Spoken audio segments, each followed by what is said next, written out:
If you like audiobooks or audio shows, check out a free trial of Audible. Just click the link in the description. Welcome to MINDSHOCK True Crime. This is your host, Bruce McGuire. And Master Powers. And if you are looking for a podcast that goes deep, completely comprehensive, exhaustive, and logical exploration of true crime and mysteries, you have come to the right place. Today we are taking a look at the extremely mysterious case of missing person Emma Fillipoff. And this was actually requested from a patron, and patrons do get priority. So if you're not a patron already, check out our Patreon page. You can check the description. And make sure you subscribe to the channel, hit the bell for notifications. If you like the podcast, feel free to also donate to our PayPal. And any questions, comments, theories, requests, or discussion of any kind, just leave them in the comments section. And you could also check us out on Facebook, Twitter, and Reddit. All right, Maxwell, have you checked out the Fifth Estate episode on Emma Fillipoff? It's actually quite extensive. Yeah, I saw it. It was pretty good. So, for those that don't know, Emma Fillipoff is a Canadian woman who has been missing since November 28th, 2012. After last being seen officially from the initial case, we'll be going over updates and new sightings and all of that. So, from the original story, she vanished from in front of the Empress Hotel in Victoria, British Columbia at the age of 26. And so it was pretty bizarre. Everything from mental health issues to foul play has been speculated, as well as family issues. And in typical MINDSHOCK fashion, we will be examining every single avenue, leaving no stone unturned in this bizarre case in an attempt to find out what really happened to Emma Fillipoff, and checking off red herrings as well as other coincidences like many cases have. So the other interesting thing is that she was actually interviewed by police shortly before going missing. So between 7:15 p.m. and 8 p.m. on November 28th, 2012, she was in the vicinity of the Empress Hotel. So the police were interviewing her after someone reported her strange behavior. Her van, a 1993 Mazda MPV, was found in the Chateau Victoria parking lot with almost all of her belongings in it, including her passport, library card, digital camera, clothes, a pillow, assorted ornaments, laptop, and recently borrowed library books. It is believed she used the van as storage. She spoke with Chateau Victoria staff at 7 a.m. on the morning of her disappearance. Okay, so we're going to do a quick overview before we dive deep. Fillipoff actually arrived in Victoria in the fall of 2011 from Perth, Ontario. She was briefly employed at the Redfish Bluefish seafood restaurant in Victoria's Inner Harbour, and she worked there as a cook. Since the work was seasonal, Fillipoff left the job on Halloween, October 31st, 2012. She assured coworkers she would be back in the spring.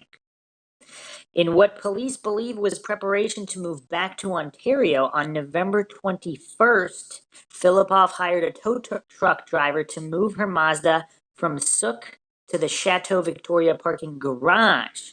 Unbeknownst to her family, Fillipoff had stayed at the Sandy Merriman House Women's Shelter on and off since February. On November 23rd, Fillipoff was captured on security footage at the Victoria YMCA, entering, then leaving, then entering multiple times, as if possibly avoiding someone on the outside.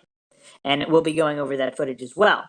In the days preceding her disappearance, Fillipoff had phoned her mother in Ontario asking if she could come home. Each time, her tone would quickly change, and Emma would then ask her mother not to come. On the final call, her mother became aware that Emma had been staying at the Sandy Merriman house, and even though Emma had asked her not to come, she made plans to fly out immediately. Emma's last words to her mom were, "I don't know how I can face you." Emma's mother arrived at Sandy Merriman House at about 11 p.m. on the 28th, 3 hours after Emma had been last seen by police at the Empress Hotel. You know what's really heartbreaking is if she had just missed her because Emma was in the area. Early on the day of November 28th, Fillipoff had been captured on a 7-Eleven store video on Government Street purchasing a prepaid cell phone. The video showed her hesitating in departing the store, seemingly checking the street outside. She returned to the 7-Eleven to buy a prepaid credit card for $200. Reportedly, she left the Sandy Merriman house at about 6 p.m. that day. Soon after, she hailed a taxi and was asked to be taken to the Victoria International Airport. However, she soon exited the taxi for lack of adequate fare, even though she had the $200 prepaid credit card. She also had a bunch of money in her bank account. We'll be going over the details of that ride in a moment as well. Also, it seems like she left her passport in the van, but anyway, minutes later, Fillipoff was seen walking barefoot in front of the Empress Hotel. An acquaintance of hers, Dennis Quay, called 911 to say a woman was in severe distress outside the hotel. Victoria police arrived, took Fillipoff's name, and spent 45 minutes speaking with her. Deciding that she was not a threat to herself or anyone else, they released her. You know what's interesting, though, in watching the Fifth Estate episode on this, it seems like police asked her if she was suicidal, which seems kind of strange because would a suicidal person admit they were suicidal? They would quickly jump to deny, I would think. And then they also asked her if she was homicidal. Did you catch that? How often do police just walk up to people and ask you, are you feeling homicidal? Well, they don't say it like that, but they say like, are you thinking about hurting yourself, Well, in or the fifth, do you think well, in about the Fifth hurting Estate, others? they seem to have specifically said they asked her if she was homicidal. I don't know if they were paraphrasing, but that's what they said. Which struck me as kind of odd if they weren't paraphrasing, if they were simply saying the police asked her if she was homicidal. I don't know, that would be kind of strange. But yeah, you're Well, right. in the news, like they can't say, oh, they asked her if she was gonna hurt herself, or like they want to be formal in the news. I think, like you never hear on the news like, the police asked if she's gonna hurt herself or others, but she denied that. Like the news will always say if she was decided suicidal or homicidal. Like they have to be formal on the news. But the Fifth Estate wasn't quite the news; it's a documentary. But I mean, I get what you're saying. I get what you're saying. They might have not asked her like that, but And that also was the first. I would say like suicidal people are like not in their right mindset, and they're kind of like screaming for help. And for the most part, I would say I'm not really. This is just my guess. It's not like research or anything, but I would say about like 70% would say that yeah. Have you thought about hurting yourself? Yes, they would say like they would acknowledge it. Hmm. Yeah, that's interesting. Because it's they're not in their right mindset, so they're willing, they're they're internally they're screaming for help. So like finally someone's listening to them, and then they say, "Yeah, I'm thinking about it." You know? Yeah, I guess I've just seen too many where I because most interactions probably they might say that yes, and then nothing ever happens with it. They don't actually do anything, but they Well, might I say think yes. I think I think if they say yes, I think the police is obligated to what do you call it when you take the person, To detain or take them whatever. to the hospital or something. Or yeah, that like Yeah. they're obligated to say that. So because if they Yeah, let I them can see go, that. Yeah, then yeah, it's the illegal. police will be Yes. Yeah, obligated to. it's a legal obligation. Yes. So yeah, so no one reported until the recent report and new witness, which we will discuss. Until that new witness came out, no one reported seeing Emma since 8 p.m. that night. Later that evening, police met Fillipoff's mother at Sandy Merriman House. By midnight, Emma was classified as a missing person. That's pretty good. I don't know what the Canadian laws versus US laws are, but she got her classified as a missing person within hours. I mean, that's really good because in the US, she's an adult. So in the US, wouldn't they need 24 hours or something like that? I don't know. Is that how it goes? Well, usually you have to be missing for 24 hours if you're an adult, as far as I know. Mm. You can't be reported missing, and sometimes they even do that for non-adults. But or 17. I don't remember. I remember certain cases where the police just did not want to do it until a certain amount of period of time had gone by. So the Amber, the quick response Amber Alert only applies to non-adults. So if you're an adult, like they wait for like 48 hours or some shit. I think it's 24 hours. I think. Mm. Yeah, it should be 24 hours. Wow. Okay. That's interesting. I mean, well, it's funny if we take on the Amber Alert system for the adults, the like the overwhelm and you know what I mean of the Yeah. system is just gonna get messed up. Yeah. But it'll save a few lives, I guess. But you know, It would probably save more than a few because the first 48 hours are the critical hours. So even if you got a 24-hour head start on that, I would say they'd probably be more than half of the cases. I would say twice, they'd have twice the success rate, at least, if not more. and also if like let's say I've gotten Amber Alerts on my phone. What if like I get adult alerts too, and it's like constant? Yeah, man, And I think who cares about I mean, okay. well, what I'm saying is like if it's a constant thing, people start to ignore it. I'm just saying. I don't know. We can move on though. Yeah, I know, but isn't it worth it for the people that could be paid? I'd like to say yes. I'm just saying like I'm thinking of all sides here. You know, Yeah. yeah, it's worth it for everyone's nuisance and to save a few lives. I'll put up with it, I guess. That cow kind of suck. Yeah, so originally, you know what this seems to be a blunder by police. Police reported that Emma was with friends several blocks away on Burdett Avenue between Blanchard and Quadra Streets.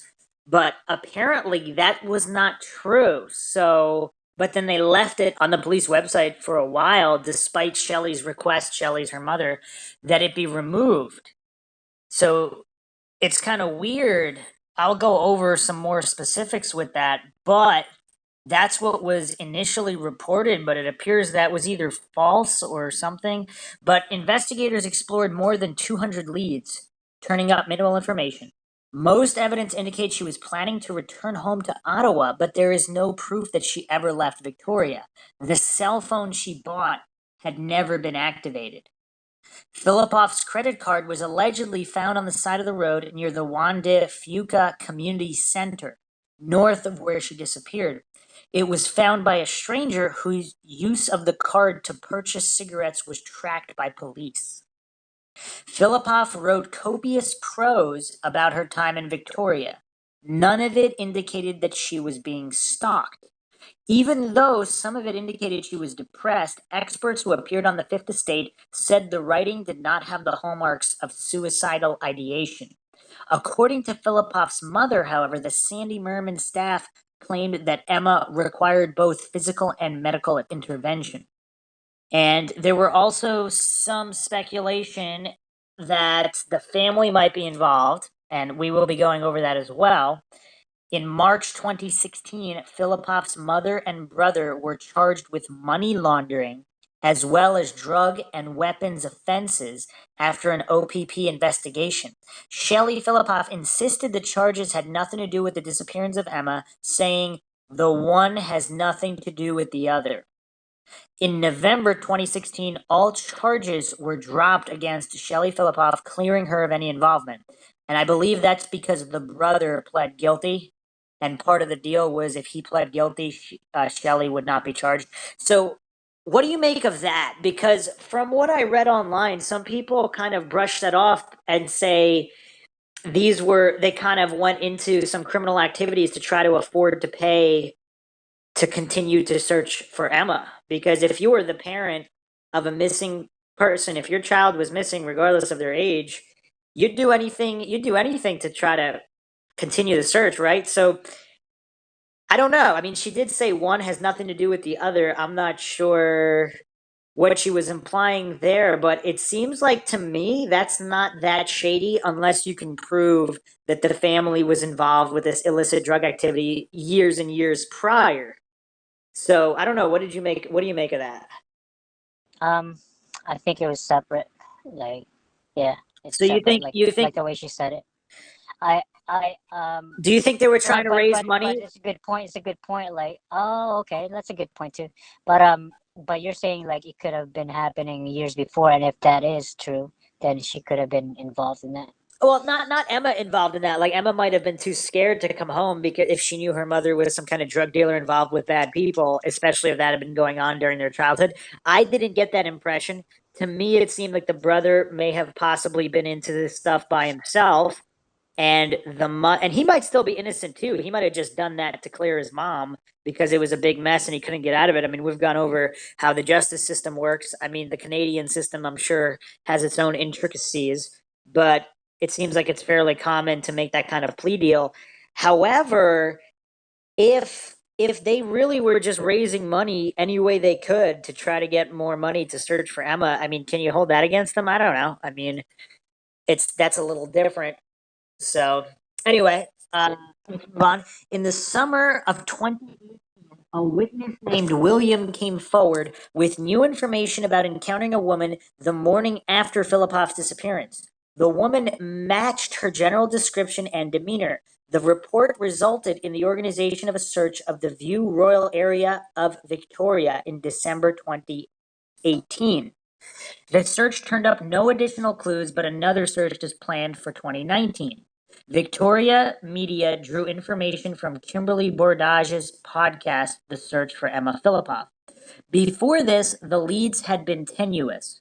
The Campbell River Courier Islander newspaper reported in May 2014 that Gastown, Vancouver business owners Joel and Lori Sellen witnessed a man in their store throwing out a $25,000 missing persons reward poster for Fillipoff. The pair reported that the man said, "It's one of those missing persons posters, except she's not missing. She's my girlfriend and she ran away because she hates her parents." The owners immediately called the police. Although security video captured an image of the man, he has yet to be identified. All right, so based on just this initial overview, what is your opinion of what happened to Emma Fillipoff? So obviously she had that stalker when we'll be going over coincidences dealing with him. And apparently she could have had another stalker. She was distraught. She could have had mental issues. She could have had a psychotic break. She could have committed suicide, or as one of the experts on the Fifth Estate said, pseudocide. So basically, she wanted to run away, possibly making it look like she either committed suicide or whatever. What's your initial impression of this case? A lot of clues lead to mental illness, paranoia. Just the way she looked outside, and like it could have been just paranoia, not necessarily people actually following her. Well, you do remember from the Fifth Estate that one guy did admit to stalking her. So Well, I remember that letter, but wasn't that past though? Like, wasn't that before all of the paranoia?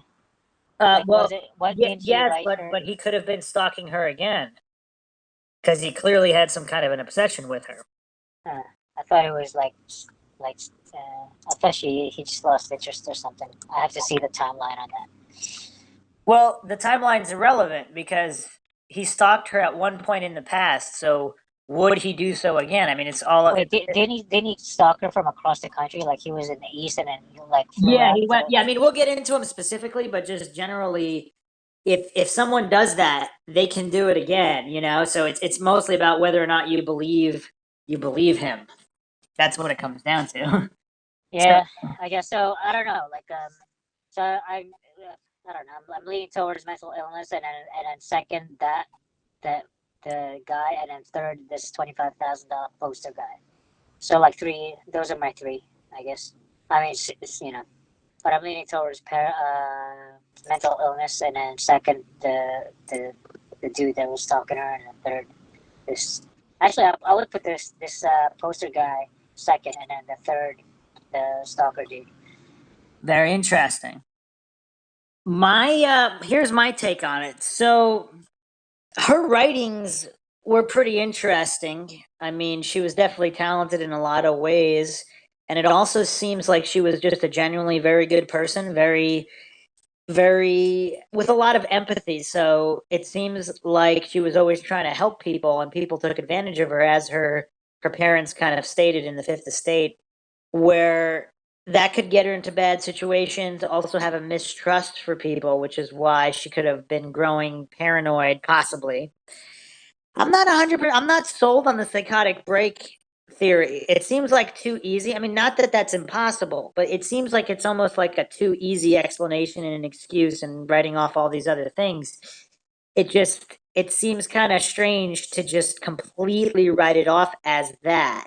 The thing that's kind of like throwing me off as far as like the psychotic break and or the mental illness is that her writing is pretty coherent. It's Yeah. not jumbled up. It's not like it doesn't show signs of the incoherent mental illness, but it does show a little bit of paranoia.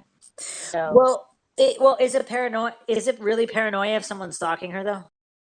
yeah, good point. But if you're looking at the psychotic theory, then I don't know. Then is that. But you know, it could be the stalker dude. I don't know. Like I said, like I'm pretty. Well, here's the other thing, not to fall for black and white fallacies. Let's say she was having mental issues and having a psychotic break. Why wouldn't someone take advantage of a person like that? Yeah, it's true. She could have been having a psychotic break and someone stalked her. Yeah, I mean, or maybe she was having a psychotic break because she had been stalked already. That's true. Or she had tendencies of mental illness, and Yeah, the yeah. stalking pushed her over the edge. Oh, yeah, exacerbated it, yes. So we're going to dive deep and explore this case. We're going to go over things not gone over on other podcasts or documentaries because that's what we do on MindShock in an attempt to get a complete picture and explore every avenue because there's a couple of details of this case that are very, very suspicious. And it's pretty weird. It's pretty weird because I mean, even the story about the guy that said she ran away because she hates her parents. He also shouted something like "She's with me."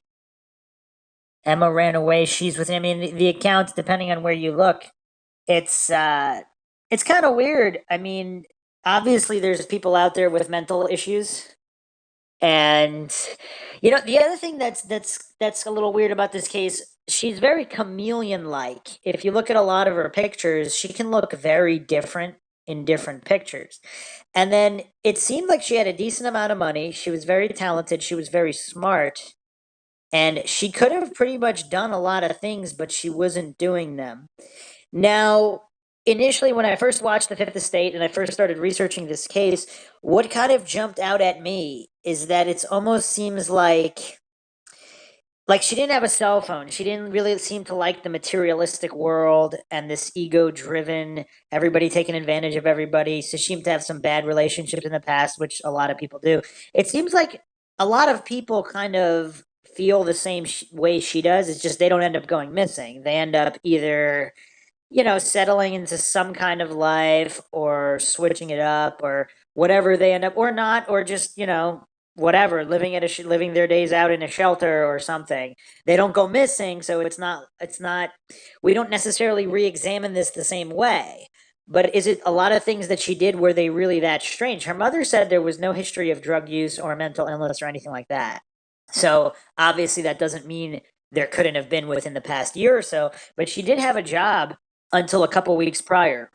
It seemed like the loss of a job, and the other thing that jumped out at me is her van being towed and them not the whole van situation because she was either living out of her van sometimes at the shelter or with friends. I mean, when she was younger, based on I mean, her writings are very interesting. I thought they were very good, very talented, very just I don't know, like a non-materialistic superficial person. She was deep. She was deep, let's put it that way. And it seems like she could have been doing almost anything. Like she had been to China before. I mean, she led an interesting life, very smart, very talented. What do you make of the fact that she was basically either living on the streets or at a shelter instead of, because she's 26 now, so that's not quite, 2021. I mean, she's been an adult for a number of years.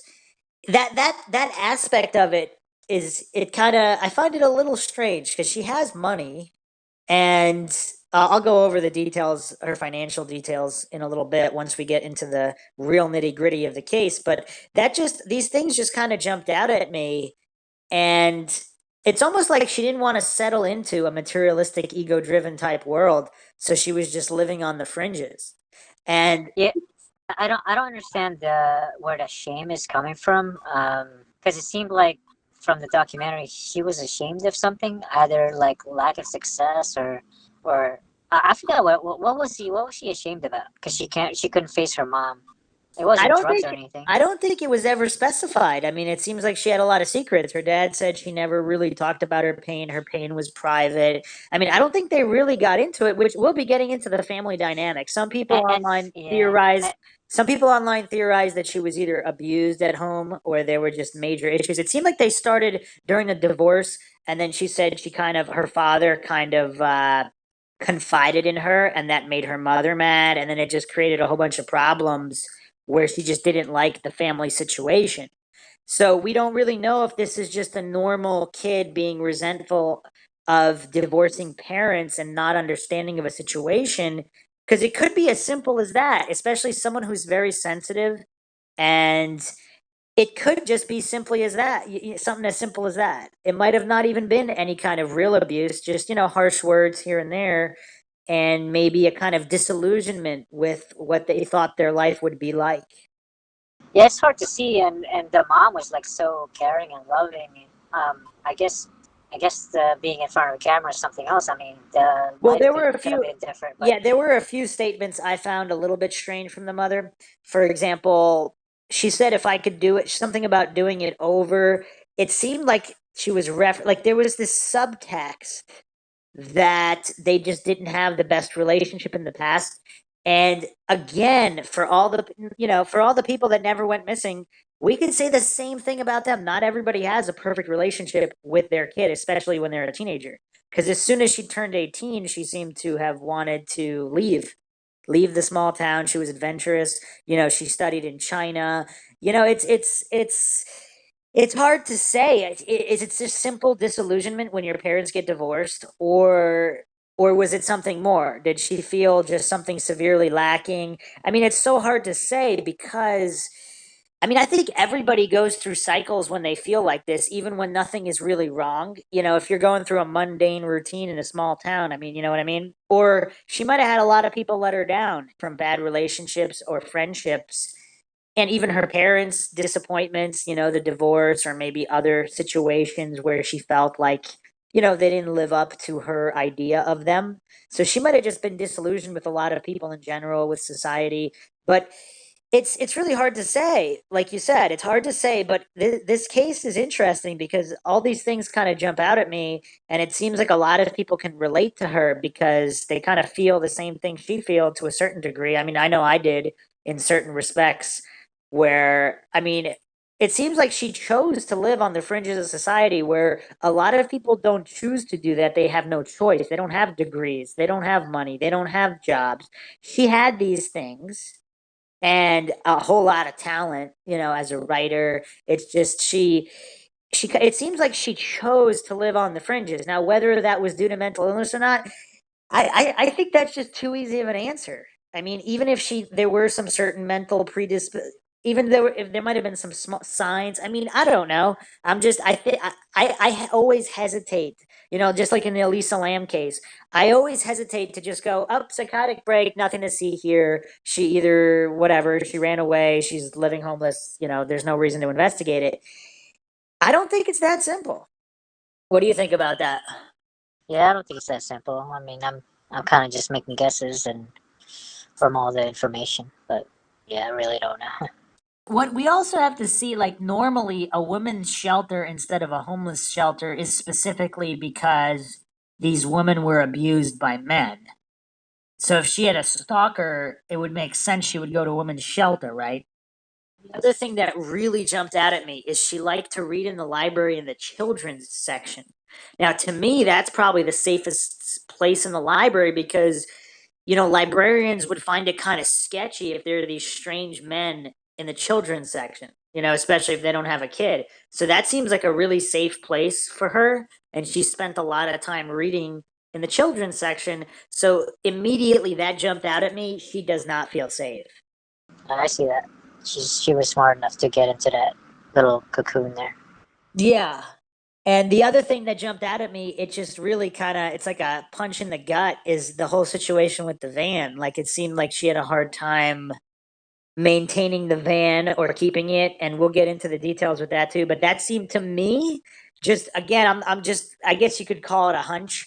It seems like all of this insanity spiraled from the van, and I will explain that as we get into all of the exact details.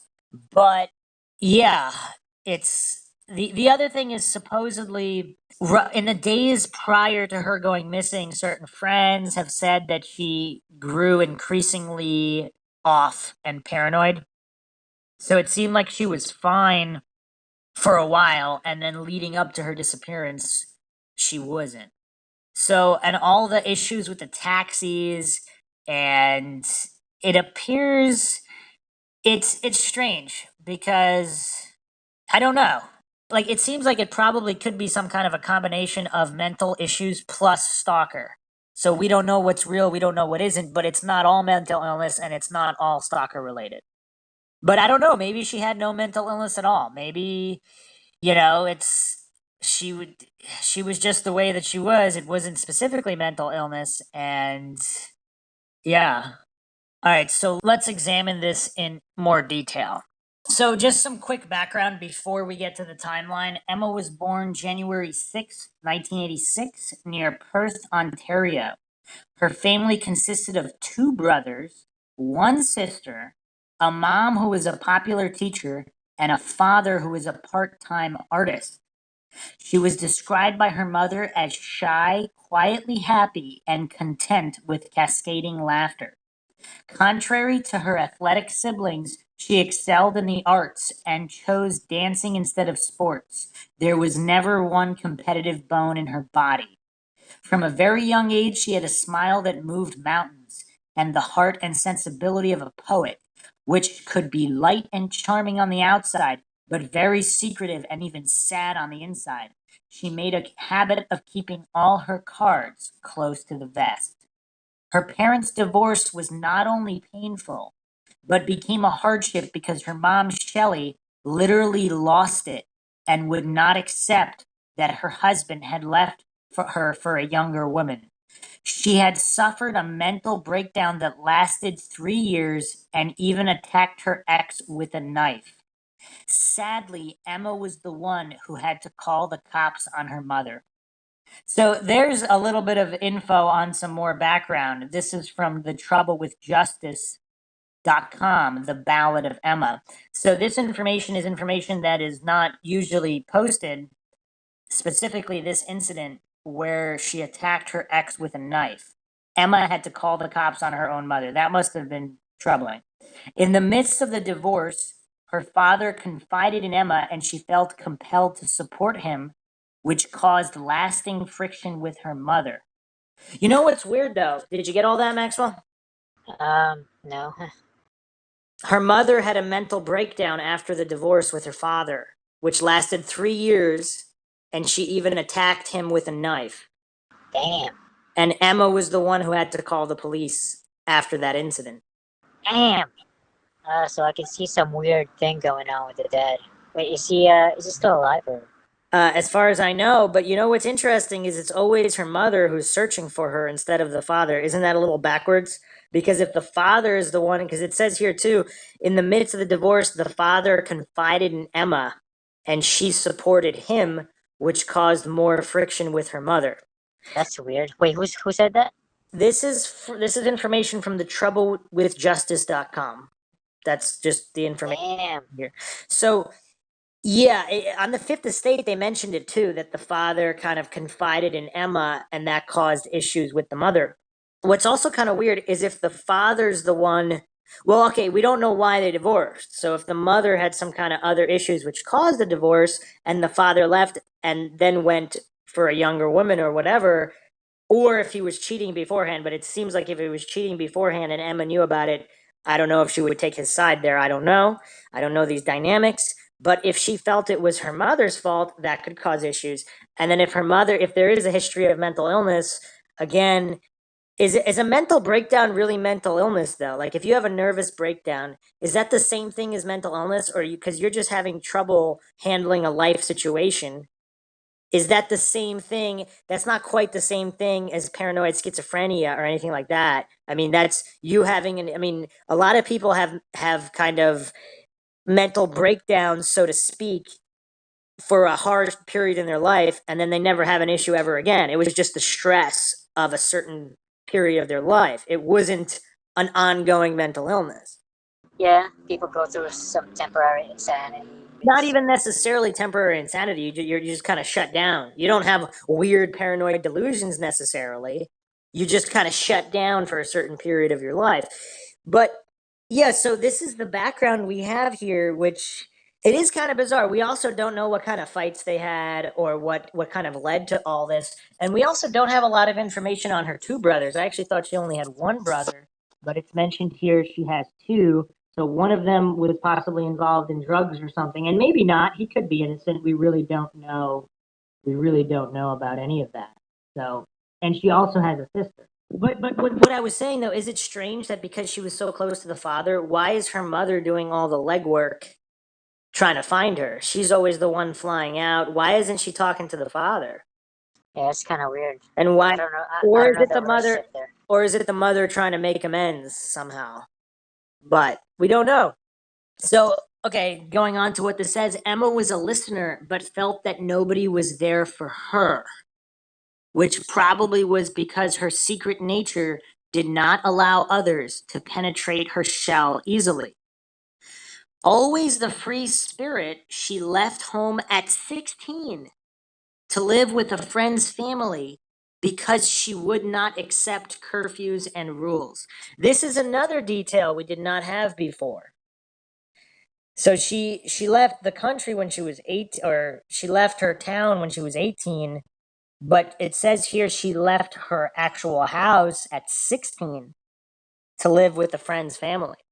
When she realized that her friend's mother also had rules, she moved out and lived with a platonic boyfriend who was 10 years older than she was. How does that work? A platonic boyfriend? I mean, wouldn't that just be a male friend? That's funny. I mean, I'm not 100% Wait, sure. who was labeled that? She moved out from her friend's house because her friend's mother also had rules. She moved in with a platonic boyfriend that was 10 years older. She quit regular school and attended a special program where she excelled. Her good grades allowed her to get grants to study culinary arts in Campbell River and to attend photojournalism school in Ontario. She spent a short time teaching English in China and went to live in Nova Scotia for a while to be with her sister. It was the beginning of her adventures. She was eager to see the world and to leave Lanark County behind.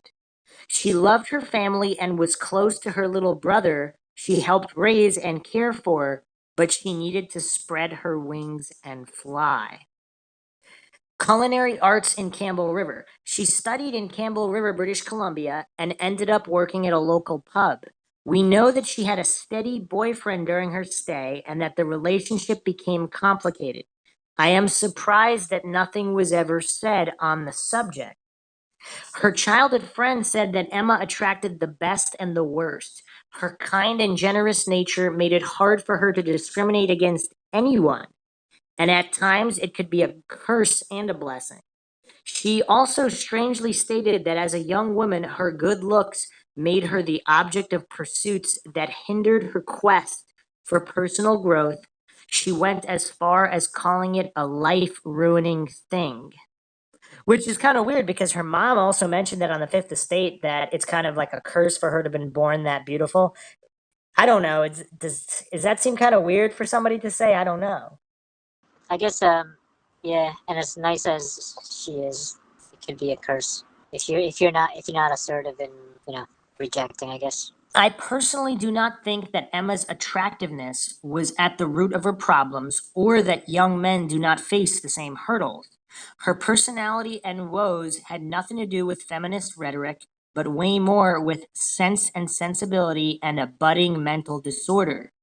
Maybe it explains why we hardly hear of her romantic relationships once she arrived in Victoria, even if I believe that it could be one of the most important missing links. She went back to Perth for a short while after leaving Campbell River and eventually moved on to Victoria Island. Emma was a nature lover and she was known to walk for hours in the forest barefoot and to avoid nightclubs or being part of the urban world.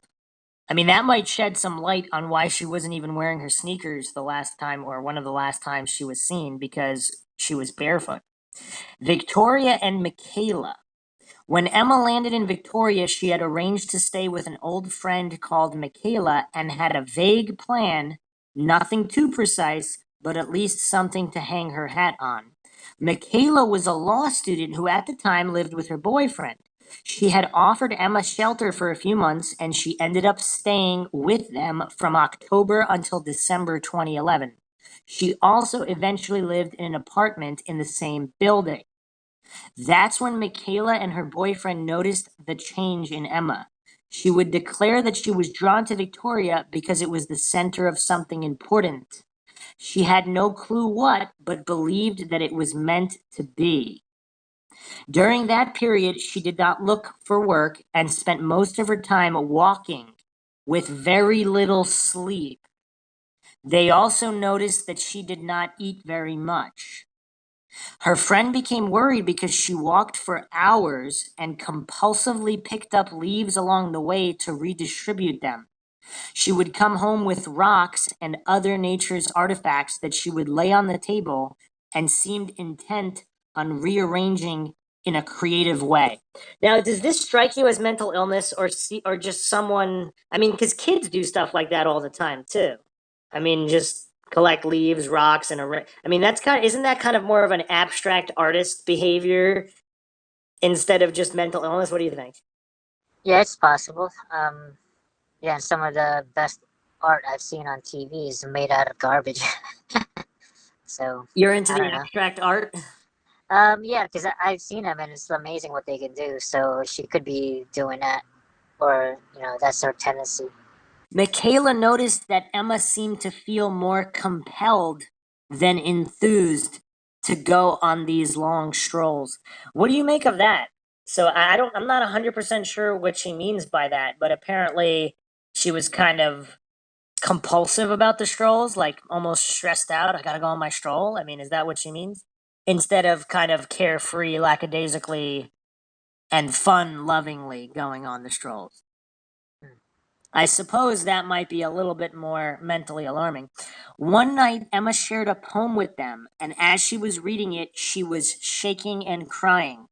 It was about her being the moon, them being the sun, and their connection to the cosmos. And it was related to a change. Emma was upset after her friend said that she did not really get her point.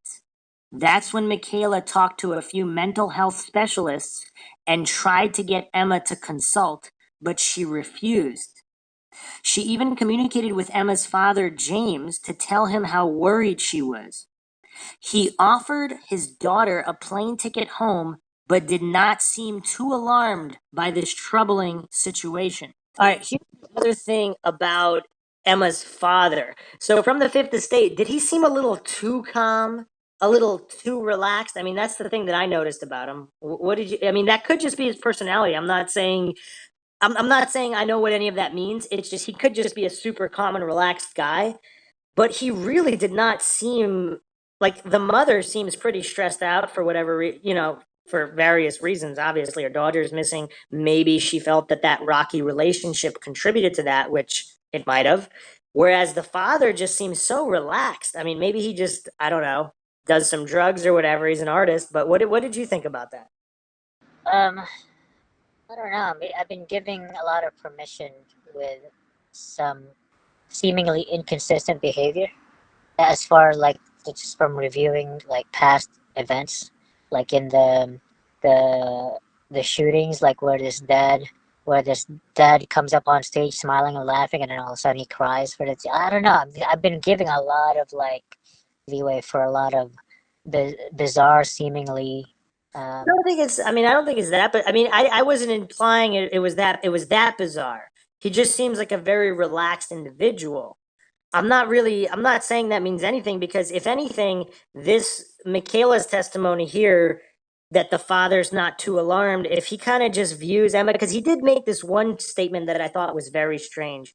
He said he's kind of at peace with it, or he kind of accepts it if it was her choice to basically disappear, live on her own. Now he's also an artist, and he seems I don't know. It's almost like him and Emma are kind of like fate will have its way kind of people, where it's kind of like they just feel. I mean, if you're a father, would you really? I don't know. Wouldn't you want to see your daughter? It's kind of weird. Like he said, he's at peace with it, or he accepts it if it was her choice and he just hopes it was her choice. But he also said it as if maybe she committed suicide, maybe she ran away. He just hopes it was her choice. I mean, that's a very out. I mean, I don't. I guess out there is one way to say it. I mean, it's almost like. I mean, what do you think about that? Um, I don't know. It's probably just a relaxed dude, just knowing how to handle things. I don't know. Or maybe a lot of drugs. I don't know, but It's possible. I actually don't remember the interview, so I have to look at it again. he basically just said he hopes it was her choice, which obviously you don't want somebody killing your kid, but wouldn't it be better if they didn't commit suicide? I'm not that I'm saying he didn't think that. Obviously, I'm sure he agrees with that, but it's just I don't know if I've ever seen a missing persons case where suicide was on the table and the father said, I accept it or whatever as long as it was her choice. I mean, it seems like odd phrasing to me. I don't know. I see what you mean. It's just the phrasing of it. But so when Michaela moved to the Philippines for work, she basically had to leave Emma behind. She could never imagine what would become of her good friend while she was away. When she came back to Victoria in October 2012, she emailed Emma but had no clue she was now living in a shelter. Julian Hoard. So this was the stalker guy. When Emma was still in Perth, she encountered a French guy named Julian Huard who became her walking companion. And by the way, just in case we didn't clarify, and for people who are not familiar with the geography of Canada, so Perth is close to Montreal on the east coast of Canada. So when she moved out to Campbell River, that's completely across the country. That's the other side of Canada. So we're going from Montreal, which is close to the Atlantic Ocean, all the way to Campbell River and Victoria, which are on the Pacific on the complete other side. So that's the Vancouver, Seattle area. So she basically left, she went as far from home as possible in Canada. So just to clarify. Okay, so back to Julian Horde, who became her walking companion. They had met at a music festival and started hanging out for a while, canoeing, walking, mostly at night, and basically going along with Emma's spur of the moment lifestyle. From the very beginning, it was clear that Julian was infatuated. Emma was beautiful, sensitive, talented, and mostly very unusual. She would bring her ukulele and continually strum the same chord when they would walk. She never asked any personal questions and seemed to live in the moment. So again, factoring in these I guess you'd call them traits of her personality, this to people who aren't like that, they could see that as mental illness when it's not mental illness. This is just a unique individual. Would you agree with that, Maxwell? That what?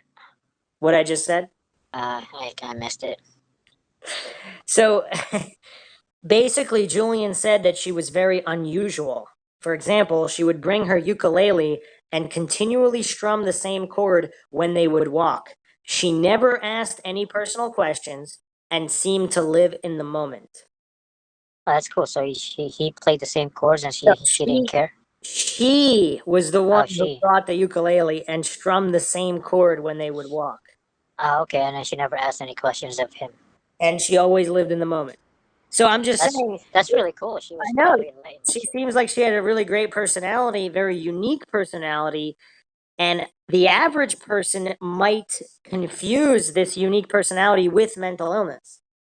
So if we're factoring in how unique she is as an individual, which is not mental illness, that's her uniqueness, maybe even trying to conform to the standards of society, that's what caused some issues, that caused some internal struggle that a lot of people have as well. But I'm just saying, I think it's too easy to write this off as mental illness, especially given the fact that she was such a unique individual. Agree or disagree? I get it. That's cool. Makes sense.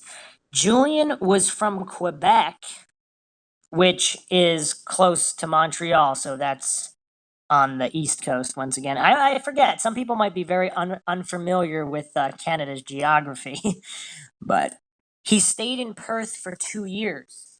After one of their long walks where he noticed that she wore the same pants every time, she put her head on his shoulder and he kissed her. She then held his hand. He was on cloud nine. But the day after, she realized that it was a mistake and told him in no uncertain terms that she did not want to see him again or pursue a relationship because she was leaving town and did not want to get attached to anyone. Her reaction was abrupt and took Julian by surprise. He called her a few times to try to make sense of it, but she had her dad tell him to stop calling. His reasoning was that they could simply remain friends. That was it for Julian. Strangely, she called him again and declared that she did not like the way she handled the situation and wanted to pay him a visit for a chat. She did, and after a 30-minute conversation, they parted as friends and he felt better about it. Case closed. Even though Julian was accused of chasing Emma, it was she who showed up again at his door and asked him to go for a walk. Also, I think we got to be careful on how confirmed some of this is. I mean, I'm assuming this was confirmed either by Emma somewhere or possibly by her father, if this was corroborated. Because obviously, if Julian just said this, I mean, that's not enough to take on faith. Okay, so Emma made the rules. He was surprised, but decided to go along. After he dared asking her why she was wearing the same pants every time they met, she turned cold and told him that she would finish the walk on her own. As to be expected, he felt bad and decided to leave a note with a friend of Emma who worked at a cafe she frequented to apologize for making the comment. It would be uncovered later that she was very sensitive and even ritualistic about some of her possessions. She would become defensive and even try to flee if anyone questioned her on what was perceived at the time as her idiosyncrasy. Of course, we know that it was the manifestation of a deeper problem. Do you agree or disagree that this is a manifestation of mental illness as opposed to just someone's personality? To me, I mean, it really doesn't seem like mental illness. It's just something like different people value different things. Some people are OCD about certain things. Does that make them mentally ill? I mean, I guess it's called obsessive compulsive disorder, but still, I mean, compared to who? I mean, it all depends on what baseline you're using. Is this enough to convince you she's mentally ill or becoming mentally ill? What do you think?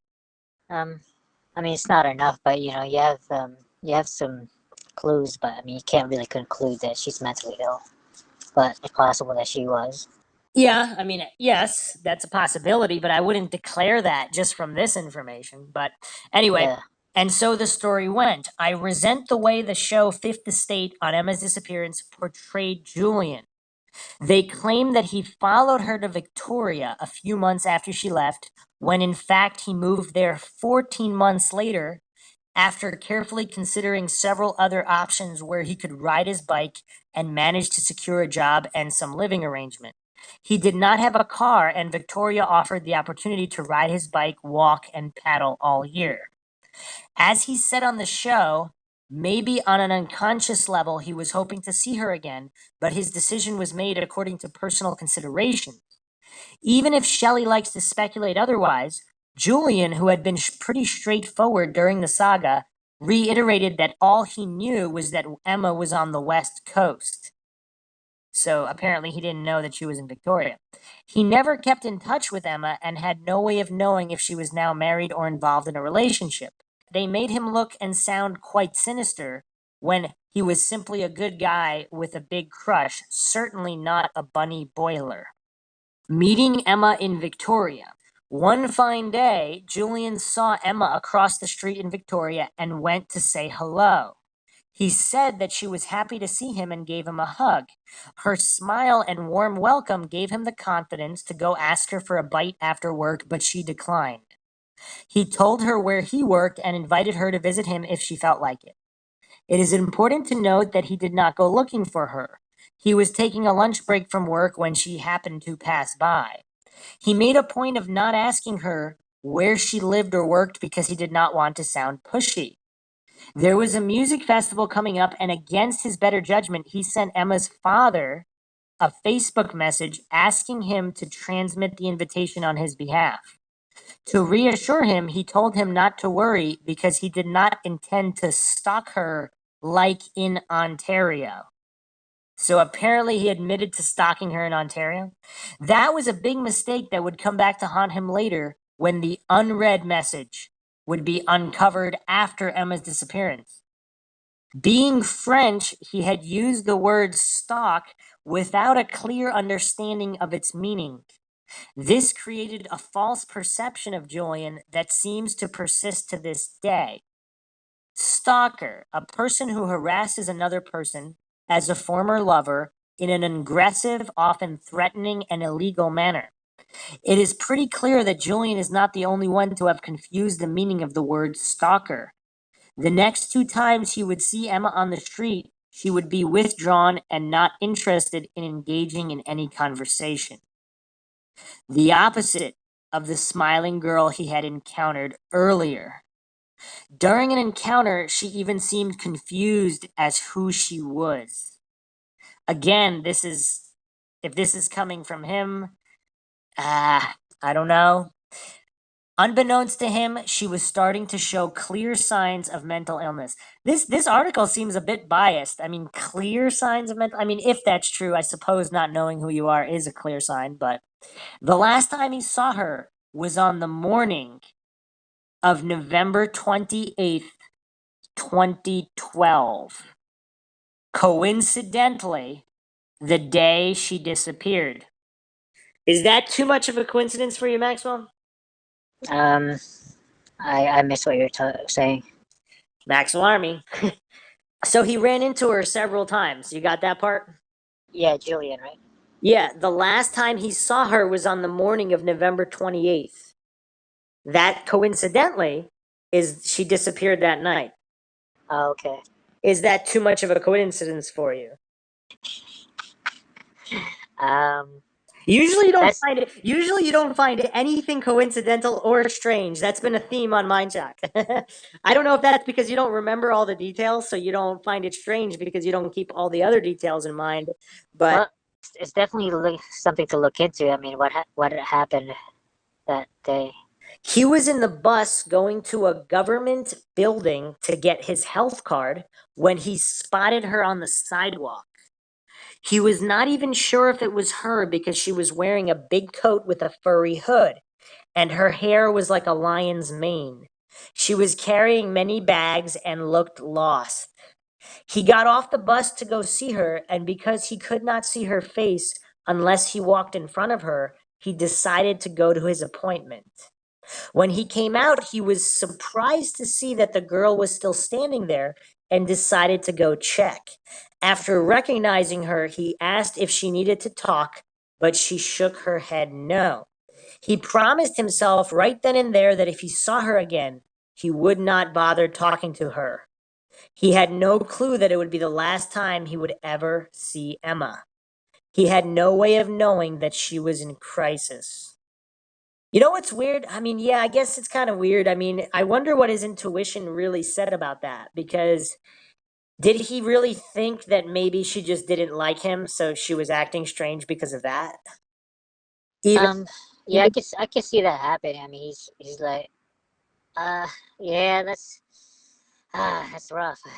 yeah. Because it's almost kind of like, oh man, that's kind of hard to read. Because if she's like really pushing you off, I mean, But it was kind of weird that like he went to some apartment and came out like 2 hours later, and she was still standing there. A government building, yeah. And how long was that? It How long doesn't did he say. stay in there? It says he got off. Because he said he was surprised that she was still standing there, so that means it must have been like an hour or two at least. I mean, he just was going to get a health card, so we don't know. I mean, it could have been as little as 30 minutes, but I mean, that's. I'm giving it 2 hours just because it's a government building Okay. I mean, yeah, it definitely wasn't 5 minutes because it was like, if it was like 5, 10 minutes, you wouldn't be surprised. Yeah. yeah. It was definitely a decent amount of time that you would not expect someone to still be standing there. But yeah, so what's weird is she gave him a warm welcome when she first saw him in Victoria, when he first saw her in Victoria, but she did decline to go eat with him. Ah man, that's rough, man. But the next couple of times he said she was confused and she didn't know who she was. Although if she really didn't like him, I mean, I don't know. He could be lying because we have to take his word for that warm welcome the first time. We have to take his word for her not knowing who she was. We have to take his word for all these things. Wait, she said that she didn't know who she was.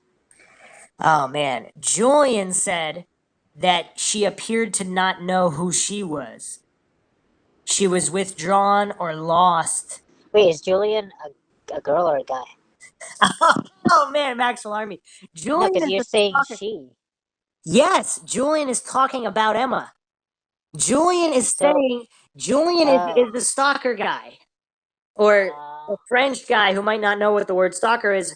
Julian is the same guy we've been talking about this whole time, Maxwell. We've only been wait, he's not. talking about He's not the letter guy, is he? Is he? the guy that sent the email to the father. Yes. Yeah. Oh Yes. shit. This is Julian. Oh man. Maxwell, you're slipping. Right. Um. We've only been Wait. talking So about. he wasn't really like he accidentally kind of like ran into her, right? Or he like kind of stalking her? Well, we don't know because, as I just said, we have to take his word for all of this. Huh. So That's weird. he said he saw Emma several times after the first time in Victoria.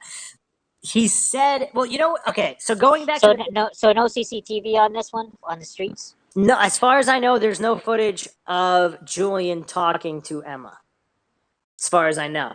So here's the thing, though. I will mention this. When I watched The Fifth Estate, I immediately did not suspect him, just intuition based, because he did not have to come forward. He even took a lie detector test that he was cleared of. Now, we know that doesn't really mean anything, but if you're guilty, are you going to volunteer a lie detector test? If you're innocent, you might not volunteer to take it. That's true. But if you're guilty, would you volunteer to take it? Unless you know you're a pretty good sociopath, psychopath that could pass it. But It's that so weird. Why did they still? So this it's a psychological thing to offer this test. It seems like because it's not allowable, right, in court or. correct. But So however, it's just a psychological tactic no, for the police, officers. well, they want it because it could still be accurate, but they have to use it. They can try to find other evidence based on the test, but the test itself is not admissible. But that doesn't mean they can't get really good information and solve a case based on the information contained in the test, in the lie detector test. It basically just shows whether or not someone's stressed out or not. So apparently he's calm enough to where he's either telling the truth or he's some kind of sociopath with no emotions that doesn't seem that for whatever, whether he's innocent or guilty of doing something to her, whatever. But it's kind of interesting he saw her on the day she went missing. But anyway, my point was when they said you just happened to go to Victoria where she was, and he was like, yeah, it's just a coincidence. The way he said that was, I thought it was very unique because I don't know if I've ever heard anybody say that. Yeah, it just, believe it or not, it's just a coincidence. But he said it with a kind of calm conviction where he had almost no worry that it would be taken wrong, as if, unless he's a sociopath, unless he's some kind of genius sociopath who can pull that off, I have to lean towards it really was a coincidence. And every case usually has at least one. So I've been mentioning this recently. I think I mentioned this on the Mora podcast as well. almost every case, like researchers and detectives have said that every case usually has one thing that doesn't quite fit, or one weird coincidence, or one red herring that's really nagging because it seems to add up, but it doesn't. If I had to guess, this is just my interpretation of Julian. It really seems that there'd be no reason for him to go above and beyond. It seems like he really cared for her, and he was just doing what he could to help the case. That's my impression. Obviously, I'm not saying he shouldn't be investigated further. I think everything should be investigated because he could possibly be some kind of genius sociopath that could possibly pass lie detectors no problem and deliver these answers the way he does. But initial impression, what did you think of him? Did he seem super shady, or did he seem semi normal and innocent? I seriously don't remember the interviews and stuff, so I, Well, it's a good thing you brushed up for this podcast. yeah, um, I just, oh no, a little bit, because I think I remember him explaining the letter or something about he was, yeah, I don't know, it's just weird. After finding out that Emma was considered missing, Julian did not have to tell the authorities that he saw her at all, but he did. At first, he thought it was the 27th, but after checking his schedule, he realized it was the 28th. He saw her early in the morning, and there were several sightings of her during the day and the evening, so there was nothing fishy about their encounter. He did not own a car and lived in a room he rented in a house owned by an adult. He had no game and no opportunity to take Emma or do her any harm. Well, again, this is kind of a biased article because we don't know that for sure. I mean, he could have taken somebody else's car. He could have abducted her in an alley. I'm not saying any of these are true. I don't think they're true. But I mean, to say with 100% certainty, that's a little strange. But to this day, the court of public opinion and the media are looming large over the guy. Emma calls home. Emma did not own a cell phone and did not give her family any specific address. When she sent an email, it was optimistic and poetic. This is how they knew her to be, so they never questioned if she was doing well or not. Contrary to what they said on the Fifth Estate, Emma was in regular contact with her mom. The idea that it had been a long time since their last exchange was a misleading statement. While in Victoria, she lived on boats, slept in the forest, and ended up staying at a shelter for women at risk for months. It was called the Sandy Merriman House.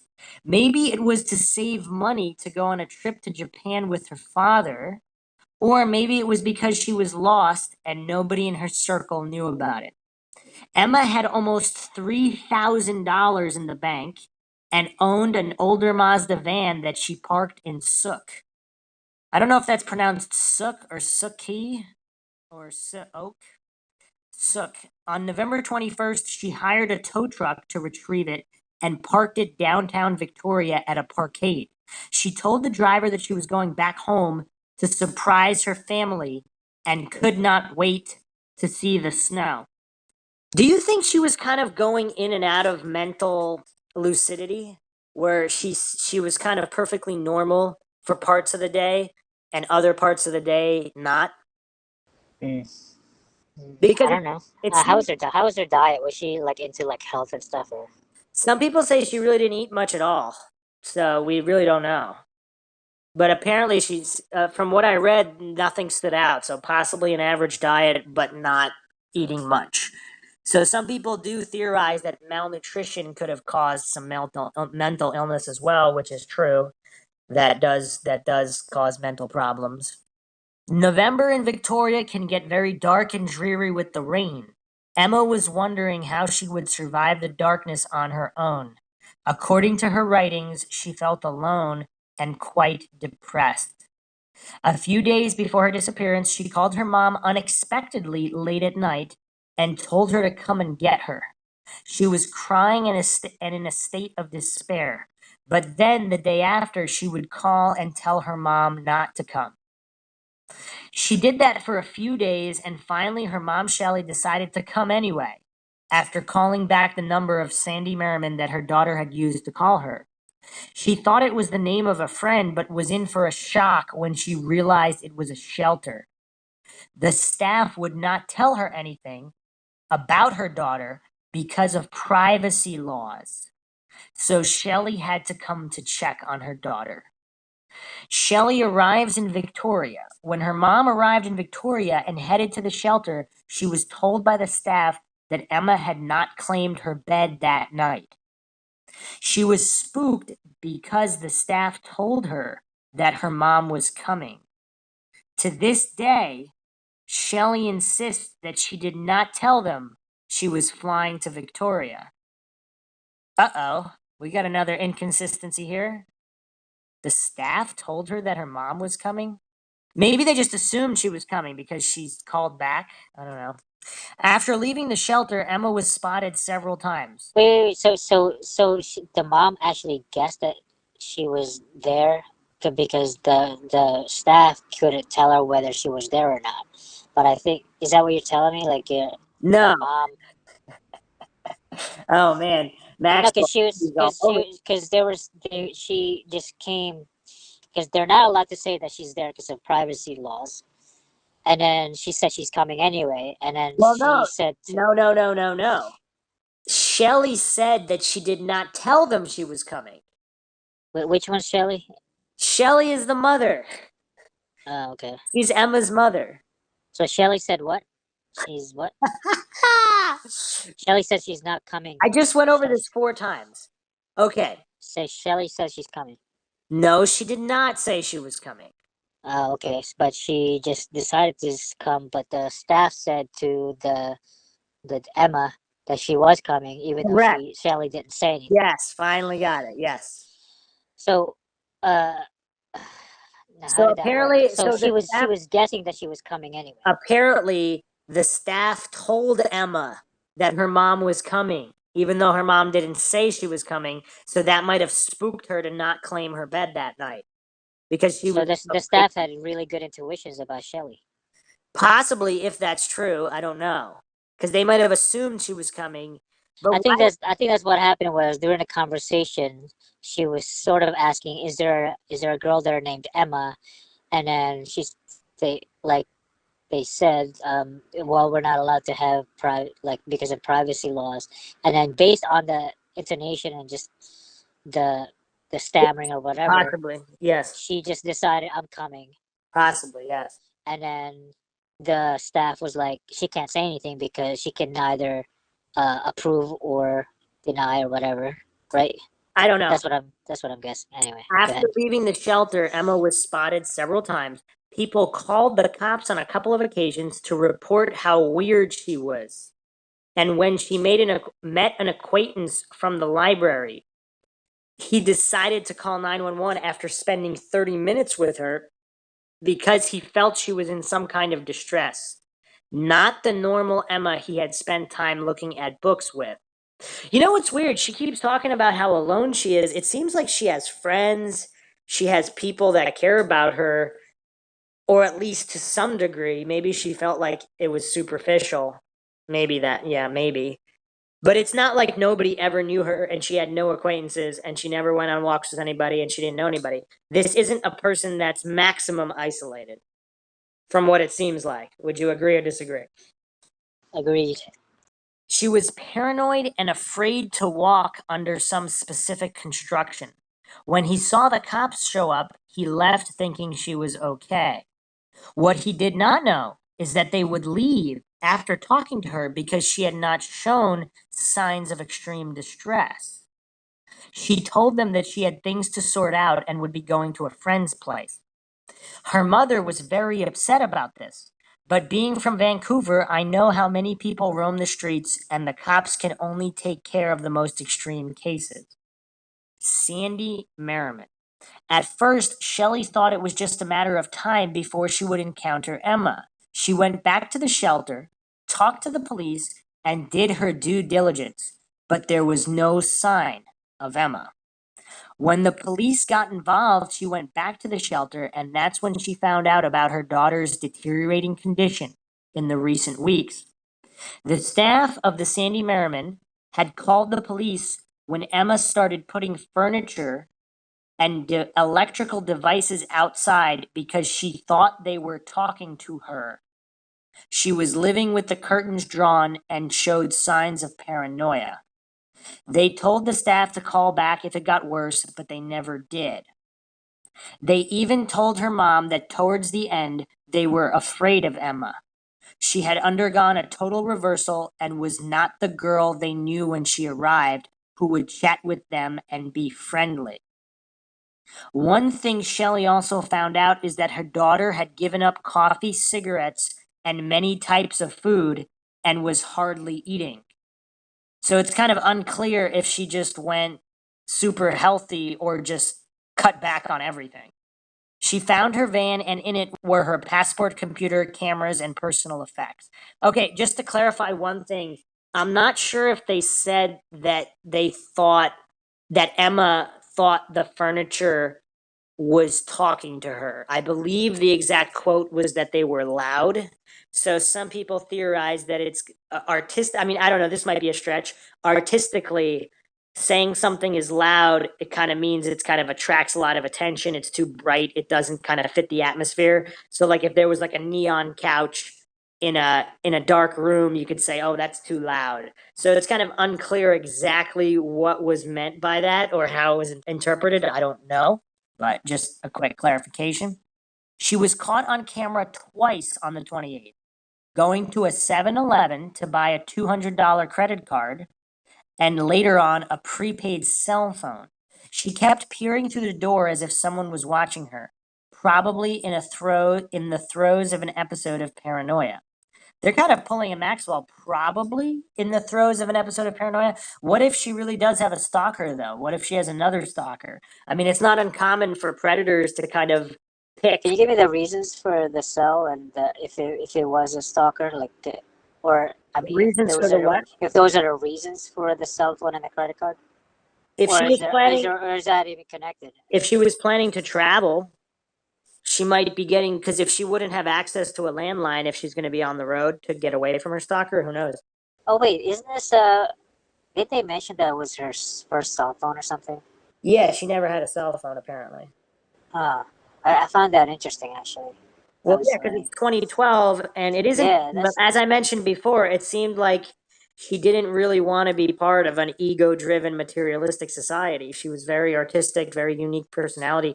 I don't see that as mental illness. I mean, there's plenty of people who live off the grid with no cell phones. Are they all actually, these cell phones are making us mentally ill in Yeah. many ways. Yes, very true. But anyway, Research proven, by the way, like all these social media just diminishes your mental capacity. Your oh yeah, focus. I've seen a lot of studies on that. Yes. Very scary stuff, scary stuff. But this isn't quite the podcast for that. Yeah, so I'm just saying to say probably in the throes of an episode of paranoia, let's say even if she is mentally slipping or having mental issues, a lot of predators prey on vulnerable women who are in this situation. They're either living on the streets, living out of their car, living at a shelter. And if they see them around the streets a lot and they see that they don't have a man with them or they see that they don't have family, those are the types of women they might target. So I would say if she is having some mental issues, that would increase her chances of being stalked or harmed, not decrease. So, just the way I'm kind of looking at it. Shelley also found out that after learning of her arrival, her daughter had taken a cab at 6:10 p.m. to go to the airport. But when the driver told her the fare was $60, she reneged and asked to be brought back at her initial point of departure. Okay, so this is for me, that's the number one most troubling thing at this point. If she has a stalker, okay, she's gonna walk in and out of that YMCA because there's a security video where she's walking in and out multiple times. And yeah, so that to me that's not that major. Nothing is major until this cab ride. This cab ride is a big red flag for me. So apparently she learns, so they told her that her mother was arriving even though her mother said she wasn't. Now, maybe she did really say that she was arriving. So, if that's the case, that's just Shelley either misremembering or saying that she wasn't to kind of take the blame off her if Emma kind of went through these actions. Because if Emma's freaked out, she wants to go to the airport. Why would she go back just because it's $60? Because 2 points. One, if she has a debit card, which I'm not sure she does, but she has $3,000 in her bank account. So if she has a debit card, okay, boom. If she doesn't, she has a $200 credit card. She just got it, so she couldn't have forgotten that quick unless she really is that mentally gone. But I mean, it seems not because she's going to the airport. What do you make of this?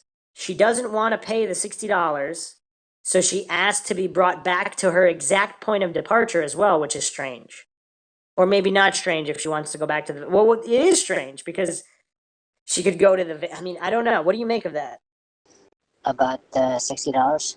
About the entire. Well, actually, hold on. There's more to the cab situation. Once there, she asked him if she could remain in the cab and questioned what the sounds coming from his receiver were. Okay, so what do you make of this whole cab ride situation? She's asking about the cab noise, then she's probably hearing voices from that cab thing, something. But it was his radio. It's not like it was off and she was hearing it. She was Also, she was asking about the content, not necessarily. It's unclear. I mean, we're going to dive a little deeper in a moment. This is just this is the secondary overview. We'll get even deeper with all these situations, but just initial impression with the cab ride situation. So she has a $200 card. He says it's $60, unless she thinks the plane ticket is going to be that much more expensive. I don't know, but apparently she finds out her mom is coming, so she wants to go to the airport. However, it's a $60 fare, and she's like, no, take me back to where you picked me up.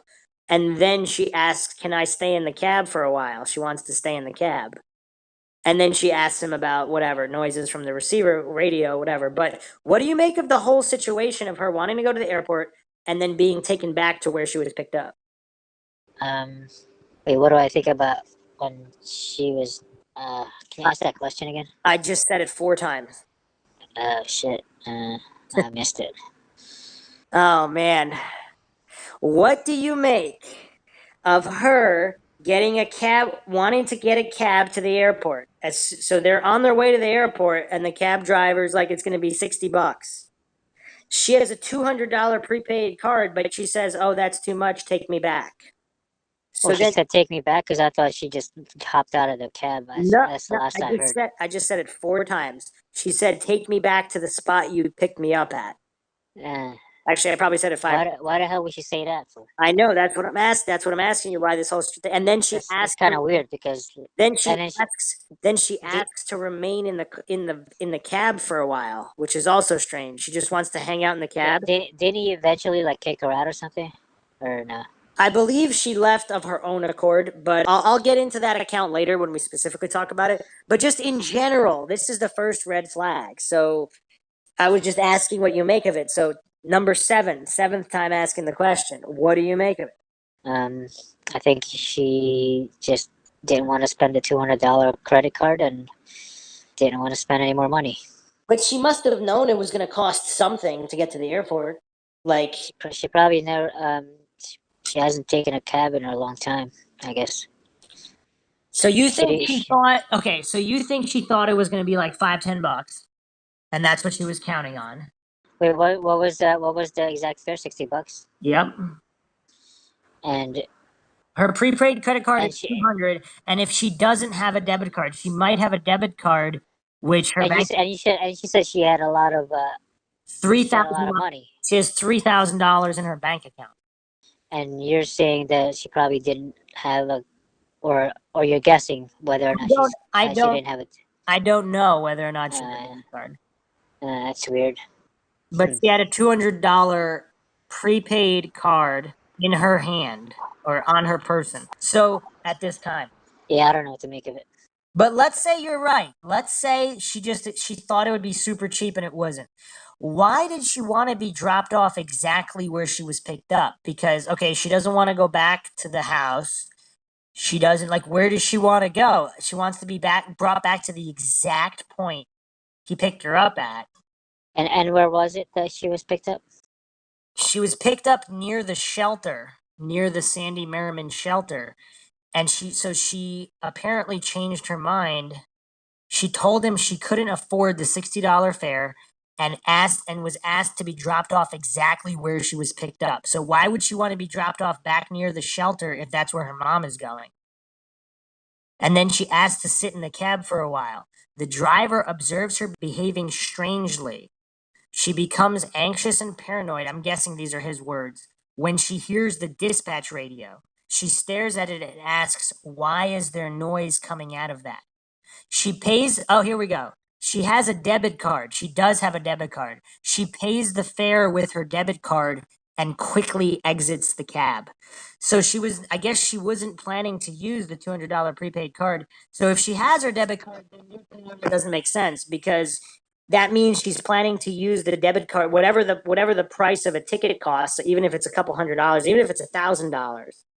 If she made her decision to go on an airplane, what's another $60? Because she has a debit card, and that's what she used to pay whatever the fare was. If it was $60 to the airport and back, I mean, it must have ran at least, I don't know, it doesn't say here what the fare was, but it may be $5, $10, whatever it was, to drive back and forth and for her to sit in the cab. Yeah, that's kind of weird. That's all you got? I don't know. It's kind of weird. I don't know. I guess that's all you got. All right. Well, I don't know. What do you think of it? To me, like I said, to me, that's the first red flag that I can't make sense of it. I can make sense of her changing her mind in general in the middle of the cab ride. Now, why? I can see that in a high stress situation. Yeah. So maybe the $60 just triggered her. Okay, well, the airplane's going to be this much and this much, or something else. We don't know what's going on through her brain. We don't know, but that it doesn't. I don't find that strange. For her to want to be dropped off in the exact same spot, that's a problem for me for a number of reasons. One, if she doesn't want to run into her mother, or if she does and she does want. Actually, hold on a second. If she changed her mind and she did want to see her mother, then that does make sense. I mean, I don't know why the exact same spot, though. Wouldn't you want to go to the actual house if she wanted? So that doesn't quite add up either. But to stay in the cab makes me think she really was worried about a stalker because she doesn't want to be alone. She wants to be in the safety of the cab. But why would she go back to that exact same spot then? Like, there's a few things. Probably like that. It's probably that OCD that kicked in a high stress state. Kind of like being that actually, okay, I can see that. Okay, all right. because like being in a sense of order, like you want things in the same pattern as you did them. Like she Because wears the same pants all the time to go walk. Okay, all yeah, right. well, Okay. because to interrupt the pattern, it's kind of like you lose like control, so you want to go back to the same pattern backwards. Okay, no, you made sense of it. Actually, you made sense of it. That's actually not quite as bad then, but it's still the first red flag. Okay. She obviously did not intend to fly to Perth and was trying to flee after learning of her mother's upcoming visit. Once her mom would see her, she would have to face the seriousness of her condition. Okay, I'm sensing a lot of bias in this article, because does someone who's mentally ill really know they're mentally ill? I'm not sure if she's mentally ill, she would even realize it, because I don't know. Her actions displayed disorganized thinking and alogia, struggle to give even brief answers. The cops said that at first she would only shake her head. She was also caught on video at the YWCA on November 20th, so this is 8 days prior, as she was coming and going 6 times in a short period of time, as if in a state of confusion. It did not look or sound good. Well, as a rebuttal on that front, if she was afraid of somebody on the street, then wouldn't she be, and if she still saw them there or thought they were still there, she might be going back in because she was scared. So I'm not sure I would just completely write that off as mental illness. Follow the money. The money in her bank account remains untouched to this day, and the cell phone she purchased was never activated. On the other hand, on December 5th, they found a man who was using her prepaid credit card to buy cigarettes on Sook Road. According to the police, the man told them he had found the card near the Juan de Fuca Recreation Center, about 20 kilometers from the harbor where Emma was last seen. And another interesting and coincidental factor, I was mapping out the distances. So from the Empress Hotel in downtown Victoria, it's exactly 2.9 miles from where this new witness, which we'll be going over in a moment, picked up Emma. This guy gave her a ride. And it's exactly 2.9 miles from where he dropped her off and from where this prepaid card was found. Like, you can't make this stuff up. I mean, if you look at it on maps, the exact travel distance along the road is 2.9 miles in both instances. So from the shelter to the cab ride stop, From the and then hotel where she was last seen talking to police to and then to where she got picked up by this new witness who we'll be going over, it's 2.9 miles. Now, from where the witness dropped her off to where this prepaid card was found is exactly 2.9 miles. I see. Just a coincidence, right, Maxwell? Was it a triangulation or like just straight line or what? Actually, it was just it's an offset. It's just offset. But so the man eventually reached out to Emma's mom 3 times to tell her that he did not give the cops that location. He was drunk at the time, that he did not know where he picked up the card or if Emma had given it to him. Okay, so that's kind of weird. This man, who was suffering from severe alcoholism, waited for a week to use the card. I'm sorry, but when was the last time a drunk found a credit card and held onto it for a week? It sounds like he was trying to disassociate himself from the date of her disappearance. Not necessarily. If you're a drunk guy who doesn't know where you are half the time, you might have even forgotten that card was in your pocket, right? I mean, I forget. I'm not an alcoholic and I'm not drunk and wasted all the time, but sometimes I forget what I have in my pocket. I don't know. It is difficult to fathom why the Fifth Estate made such a big deal about Julian Huard, but totally ignored the only person who was in direct possession of evidence. Instead, they focused on the possibility of Emma being foxy enough to fool everyone and avoided the subject altogether. Logically, if Emma wanted to disappear and it was all a ruse, she would have never called her mom several times to come get her, and she would have not attracted the attention of the police or feigned being paranoid. How on earth could they come up with this type of logic? Again, this article is quite biased because if she does have mental issues, or she could have simply changed her mind. I mean, that's not really that weird. I don't know. According to some of her friends, she was harassed by a guy she had met in Campbell River. What happened to this lead? Why the obsession with Ward, but nothing about all her other relationships of the male and female persuasion? Huard and the other point of interest both passed the polygraph test, and even if I do not really put much stock in this technology, it is more telling if you pass than if you fail. There could be so many reasons to fail because it detects physical signs of discomfort that could be brought on by different triggers, even if you are not lying. But if you pass, you are either telling the truth, a sociopath, or you do not remember what happened. The red flag should have been that even if the man who found the credit card passed the polygraph test and was seemingly cleared after questioning, any test or interview would be meaningless if he was drunk to the point of no recollection.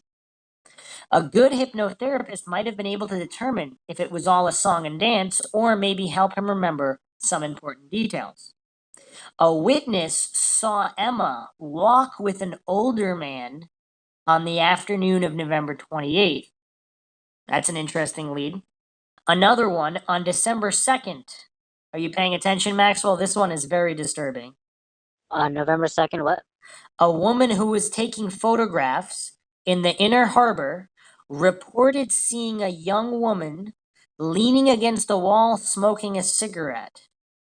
However, if we're taking the accounts of her friends that she kind of gave up cigarettes and coffee, who knows? She came over and offered advice on the camera operation and how to frame the Parliament buildings in the background. The woman said that she was not acting in an odd manner, but asked her to repeat her name, Emma Fillipoff, 3 times, which she did. So keep in mind, this is December 2nd now. So this is numerous days after Emma went missing. So if Emma went missing on the 28th, so this would be the 29th, the 30th, the 1st, the 2nd, this would be 4 days later, this sighting, if legitimate. So anyway, the woman said that she was not acting in an odd manner, but asked her to repeat her name, Emma Fillipoff, 3 times, which she did. The woman found that a little peculiar, but it wasn't until a couple days later that she was watching the news and the Emma missing story came on. So what do you think? Do you think that this sighting was legitimate? That Emma just helped? Now Emma did do photojournalism, so she does know her cameras and photography. So that is an interesting link there. But the woman said that she asked her to repeat her name 3 times, as if to remember her name, Emma Fillipoff. But other than that, there was nothing strange or odd about her manner. What do you make of that? I was kind of like dazing out on that, but so the lady asked Well, I her. just said it 3 times, not once. So. All right, so Emma said to her, "My name is Emma Fillipoff. My name is Emma Fillipoff. My name is Emma No, Fillipoff." she 3 didn't. times. No, she What didn't. did she? What did she say? Asked the woman to repeat her name. So basically, she's saying, "Say my name, Emma Fillipoff, 3 times," and the woman did. Damn, that's pretty good. That's pretty commanding. Other than that, the woman said she did not act strange. So she helped her take the photograph and frame the shot. So the lady took the photograph. The lady was taking photographs of the inner harbor, not of Emma. So she's taking Okay. photographs of the parliament buildings, of government buildings. Emma Okay. gave her advice on how to frame the shots. Emma did photojournalism as well. Okay. So she was giving advice to the lady taking photographs of the And she just said, buildings. repeat my name, Emma Fillipoff, say Emma Fillipoff 3 times. And she did. And apparently that was the end of that. That was weird. Yeah, so the woman found it a little peculiar, but until a few days later, when she was watching the news, she saw the Emma missing story come on. So she didn't know that she was a missing woman. So this is 4 days after the 28th. Yeah. That's so weird. So, well, this is this guy's analysis. I do not want to call her a liar, but Emma did not smoke since quite a while. Now, once again, people with mental issues or even just stressed out, even if they haven't smoked in a while, they might start again if they're stressed out, right? Like, for example, Yeah, your yeah. mom That has always been- happens. yeah. Like a 10-year quitted smoker person. And then a stressful Um, situation comes up, they start. yeah, Yeah. yeah.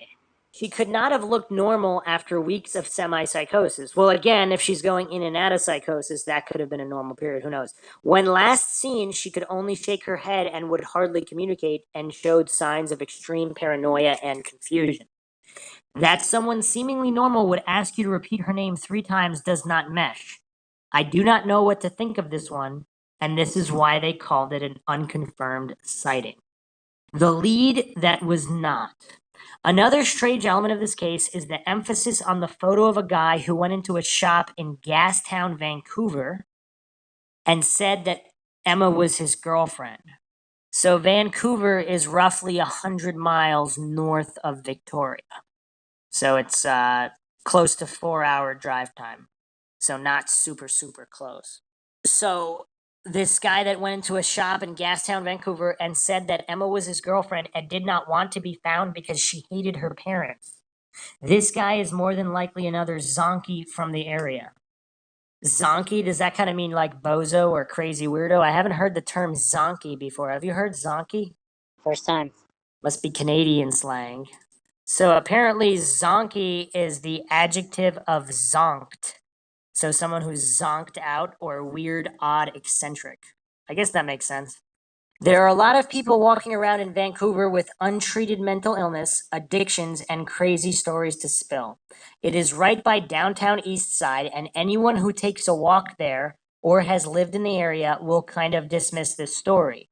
Not that it should not have been pursued, but does it deserve this type of attention? Why is there no information at all about previous boyfriends or male encounters, co-workers, homeless people she would chat with, etc., and such emphasis on the likes of Julian and an insignificant guy shredding a poster in Gastown? After all, it is logical to think that if she needed help, she would have turned to someone familiar like she did when she called her mom. The elusive Emma. According to her mother, mental illness runs on both sides of Emma's family. You have to admire Shelley for her candor. After reading the thousands of letters and journals left by her daughter in her van, she realized that Em was suffering from serious mental deterioration and had been depressed and troubled for a very long time and did not want to bother anyone with her pain. She realized the extent of her despair, but too late. On her computer, they found a note from dead Emma. And they went over this on Fifth Estate, if you remember.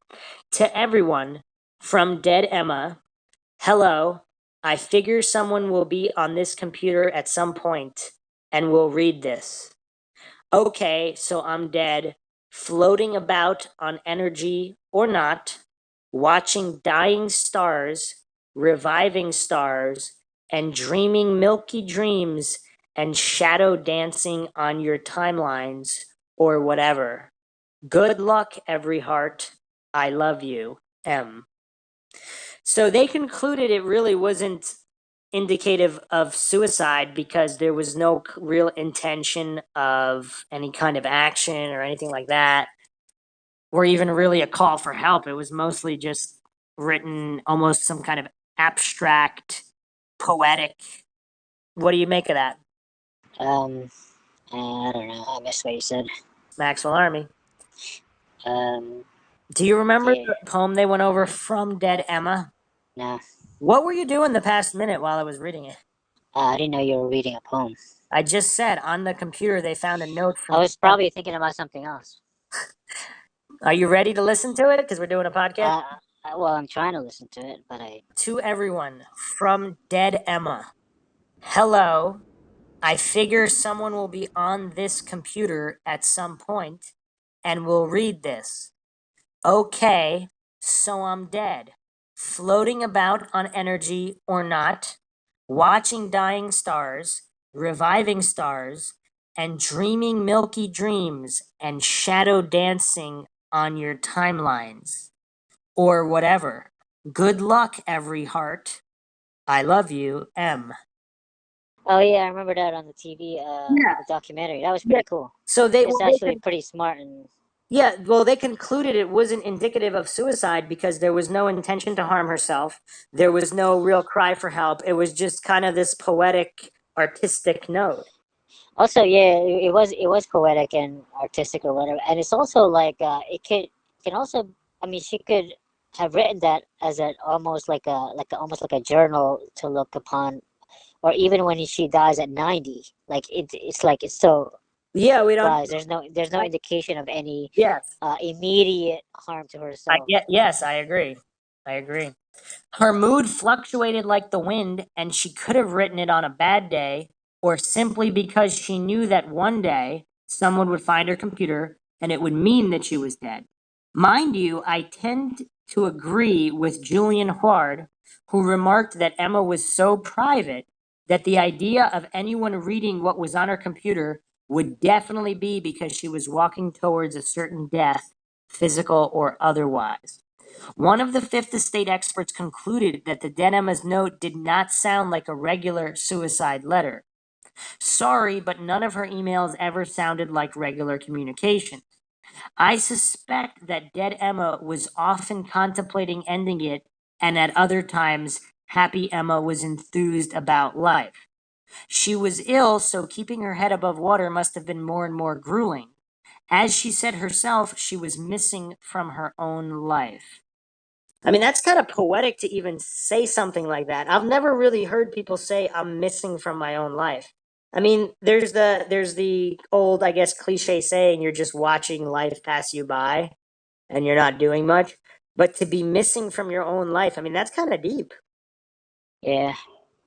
Shelley remained in BC for a few months and visited friends and acquaintances or anyone who could have seen or talked to Emma. Emma had worked in a seasonal restaurant called Redfish Bluefish, and they were expecting her back for the reopening, but she never showed. It was like she had evaporated into thin air. A team of divers scoured the harbor but found nothing. Billboards were erected on main roads, and a reward of $25,000 was offered, but to no avail. What's in the cards? This case has become an enigma, and many have talked about it around the water cooler or participated in physical searches or investigative activities. As they say, you find out how important you are by how long they look for you if you are missing. This quest seems eternal. Because I had nothing new to add but my humble opinion about the case, I decided to consult Pamela Vailmont from Australia, who does forensic numerology criminal profiling. That's pretty interesting, and had never heard of the case before. I only gave her Emma's name and date of birth and the date of her disappearance.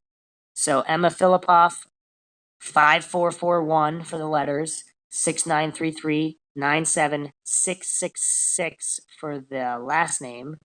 So that equals 14 master 55, whatever that means, 69 out of 6, or 69/6, 30/3 soul, 39/3.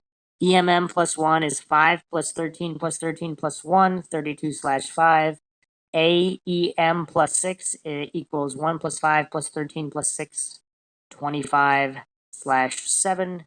MAE plus 1986 equals 13 plus 1 plus 5 plus 24, 43/7. Cycle age 26 in 2012. 2012 birthday, 26 plus. 2038 equals 13/4 death cycle, mediated throughout the master 38/11 between her birthday on January 6, 2012 and May 6, 2012. This is when the illness struck, most probably in the month of January, between January 6th and February 6th. She was then in a personal 12/3 year. 6 plus 1 plus 2012 equals 12/3, ruling the throat.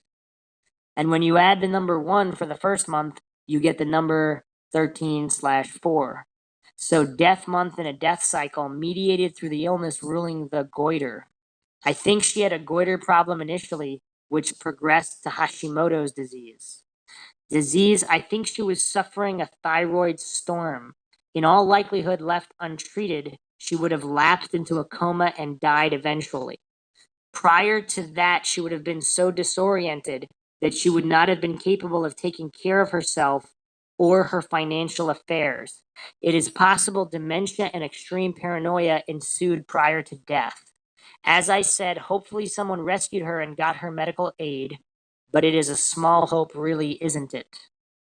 Goiter 769295 equals master 38/11. On the face of it, she does have the potential to totally remake her life and may have made a decision to change direction entirely. Life lesson 31/4 and soul number of 30/3, indicating independent lady who fits well into the male business dominated world. She would have been drawn to Australia and the UK. In November 2012, she was having a reversal in friends and fortune. 12/3 year, throat problems, possibly thyroid, which can cause mental illness. On her birthday in 2013, she entered the death year, 13/4, but she had already vanished by then. Can be a dangerous year for suicide and terminal or life-threatening illness, but equally it can be a remake or break year. Do or die, and she may have decided to begin again far away. In November 2012, she was in her soul cycle at that time, dominated by the numbers 42/6 and 8.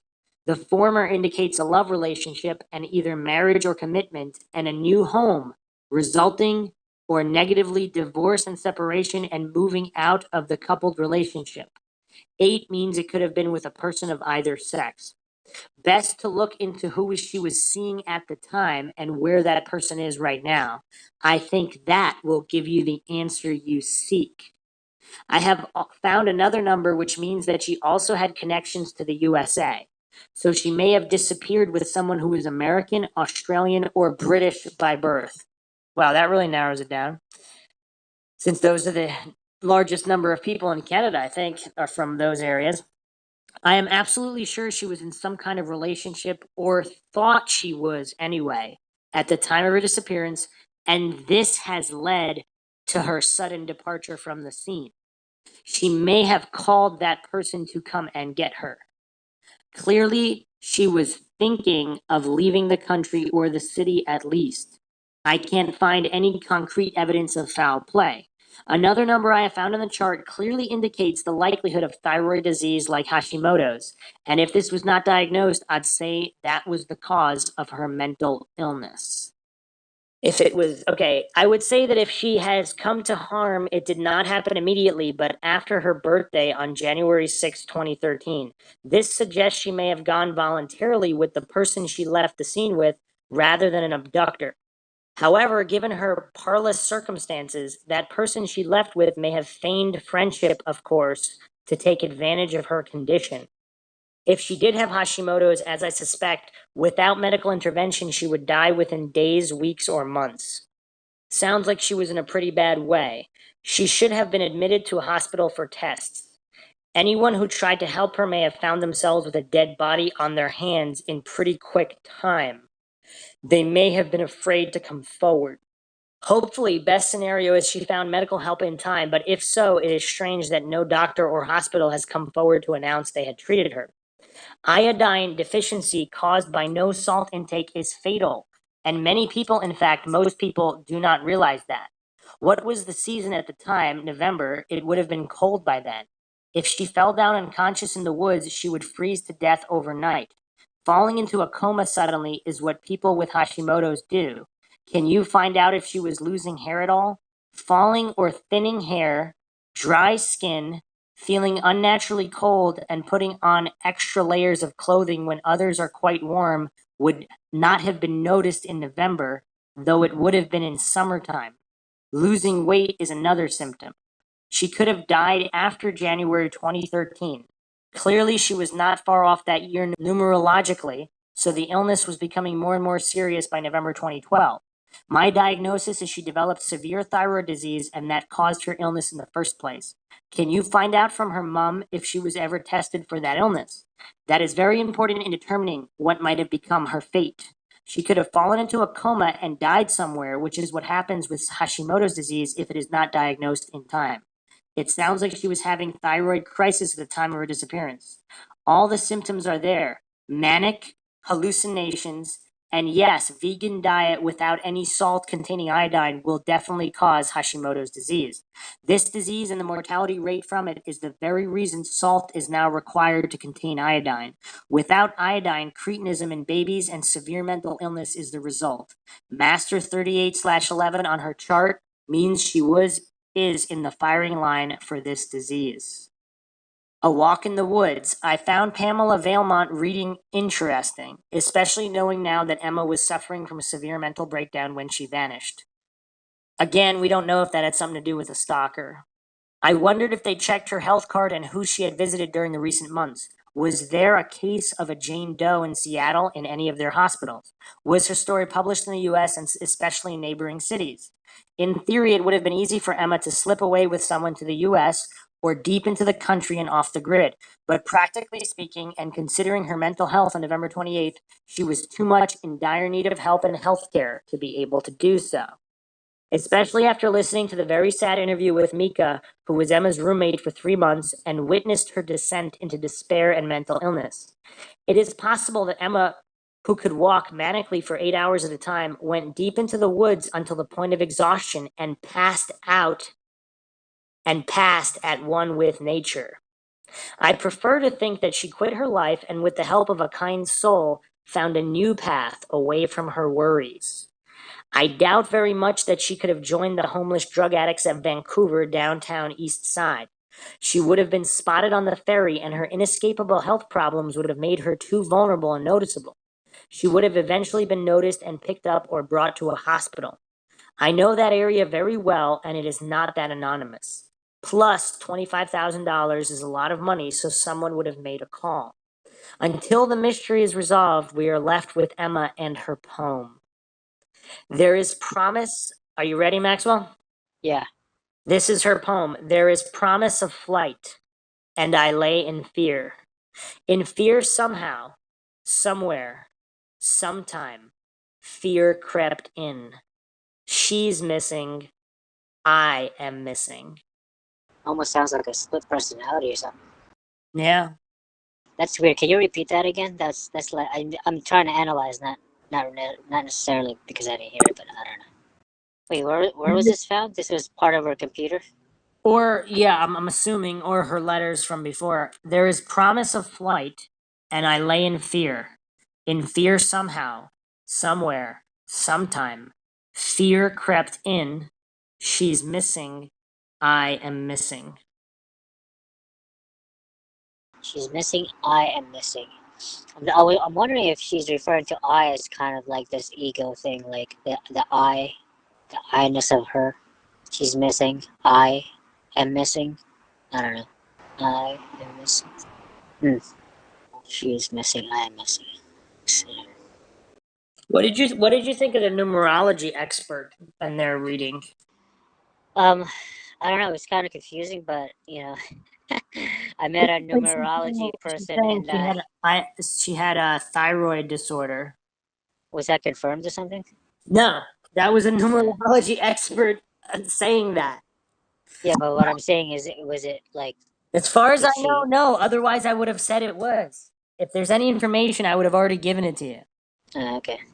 Well, I guess it's okay. I mean, I don't know what to say to that. I mean, but I did meet a numerology expert in real life, and he got pretty close to. Oh man, a few things about me, and I try to analyze and be objective about it. Like, damn, it's kind of, I don't know, it's weird. So yeah. Okay, so it seems like she may have been suffering from mental issues, possibly relating to Hashimoto's, as this numerology experts thinks that she might have been. But what's also interesting, she leaves the door open to she might have escaped and redid her life, in which case she probably chose somewhere far away, but we don't know. But yeah, this is definitely going to have to be a multi-parter because there's still plenty to go over and the new leads that we didn't get to. But once again, if you enjoyed this podcast, you can donate to our PayPal. Just check link in the description. Make sure to subscribe to the channel, hit the bell for notifications. If you like the podcast, hit the like button. Feel free to share it across social media platforms. And you can also like our Facebook page, check us out, Twitter, Reddit, Patreon. This is Bruce McGuire signing off. And Maxwell Powers. We'll catch you guys next time.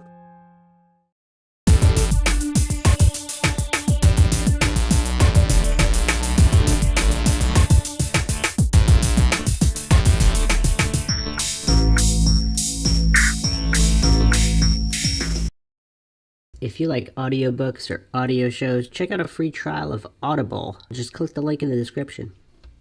You are listening to MINDSHOCK True Crime. This is the Emma Fillipoff series, Emma Fillipoff Part 2, Tracing Her Steps. I am your host, Bruce McGuire. And Maxwell Powers. And we are going to go through an in-depth timeline, trying to trace all of her steps up to her disappearance in typical MINDSHOCK fashion, leaving no stone unturned. As always, if you like the podcast, you can donate to our PayPal. Just check the link in the description. Make sure to subscribe to the channel, hit the bell for notifications. If you like the podcast, hit the like button. Feel free to share it across social media platforms. Make sure to follow and like our Facebook page for exclusive updates and releases. And you could also check us out on Twitter, Reddit, and Patreon. And patrons do get priority for case requests. All right, Maxwell, so now that you've had quite some time since our first episode to think about what happened to Emma Fillipoff, do you have a leading theory? I do not. I might need a review on Emma Fillipoff. I know she went missing. She had a van that she lived in a couple days or something like that, and then this. I don't remember. Yeah, the circumstances of the van and many other things in this case are all very bizarre. It's the more I dove into the case, there does seem to be some shady element surrounding her life. And again, as we've talked about in the first episode, if she was having personal or mental problems and was vulnerable, doesn't that increase the chance that she would be the victim of some kind of predator instead of decrease? Because now, if she's not, people always say, in the true crime community, there's a lot of online chatter about people that wander off and die because they're in some kind of mental haze or conditioning. Wouldn't that make it more likely that, you know, some kind of shady individual would take advantage of them because they don't even know what's going on? It's just it's really mind-boggling, mind-shocking, if you will, for people to just completely write off any and all possible nefarious activity because someone may have been having mental issues. And we've looked at this. It's very possible she's not having mental issues. She's just an eccentric individual.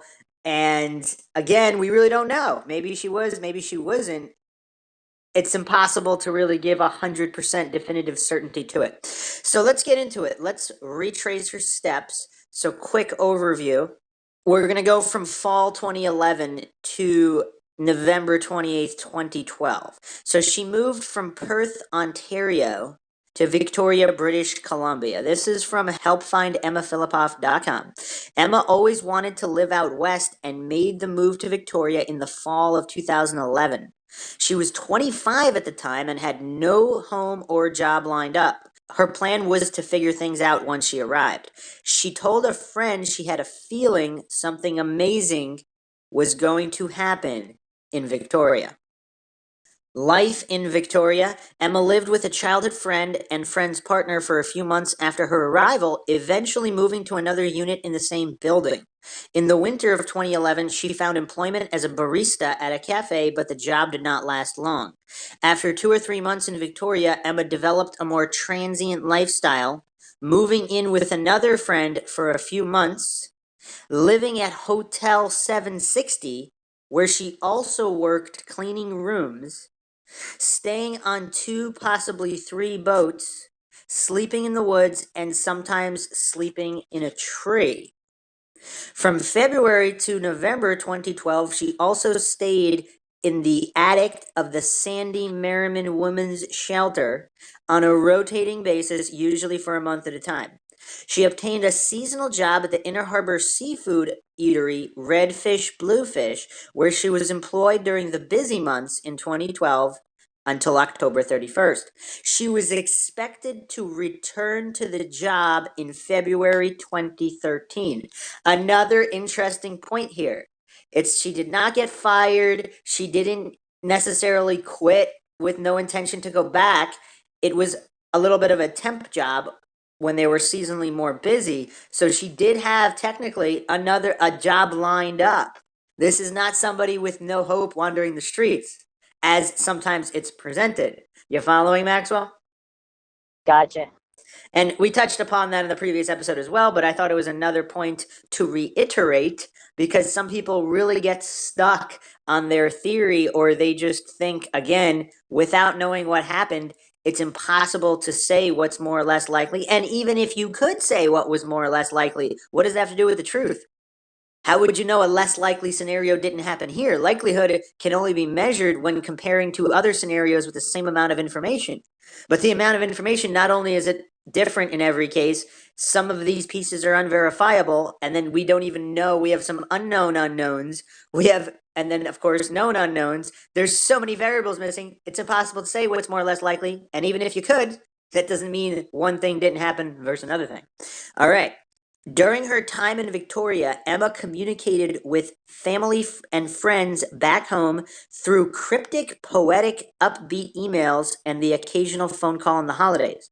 Her loved ones were unaware that she was living in a shelter. Emma could often be found reading in the children's section of the library or quietly meditating in the sun.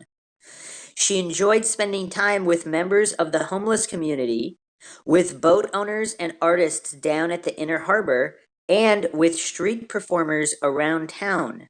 The many friends and acquaintances she made in different circles describe her in such terms as free-spirited, creative, adventurous, giving, soft-spoken, private, independent, trusting, flighty, highly sensitive to people, and very brave to sleep alone in the woods. She is very kind and likes caring for people, especially the elderly, children, and pets. She is a skilled chef, photographer, and artist. She loves to write and maintains several journals and a blog. She prefers nature to city life. favors walking barefoot, loves travel and adventure, adores her family and friends, and is known to have an aversion to convention, intrusive questions, social media, cell phones, spending money, and playing any role in the establishment. When it's phrased like that, it almost paints her as more sane than the insane people who choose all those other things. Yeah, that's pretty interesting. While her beauty and friendly nature attracted the attention of many in Victoria, she only dated one person that year. The brief relationship ended after 3 months on a mutually positive note. She was reported to have enjoyed drinking and socializing with friends. She always offered a listening ear to others and freely shared her laughter and joy for life, but was not prone to sharing any inner thoughts or struggles.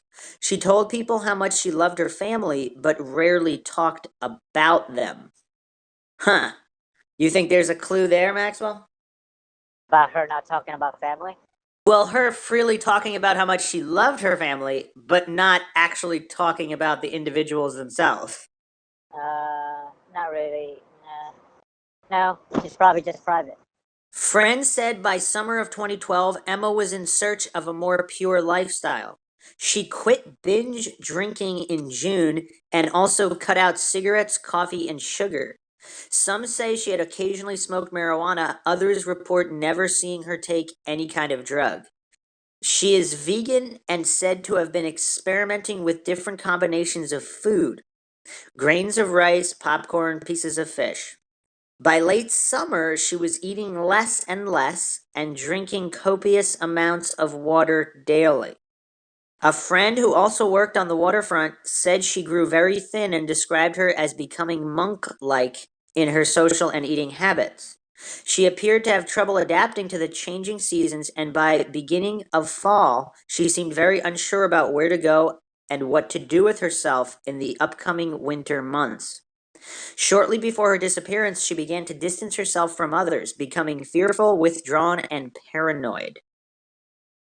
All right, so that's the background. Now let's get into her van, because the van is bizarre, and I've often stated in the previous episode that it's a lot of the trouble seemed to possibly have started with the van. It could have started a chain reaction when her van was towed. So in June or July of 2012, Emma purchased a van with the intention of living in it and traveling around the island.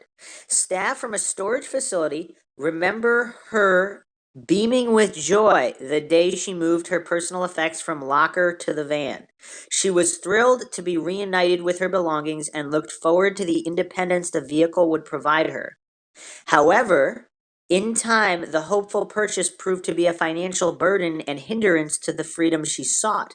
The van had to be towed 3 times shortly before Emma vanished, and she had been asking around for the name of an inexpensive mechanic.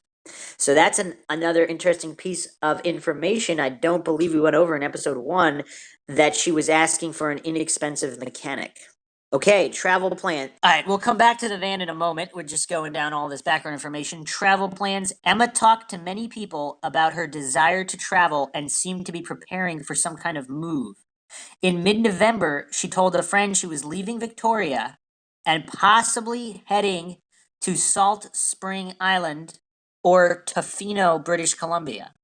Friends recall her other plans: sailing on a boat to Mexico, heading to San Juan with a man she barely knew, moving to California, moving to Costa Rica, traveling to Japan with her father — that's one that's come up a bunch of times — living off the grid somewhere in the woods, visiting an aunt in Lanceville, British Columbia, and surprising her family by going back home to Perth, Ontario.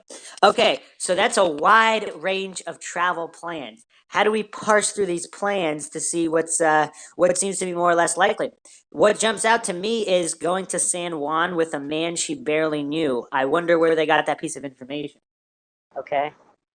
Does that seem a little bit strange or potentially dangerous to you, Maxwell? That she got picked up by a stranger? No, not at all. That people were sharing her plans, and she said one of them was to go to San Juan with a man she barely knew. Not a stranger, so it's an acquaintance of some kind. So either this acquaintance offered to go to San Juan, or if she had just met him once or twice or three times, they just randomly talked about it. That's what I just said 2 times now. Um, it's okay. I don't know. You gotta trust people. Was that Maxwell's advice to the world? I don't think that's good advice, Maxwell. We're doing a missing persons podcast. um, I don't know, because I've done the same. I don't know. Just Well, I've maybe done. you might not be a random predator's number one target to to kidnap and put, like. Yeah, I know. I guess for like a pretty girl, it's different, but All right, so no further thoughts from Maxwell. Early warning signs. Entries in Emma's journal suggest she had been privately suffering with mental health issues as early as the age of 11. For years, her secretive and quiet nature enabled her to hide her inner turmoil from family and friends. You know what's weird though? Like we went through her poems on the previous episode, and going through some of her writings, and the analysis on the Fifth Estate also, it did not seem like she was suicidal, and there's obviously different experts would agree interpreting those poems and language. Is it possible she's just simply eccentric? People label this mental illness because it's not like everybody else. So that might be premature and even inaccurate, because if she's not normal, and by normal the definition being average, that doesn't mean she has a mental illness to the point where she can't live life. I mean, we don't know. Maybe she did, maybe she didn't. But I don't know if we can just base that off journal entries. And especially like starting at age 11, what does that mean? I mean, humans are still developing. If that was just her nature of being eccentric or whatnot, being different than most people, and it was manifesting early, and it had nothing to do with being non-functional, because she seemed to have been, again, some people say her mental health issues declined, and if that was the case, that's different. And we went over the one theory by, I don't know if it was a tarot reading or a psychic reading, that she might have been developing Hashimoto's disease or a thyroid condition due to her diet experimentation, which could have led to some issues. Obviously, no body was found, so it's the whole case is very, very difficult. So much information. But in the winter of 2011, a childhood friend and roommate in Victoria saw warning signs when she observed Emma often obsessively arranging patterns using objects such as feathers, shells, rocks, and food. Sometimes she insisted others participate in these compulsive rituals. Her friend contacted Emma's father, James, out of concern after she woke one night to find Emma outside in a euphoric state, high on the grass and stars. Emma was very upset to learn James had been contacted and declined his offer to fly her home. She insisted she would be fine on her own. Her parents were divorced, and her father failed to inform Emma's mother, Shelley, about the incident. Shelley had stated she would have flown out immediately had she been aware of what was going on. According to 3 friends in British Columbia, Emma had been experiencing ongoing stress related to feeling harassed by someone she had a bad experience with years prior in Campbell River, British Columbia, where she studied culinary arts in 2008-2009. She did not provide details, nor did she reveal his identity to her friends and in her journal. That's pretty interesting, though. So, yes, we talked about this individual briefly in the first episode as well. So, she either had a stalker or some kind of individual that she was involved with. Yeah, it's kind of weird. Why do you think she didn't name him, mention him to anybody, or write him down in her private journal, which I guess she either wasn't expecting anybody to read, or if she was expecting people to read it, she didn't want to name him because maybe she believed she was partly responsible, or some other thing that may or may not have been true, but it may have led her to not write his name. What are the reasons she might have not named him? could be just random. I mean, because I sometimes write journals and I forget to put things in. Yeah, but not everybody's as forgetful as you, Maxwell. Like normally, people would write at least the first name, right? If they don't want the individual to face any legal ramifications, you would at least either put the first name or a nickname, right? I'm talking just like putting in the journal the events or whatever. But she did put the event. She just didn't put his name. Ah, no kidding. Yeah. Do you pay attention at all, Max? I didn't know. Oh, that's cool. That's weird. All right, I get it. Well, she didn't say she. I don't know if she did the exact details. She's someone. So three friends in British Columbia said that Emma had been experiencing ongoing stress related to feeling harassed by someone she had a bad experience with years prior in Campbell River. That's kind of weird. That's if that was several years prior, 2008, 2009. That's not that many years. 2 years, 2.5 years, 3 years. She did not provide details, nor did she reveal his identity to her friends and in her journal. Yeah, it's weird the way that's phrased. Maybe there were no details in the journal, but it says she did not provide details, nor did she reveal his identity to her friends and in her journal. So maybe she didn't write it in her journal, but she apparently three friends said the same thing, that there was ongoing stress related to feeling harassed by someone, by this someone that she had a relationship with in 2008, 2009. Okay. Or actually, no, it says, man, this is not phrased well. Years prior in Campbell River. Campbell River was where she studied culinary arts in 2008, 2009. I guess we assume that was during that time period. All right. A roommate recalls Emma expressing the need to avoid social situations where she had to interact with men. The reason she chose not to stay in co-ed shelters. Those who knew her in Victoria say Emma seemed friendly, articulate, playful, clever, and sociable. However, by early November of 2012, she had grown distant, and friends noticed a dramatic change in her behavior and personality. She refused invitations to go on adventures, canceled a trip to Mexico with a friend at the last minute. Okay, that's a new detail. So apparently there was a trip to Mexico. And again, people who say she didn't have any friends or whatnot, apparently she had a lot of friends. Just going through all of this history and details available, she had a lot of friends and acquaintances, it seems. And she was going to go on to Mexico with a friend, and she's a world traveler. She canceled last minute. Does that seem out of character, Maxwell? Especially if there is someone shady in this area, wouldn't she want to get away? But when was that? When was that? As far as with the timeline and when she went missing. It says by early November. And when did she go missing?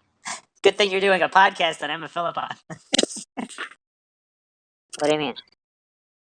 She went missing November 28th, 2012. So as I just stated a moment ago, in early November, so she went missing on the 28th. In early November, she had grown distant and friends noticed a dramatic change in her behavior and personality. She refused invitations to go on adventures, canceled a trip to Mexico with a friend at the last minute, and generally seemed frightened to go anywhere that wasn't the pier or the shelter. So yeah, that is a little strange. So this trip was early November. I guess if it was canceled last minute, it could have happened anywhere from early November to I guess mid-November to I guess several days before she vanished. We don't know. But that month, roughly that month, does that give you the information you need to give forth your input, or did you just ask that for no reason like you usually do? I'm trying to see like the state of mind, like how, like, because you're saying that she had a lot of friends. I mean, and she, like, if she, because I don't remember the details, but like if she went missing the day before and she was about to go out with friends, it's kind of like I don't know, it's kind of weird. I'm trying to see her state of mind. So it's been a month. So it's been a month that she's been in that state where she's kind of A like couple weeks, out of. yeah, early November, so it'd be at a couple weeks, yeah. So it's not like 6 months, Right. like, Yes. yeah. So yeah, and they said it's like dramatic change. So like, how often did they see her? Did they see her like 2 months before that, and was it just that time? Like, so a month before that she was perfectly fine, and then they saw her again for that when they invited her out, and then she. Well, we also have to call into question the friend's ability to even notice changes, because if her normal eccentric personality is like this, where sometimes she's one way, sometimes she's another way, because some people are like that. So unless you were with that person every day for months and months and months, if they have some kind of normal mood swing cycle or something that appears to be mood swings, if that's their normal personality, and they caught her on a downturn and then they just happened to not hang out with her when she was on an upturn, that could account for it. Also, we have to examine if someone harmed her, and if it was one of the friends, are they putting out false narratives? Because the mentally disturbed suicide angle, I mean, obviously that's a go-to to murderers covering their tracks, right? Yeah. But we don't know how many people were involved. If it was just one friend, it would seem unlikely that other friends would say the same thing, so we really don't know. But on the other hand, it's difficult. If some of these friends are homeless people or transients or whatnot, some of them might not give reliable testimony, or they might be described. Some of them might not be articulate, where maybe they were phrasing it as there was this one incident, but somehow the phrasing it came out where whoever was asking him the questions was led to believe it was numerous incidents, and then they ascribed that to a change in personality. We really don't know. We have to examine every single possibility here. So again, you want to finish your thought relating to the last-minute canceled trip to Mexico? Because the question I was asking is, if she's a world traveler, one, she would want to go. Two, if she felt like she was being harassed or stalked in that area, wouldn't she want to go to Mexico? Or three, That's a good point. was she paranoid with the friend that she was going with? Either justly so or unjustly so. Like, if that friend was involved with someone else who she was wary of, she might have just not wanted to deal with that friend in the first place, even though she might have wanted to go to Mexico. We don't know any of these variables. These are all missing variables. But this is MINDSHOCK, and we have to go through all of them. So, are you going to finish your thought or no? Now that you know when she went missing. I'm mostly curious about, like, I'm trying to see just her state usually when I ask those questions. Well, now that you know. Now it's been a month. Well, that trip could have But been a week. The trip could have been a week prior to disappearance. We don't know. We just know that between early November and November 28th, several things happened. Change in personality. And you said, and I guess they were planning it. They were pre-planned, and she wanted to go, and then she canceled last minute, right? That's what it says. And so the planning was, like, I guess a month before. I'm guessing, maybe. I mean, if it's, it seems so, like that means she's still in the right state of mind. It seems like it would be at least a few weeks, anywhere between a few weeks to a few months, right? People plan trips a few months ahead, especially with expensive airfare or whatnot. She might have planned that trip 6 months prior, but she chose to cancel it last minute in November. She didn't cancel it in October or September if it was planned many months ahead, which we don't know. You need to come out with a working memory supplement. It'd be like Maxwell Plus. That's a good one. But now that you have all this information in mind, now what? What are you going to do with it, Maxwell? If the trip was planned several months ahead, like most trips are, I don't know if I would say 1 month. It seems like people who, I mean, it could have been a month. What difference does it make? If it was a month or 6 months, she didn't choose to cancel it until that window between early November and November 28th. I don't know. I was just curious. You have no thought. Well, I can't really gather, like, any, so, like, I can't really, I don't know. I need more information. I'm just trying to get to know the girl. But there is no more information. We're just discussing different theories. I didn't ask you for obviously, I know you don't know exactly what happened. But this is a true crime podcast where we're discussing possibility. I just laid out 3 points relating to the canceled trip. I'll lay them out again. 1, if she's a world traveler, she likes adventure and travel, she would probably want to go on the trip to Mexico. 2, if she fears she has a stalker or somebody harassing her, she's wary of people in that area, she'd want to go to Mexico, get away, at least for a bit, right? 3, unless that friend that she was going with there was either an issue, or she either justly or falsely believed that that friend was associated with someone else that she was wary of, so she'd rather just not deal with the friend in general. We don't know. But those are the 3 points of information that would help. Now, regardless of any of those that are true, you have absolutely no thoughts. I'm asking for the 5th time, I guess, relating the decision. Well, you've covered a lot. I'm just saying it's probably just canceling something could be a sign of like depression. I mean, if she's really looking forward to it and she's really depressed, she doesn't really feel like doing anything. That's a good point. That's a good point. If she was depressed, she might have done that. Yes. Okay. So it seems like she was frightened to go anywhere that wasn't the pier or the shelter. So the shelter, that makes sense, but the pier, is that really the safest place? I don't know. That's kind of weird also. About 2 weeks before she vanished, one friend recalled driving by the shelter and saw Emma looking cold and wet, standing motionless, staring blankly at a murder of crows nearby. I think that should be probably stated as she could have just been staring at crows nearby. I mean, I know a flock of crows is called a murder, but that it seems like that probably that word. I don't know if I would use it in a missing persons case, but anyway, so a friend drove by the shelter, saw Emma looking cold and wet, standing motionless, staring blankly at crows nearby. What do you think about that? I missed it. I said it twice. Just the last part. Said it twice back to back. She was cold and wet, standing motionless, staring blankly at crows nearby. Oh shit, that's kind of cool. Why would you say that was cool? I don't know. It looked like a movie scene. You know, I don't see, that's kind of weird. Like I don't know if you do this, but some people, I mean, I've seen people zoned out, staring blankly. I mean, it depends on how long. If they're doing it for an hour, that's pretty disturbing.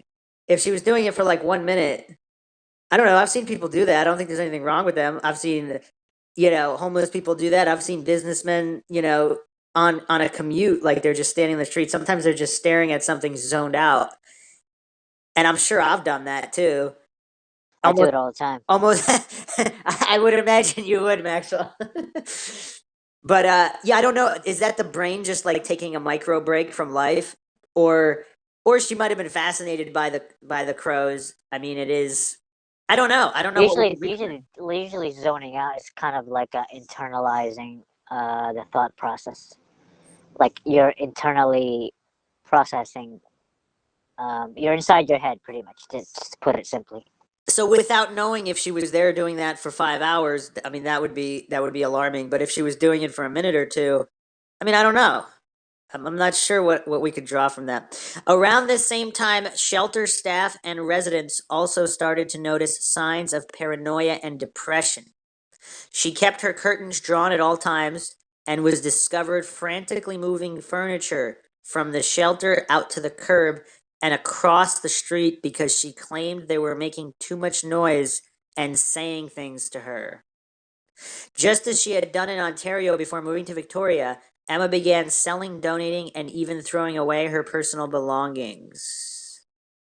This behavior led shelter staff to suspect she might be suicidal and or suffering from mental illness. Unable to contact her parents due to privacy laws, they called police to request a mental health check. Staff explained the situation over the phone, and police, rather than visit the shelter to assess Emma, told staff to call back if they noticed any more odd behavior. Staff did not call back. That's alarming. During this time, a concerned roommate encouraged Emma to spend less time at the shelter by taking out a membership at the YMCA and visiting the library as often as she could. She also strongly advised Emma to call her mother. So I don't believe we've discussed this individual. So this was a roommate that said this to Emma. You make anything of that, Maxwell, or did you not? Or did you miss that also? Um. Uh. Yeah, I missed it. Man, your brain is unusually off today. Emma made a series of tearful phone calls to her mother, starting on the night of November 23rd. Shelley assured her each time they spoke that she would make the necessary arrangements for her to come home. Emma consistently called back the next day, insisting she would stay in Victoria to work things out on her own. This cycle of changing her mind occurred 4 times over the next 4 days. During one of these phone calls, Emma told Shelley she did not know how she could face her. A close acquaintance reported seeing a very anxious Emma by the harbor a day or 2 before she vanished. When she asked their circle of friends what was wrong, they explained she was concerned about her mother arriving in Victoria. Emma's final call to her mother was made on the morning of the 28th. She said, "Don't come, Mom, not today." Shelley said there was a noticeable change in Emma's voice, which greatly concerned her. Shelley's the mom. Yes. Against the advice of family members who wanted to respect Emma's need for independence, Shelley put everything on hold and took a flight out later that same afternoon. With a history of mental illness in the family, her mother was very worried and felt Emma needed her. You can't argue with a mother's intuition. According to witnesses, Emma returned to the shelter at around 6 p.m. that evening and was informed by staff at Sandy Merriman that her mother was on her way. She became visibly upset and anxious and quickly stormed out of the shelter. Another resident tried to pursue her outside but was unable to catch up with her. It is unclear how staff knew Shelley was on her way, as she did not tell them she was coming. That was another bizarre point we discussed on episode 1. Shelley arrived at the shelter at around 11 p.m. and learned that Emma did not claim her bed that night. Shortly after midnight, shelter staff called police to report Emma as a missing person. This whole thing is just so sad because her mom must have just missed her by just a few hours. And how differently this could have all turned out if the staff did not tell her that her mother was coming. It's a very tough situation because obviously you want to value an adult's privacy, but here's the thing though. This same staff called police for a mental health check. So clearly they're not 100% certain that this individual is 100% well to the point where their wishes, for example, to not have their mother arrive, because we don't know the history too, because the staff doesn't know if the mother was abusive or if it's not a real mother or whatever. There could be infinite situations where they're not necessarily going to be calling the mother and tell her to come. But how did they know she was coming? Yeah, so if she didn't know that she was coming, the mom would have arrived. If the staff didn't inform, well, the mom was arriving no matter what. Oh, but the staff informed her, and Informed Emma. The staff informed Emma, but Shelley never told them she was coming. So she was coming. Your question was kind of hilarious. If the staff hadn't told Emma, then the mom would not have arrived. Wait, I meant like the mom. I mean, Emma would not have left. I meant. Oh, possibly not. Yeah, correct. Possibly not. But here's the thing, though. Why not? Okay, again, the need for privacy needs to be respected. Why not also call the police? If they knew the mom was coming, why not also have the police there just in case? Because if she really doesn't want the mom there and the police are there, like there should have been some kind of more of an effort to help her, especially given the fact that they were concerned. Because they were concerned enough to call police and request a mental health check. Police didn't seem to care. And they said just to call back, and then the staff never called back. Now, either that could be one of 2 reasons. One, they didn't think the police were going to do anything, so why would they waste time dealing with them if they didn't want to help? Or 2, they just figured, I guess, Emma wasn't that unwell because she just continued to function. I don't know. But yes, the whole thing is just so sad because the mom just barely missed her.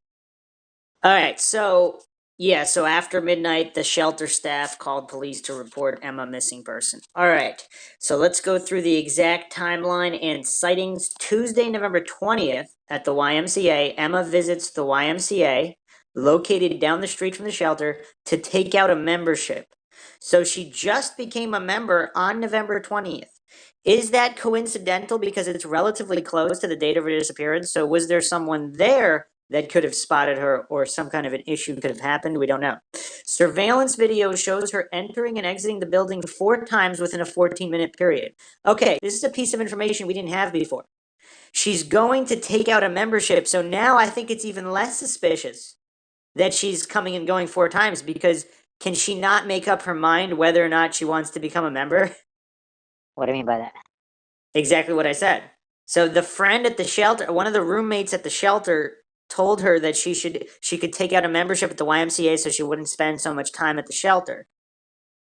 So she's, from the information presented here, November 20th, the date the YMCA footage is from, that's the date that she's going to take out a membership. Okay. So if she can't decide, like if she goes in, takes a look around, walks out, she's like, I don't know if I want to be a member. Well, maybe I should give it another look. And she goes and does it again. Surveillance video. We looked at the surveillance video in the episode 1. Surveillance video shows her entering and exiting the building 4 times within a 14-minute period. She seems to be nervously peering out the glass doors as though waiting for or hiding from someone or something outside. She pauses for approximately 1 minute each time as she exits and enters the building, finally exiting for the last time and turning right. Some believe she was holding something in her hands, such as a cell phone or an iPod. Others suspect she is simply fidgeting. Yeah, the footage is strange. It definitely, again, factoring that footage with the other convenience store footage, it seems like she did think someone was after her. And I gotta see that footage again. Is it paranoia if somebody's really out to get you? Or is it just awareness?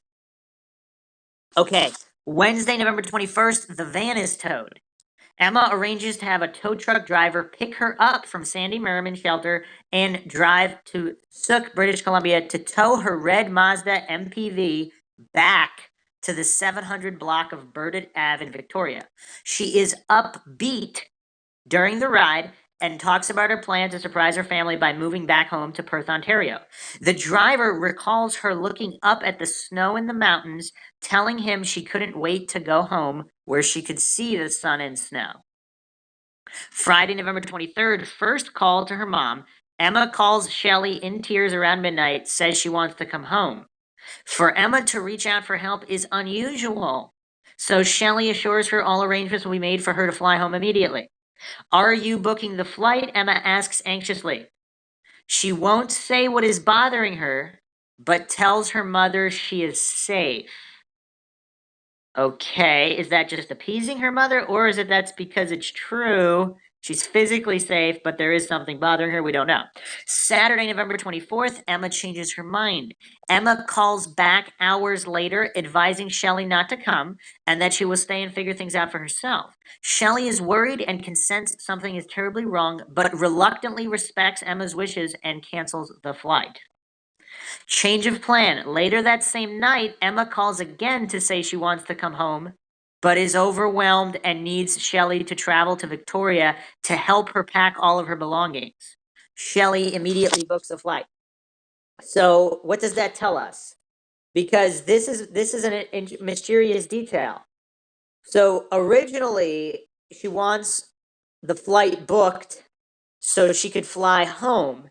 However, now a day later, Saturday, November 24th, she tells her mom that she needs her mom's help to pack. Okay, does that mean there's no critical danger? If there's critical danger, you would, why would you take all these countless belongings, right? You would just go. Right. So, is there no critical danger, no critical life-threatening danger, just some issues, and then she's overwhelmed, she wants her mom to come help her pack because she doesn't want to leave her stuff. Now, obviously, many people in many situations, they don't realize how critical an issue is.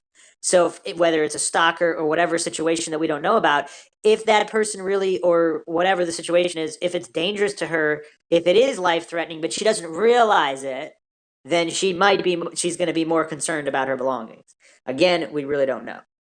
Okay, Sunday, November 25th, another change of plan. Emma phones her mother in the morning. So from the previous night, this is now the morning she has changed her mind again. She sounds calm and more confident during this call, but there is still a sadness in her voice. Shelly agrees not to come, but doesn't unpack. So does this mean Shelly is anticipating another call? That she changed her mind yet again if she's going back and forth? Okay, van is towed again. Because of parking enforcement, Emma has no choice but to arrange for her van to be towed again from Burdett Ave to a parking lot at the Chateau Victoria Hotel. So yeah, this whole situation with the van and all these different towings and her need for a mechanic, I'm sure that's troublesome for the mind, especially if that's packed on to another situation like a stalker or something else. Tuesday, November 27th, growing concerns. Shelly grows increasingly concerned and decides to dial the number on her call display, thinking Sandy Merriman might be the name of a friend Emma is staying with. She speaks to a staff member and is shocked to learn that Emma has been living in the women's shelter on and off since the winter of 2011. So about a year. Notice on the van. Staff from the Chateau Victoria put a notice on Emma's van to have it towed on Tuesday, November 27th. So now her van's going to need to be towed again. Okay. Emma calls her mom later that night, Tuesday, November 27th. Emma calls her mother again in tears, asking for help to come home. Shelly immediately makes arrangements to fly out the next day. I mean, this whole case is, yeah, it's so rough. So just another quick note on the towing. So it was towed to the Chateau Victoria November 21st. It was towed from Burdett Street to Chateau Victoria November 25th. November 27th, the staff notice. On November 28th, the day of her disappearance at 7 a.m., she went to the Chateau Victoria and asked to have one more day to arrange the towing, which was granted. Now, I'm not sure how all of that goes down because if you're parked somewhere, do you have to be friends with the people or were they just that nice because she seemed like she was homeless or staying in a shelter or whatever? But she asked. Again, in retracing her steps that day, I think it's very important to examine every avenue because we don't know what happened. So at 7 a.m., she's at the Chateau Victoria asking for one more day to arrange towing. That extra day is granted. On November 29th, her van was towed by Always Towing to their lot at the request of the hotel. So the police was located the van in the Always Towing lot. And it was identified by VIN number, and this is information from the Victoria Police Department. You followed all that, Maxwell? Sort of. 27th. She got the car towed. No, she did not. On the 27th, I said this is the third time going over it now. The notice on the van was put there on the 27th. On the 28th, the morning of her disappearance, of the date of her disappearance, she went to the Chateau Victoria at 7 a.m. and told them and asked for an extra day to arrange towing. And that extra day was granted. Follow? Yeah, got it. On That's the cool. 20, so now on the 29th, so this is the day, she disappears on the evening of the 28th. On the 29th, nothing to do with her, Always Towing tows the vehicle. That's messed up. Yeah, well, it's unclear. If they said they were supposed to tow it, I guess either if there's a notice for towing on the 27th, does that mean they're going to tow it on the 27th or the 28th? But she goes on the 28th at 7 a.m. to get one more day, so it appears, I guess one more day is 24 hours. Because on the 29th, the following day, it is towed. It doesn't say what time it's towed, but it's towed. So either 7 a.m., anywhere onward after 7 a.m., that's 24 hours from her request. All right, did you follow that time around? Yeah, 24 hours, yep. That wasn't the point of all that, but okay. So now we move on to Wednesday, November 28th, the day of her disappearance. At 4:30 a.m., Emma phones Shelly and changes her mind again. Don't come, Mom, not today. Shelly tells Emma she won't fly out to Victoria, but against the advice of the family, takes the first flight out that afternoon. Okay, that's 4:30 a.m. There's the call. Emma calls her mom at 4:30 a.m. And some of these calls apparently are late night calls. So this is a frantic This is a frantic couple of days because she's calling super late at night, calling super early in the morning, changing her mind back and forth. Okay, that's 4:30. 7 a.m. she's at the Chateau Victoria. And apparently they say the staff did say that she was very upset about the notice on her vehicle. 8:23 a.m. Emma is captured on video surveillance at the 7-Eleven store at the corner of Douglas and Humboldt Streets, where she uses her debit card to purchase $200 prepaid credit card. She is wearing a beige winter jacket, camouflage pants, and her hair is tied up in a bun. She is carrying several bags over her shoulder, including her orange purse. She lingers in the store by the doors, nervously peering out the window. So again, this is all with all this new information. So she also has a bank account with money in it. She has her mother arranging her flight. Does that mean it's all paid for? Why does she need the $200 prepaid card and she has all this stuff with her? Is she planning on leaving the area because she's afraid her mother is coming, or is she getting ready for the trip? Because at 4:30 a.m. she's telling her mom not to come. Shelly tells Emma she won't come. Unless for whatever reason she's lying about that and she said she's coming no matter what, which upset Emma, and for whatever reason the mom did not want to share that with anybody. Do you think that's a possibility? Yeah. I mean, I'm leaning towards that did not happen because it seems like the mom would really want to do everything possible to help find her daughter, and that's a critical detail. If she's telling the mom not to come and the mom insisting that she's coming anyway, that's going to be rough emotionally. So is Emma fleeing here because she's suspecting that she's coming? But I don't think so, because I think the mom. I don't think the mom would hide that critical detail. And then also at 7 a.m. she's going to the Chateau Victoria to ask for one more day. So she's afraid that her mother is flying out immediately. She doesn't have another day unless she suspects that the mother's not going to fly out for another day. I don't know. It's strange. And is she still paranoid that somebody is following her or whatnot at the 7-Eleven store? All factors to keep in consideration. 10 a.m. While riding the bus, Julian Huard sees Emma on Pandora Street across from the Alex Goulden Hall. He disembarks a few stops early to talk to Emma, who is standing on the edge of the sidewalk one step away from the road. She is wearing a puffy light-colored coat, her hoodie pulled up over her head, and hair flowing out in disarray. She is carrying plastic bags in each hand with more bags over her shoulder and across her chest. He observes her from the back and profile but cannot see her face, so he decides to go register for his health card as planned and returns to find Emma still there, standing motionless on the corner. He steps onto the street in front of her and peers into her hoodie to ask if she needs help, and Emma slowly shakes her head as if to say no. He observes her for a short while until he decides then and there he is done with Emma. She won't accept help when offered. Okay, now obviously we went over Julian Huard, very suspicious individual. The endless coincidences of him just happening to move all the way out across the country to Victoria. Again, not the biggest coincidence, because Victoria is a big city. It's not like it's a small little hamlet in the middle of nowhere. That would be probably a bridge too far. But even in Victoria, it is coincidental. And this story, we haven't heard this exact detail of his account. He specifically disembarks a few stops early to talk to Emma. But if he doesn't know it's Emma, because it says that he observed her from the back and profile without seeing her face. So I guess he suspected it was her from her clothes if he had seen her previously and that's what she was wearing. What do you make of this Julian Huard character? We discussed him pretty at length in the first episode.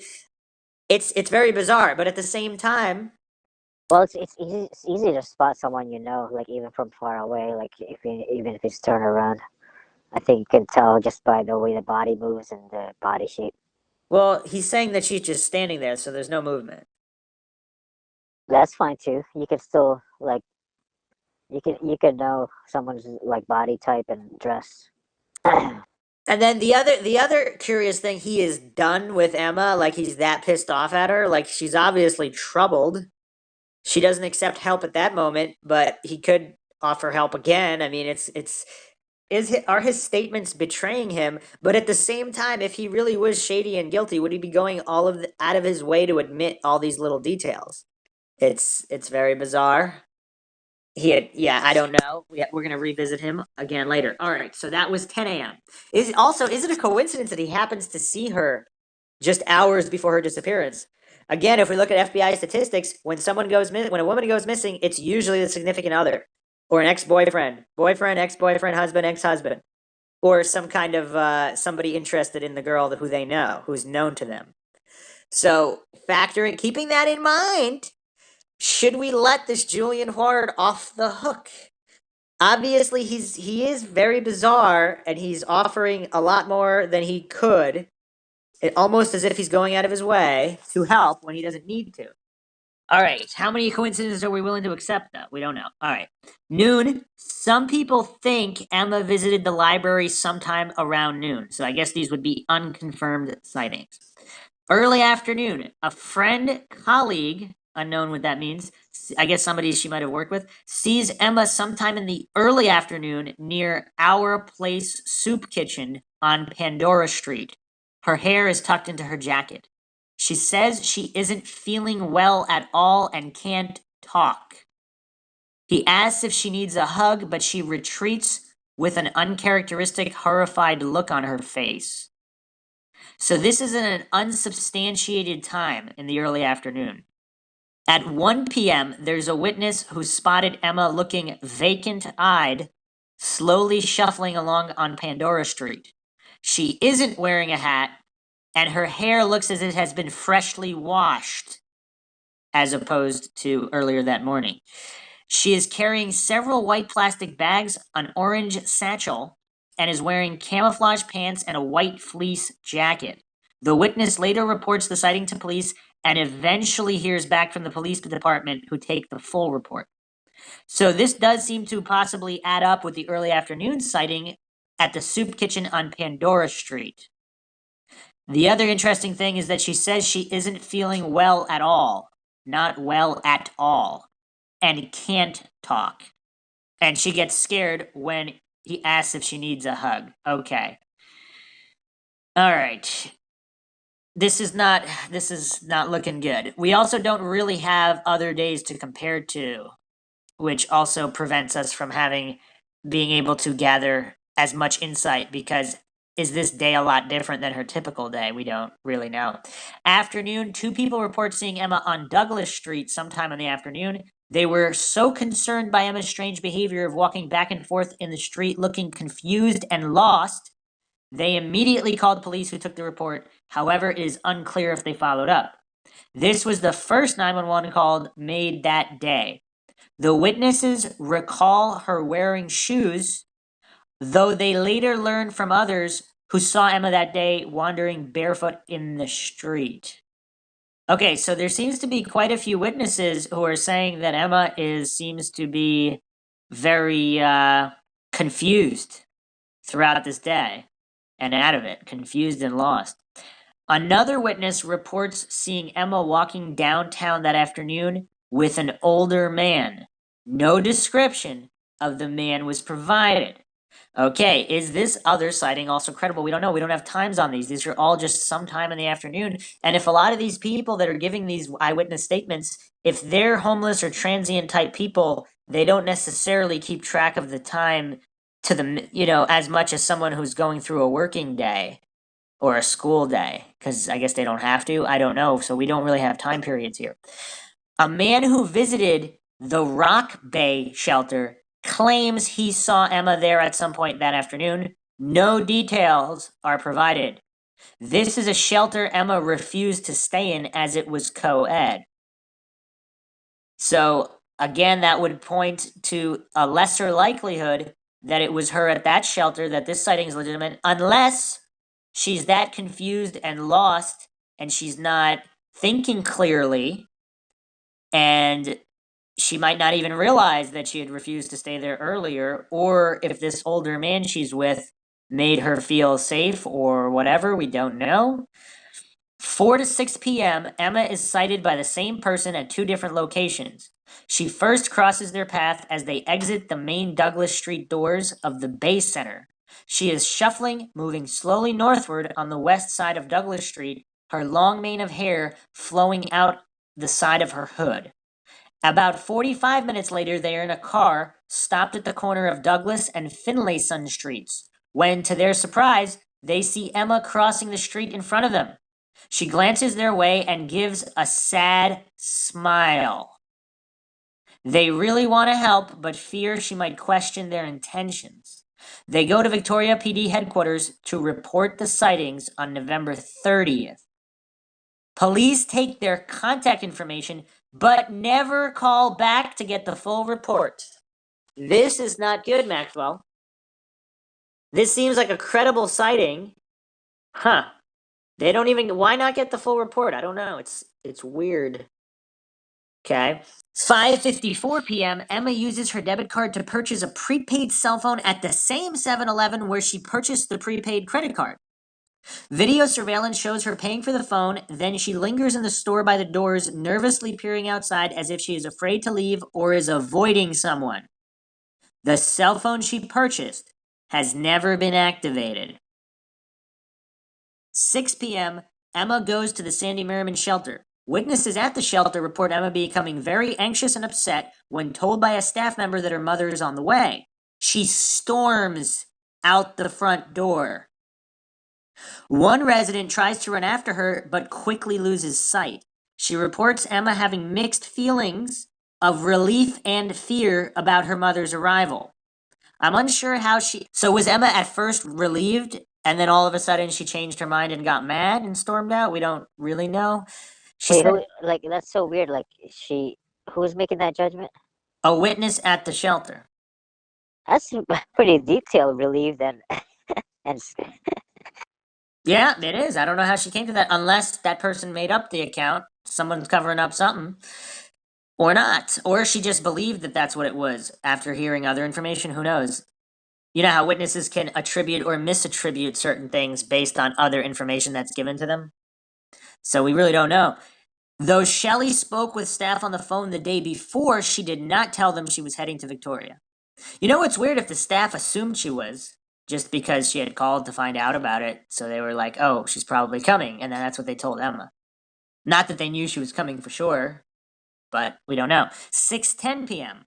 A driver with ABC Taxi picks Emma up near the shelter. She asks him to take her to the airport, but suddenly changes her mind. Even though she had $2,000 to $3,000 in her bank account, she tells him she can't afford the $60 fare and asks to be dropped off exactly where she was picked up. Here's the other thing about the money, though, that I don't know if this is discussed thoroughly.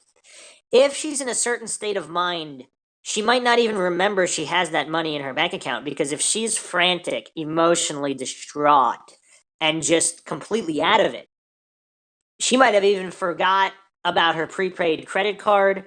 She might just not have that in mind, and she's just so frantic mentally. If she doesn't have $60 cash, she might think she doesn't have it, or who knows? Or if she really did just say that, just to be whatever. But she asked to be dropped off exactly where she was picked up. I don't know. What do we make of that? Because it's that detail is weird to me. Because if she's afraid of somebody that's following her, okay, so if someone saw her get picked up, wouldn't she want to be dropped off somewhere else? Unless she feels safe near the shelter, but then her mother's coming to the shelter, or at least she thinks she might be. So why go back? We really don't know. When they arrive, she asks if she can sit in his cab for a while. The driver observes her behaving strangely. She becomes anxious and paranoid when she hears the dispatch radio.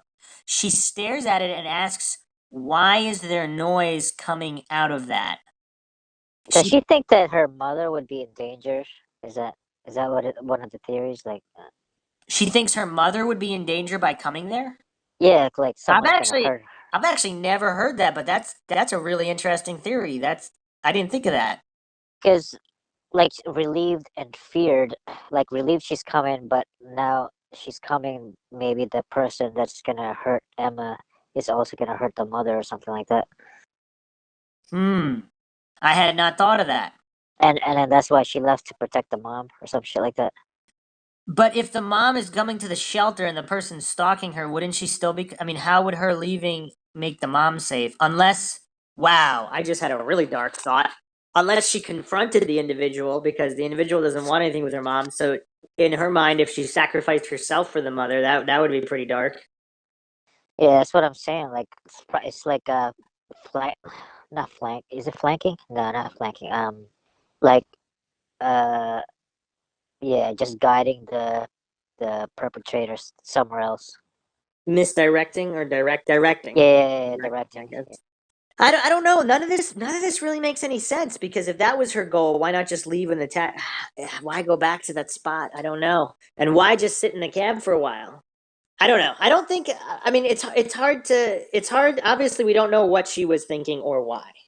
So we can only examine the information that we have here. So she pays the fare with her debit. So she thinks that the rate. She asks why the dispatch radio. Why is there noise coming out of that? So I don't know. She pays the fare with her debit card and quickly exits the cab. 6:15 p.m. Dennis Quay, an acquaintance of Emma, sees her standing barefoot on a corner, looking disoriented, paranoid, and seemingly unable to cross the street. He asks if she is looking for someone or if someone is following her. She doesn't say much and keeps looking all around her.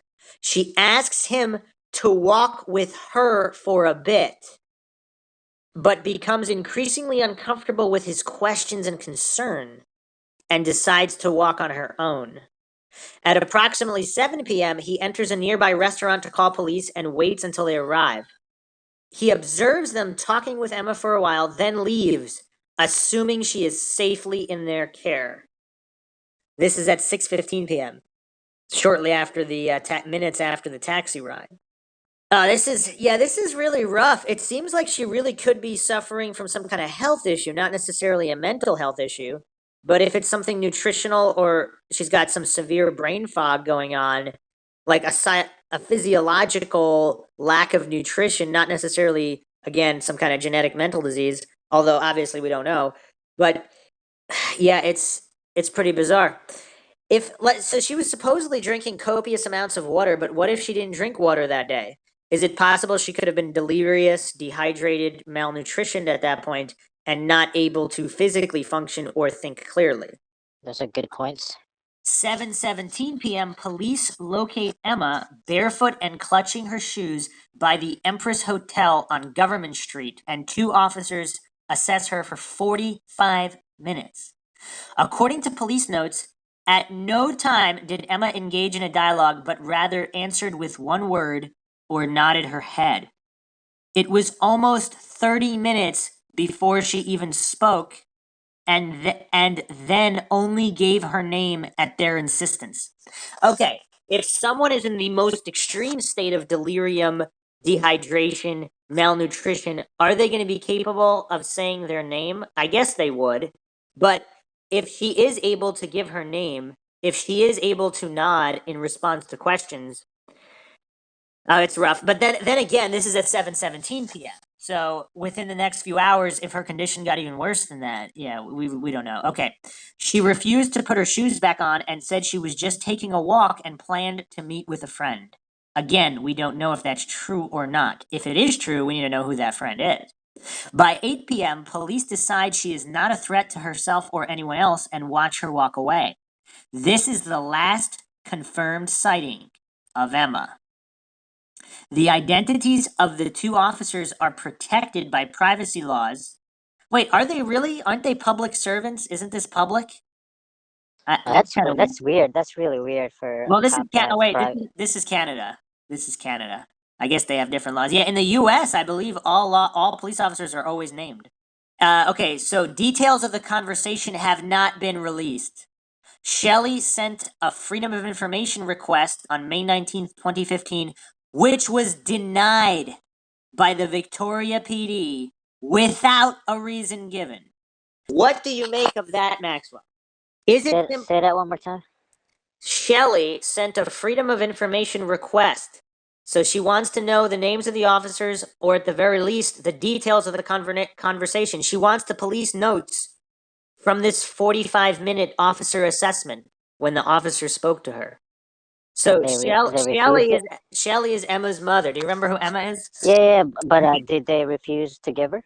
That's what I just said. The Freedom of Information request was denied without reason. They didn't even cite a reason for the denial. That's messed up. Yeah, so are they simply protecting? They just don't want to look bad because they failed Emma and now she's missing and who knows what happened to her? Or is there something much deeper going on? There are some serious mind shocks coming. It's a conspiracy. There are some mind shocks coming, Maxwell, and you're not going to be ready for them. You're not going to be ready. But before we get to them, let's finish the day. 11 p.m., Shelley arrives at the shelter, learns Emma did not claim her bed. The shelter calls police immediately to report Emma missing. Midnight. Police arrive at the shelter shortly after midnight to take the report. Emma is declared a missing person. Well, at least they had her declared as a missing person. In the US, I mean, I guess there's endangered individuals and there's all these weird laws, but this is a couple hours after the police spoke to her and they do declare her a missing person at that time. Okay. So, that is the timeline. Those are her steps retraced. So obviously we do have a gap. So we have a gap between 10 a.m. and noon. So this is the Julian Horde sighting. And then some people think they saw Emma at the library. So those are not confirmed. So here's another thing. Some people theorize that she used the computer, the internet at the library to find out tow information at around this time. So the other thing we don't know, so some people, again, there's some very, very skilled researchers online, and they've come up with quite a few theories, including that Emma actually, because Emma was picked up at 6:10 p.m. at the Harvard Air Terminal and asked him to take her to the airport. So, because we don't know where Emma was planning on flying to, because she was heading to the Victoria Airport. This is confirmed by her mother, that she was heading to the Victoria Airport.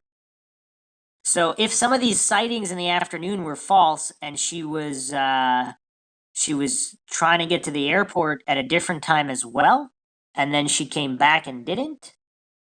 So her passport is in her van, which she did not retrieve. What does that tell you, Maxwell? Her passport was not in her van. Is that what you Her said? passport was in her van, it was not on her person. Because they found it in her van. That's messed up.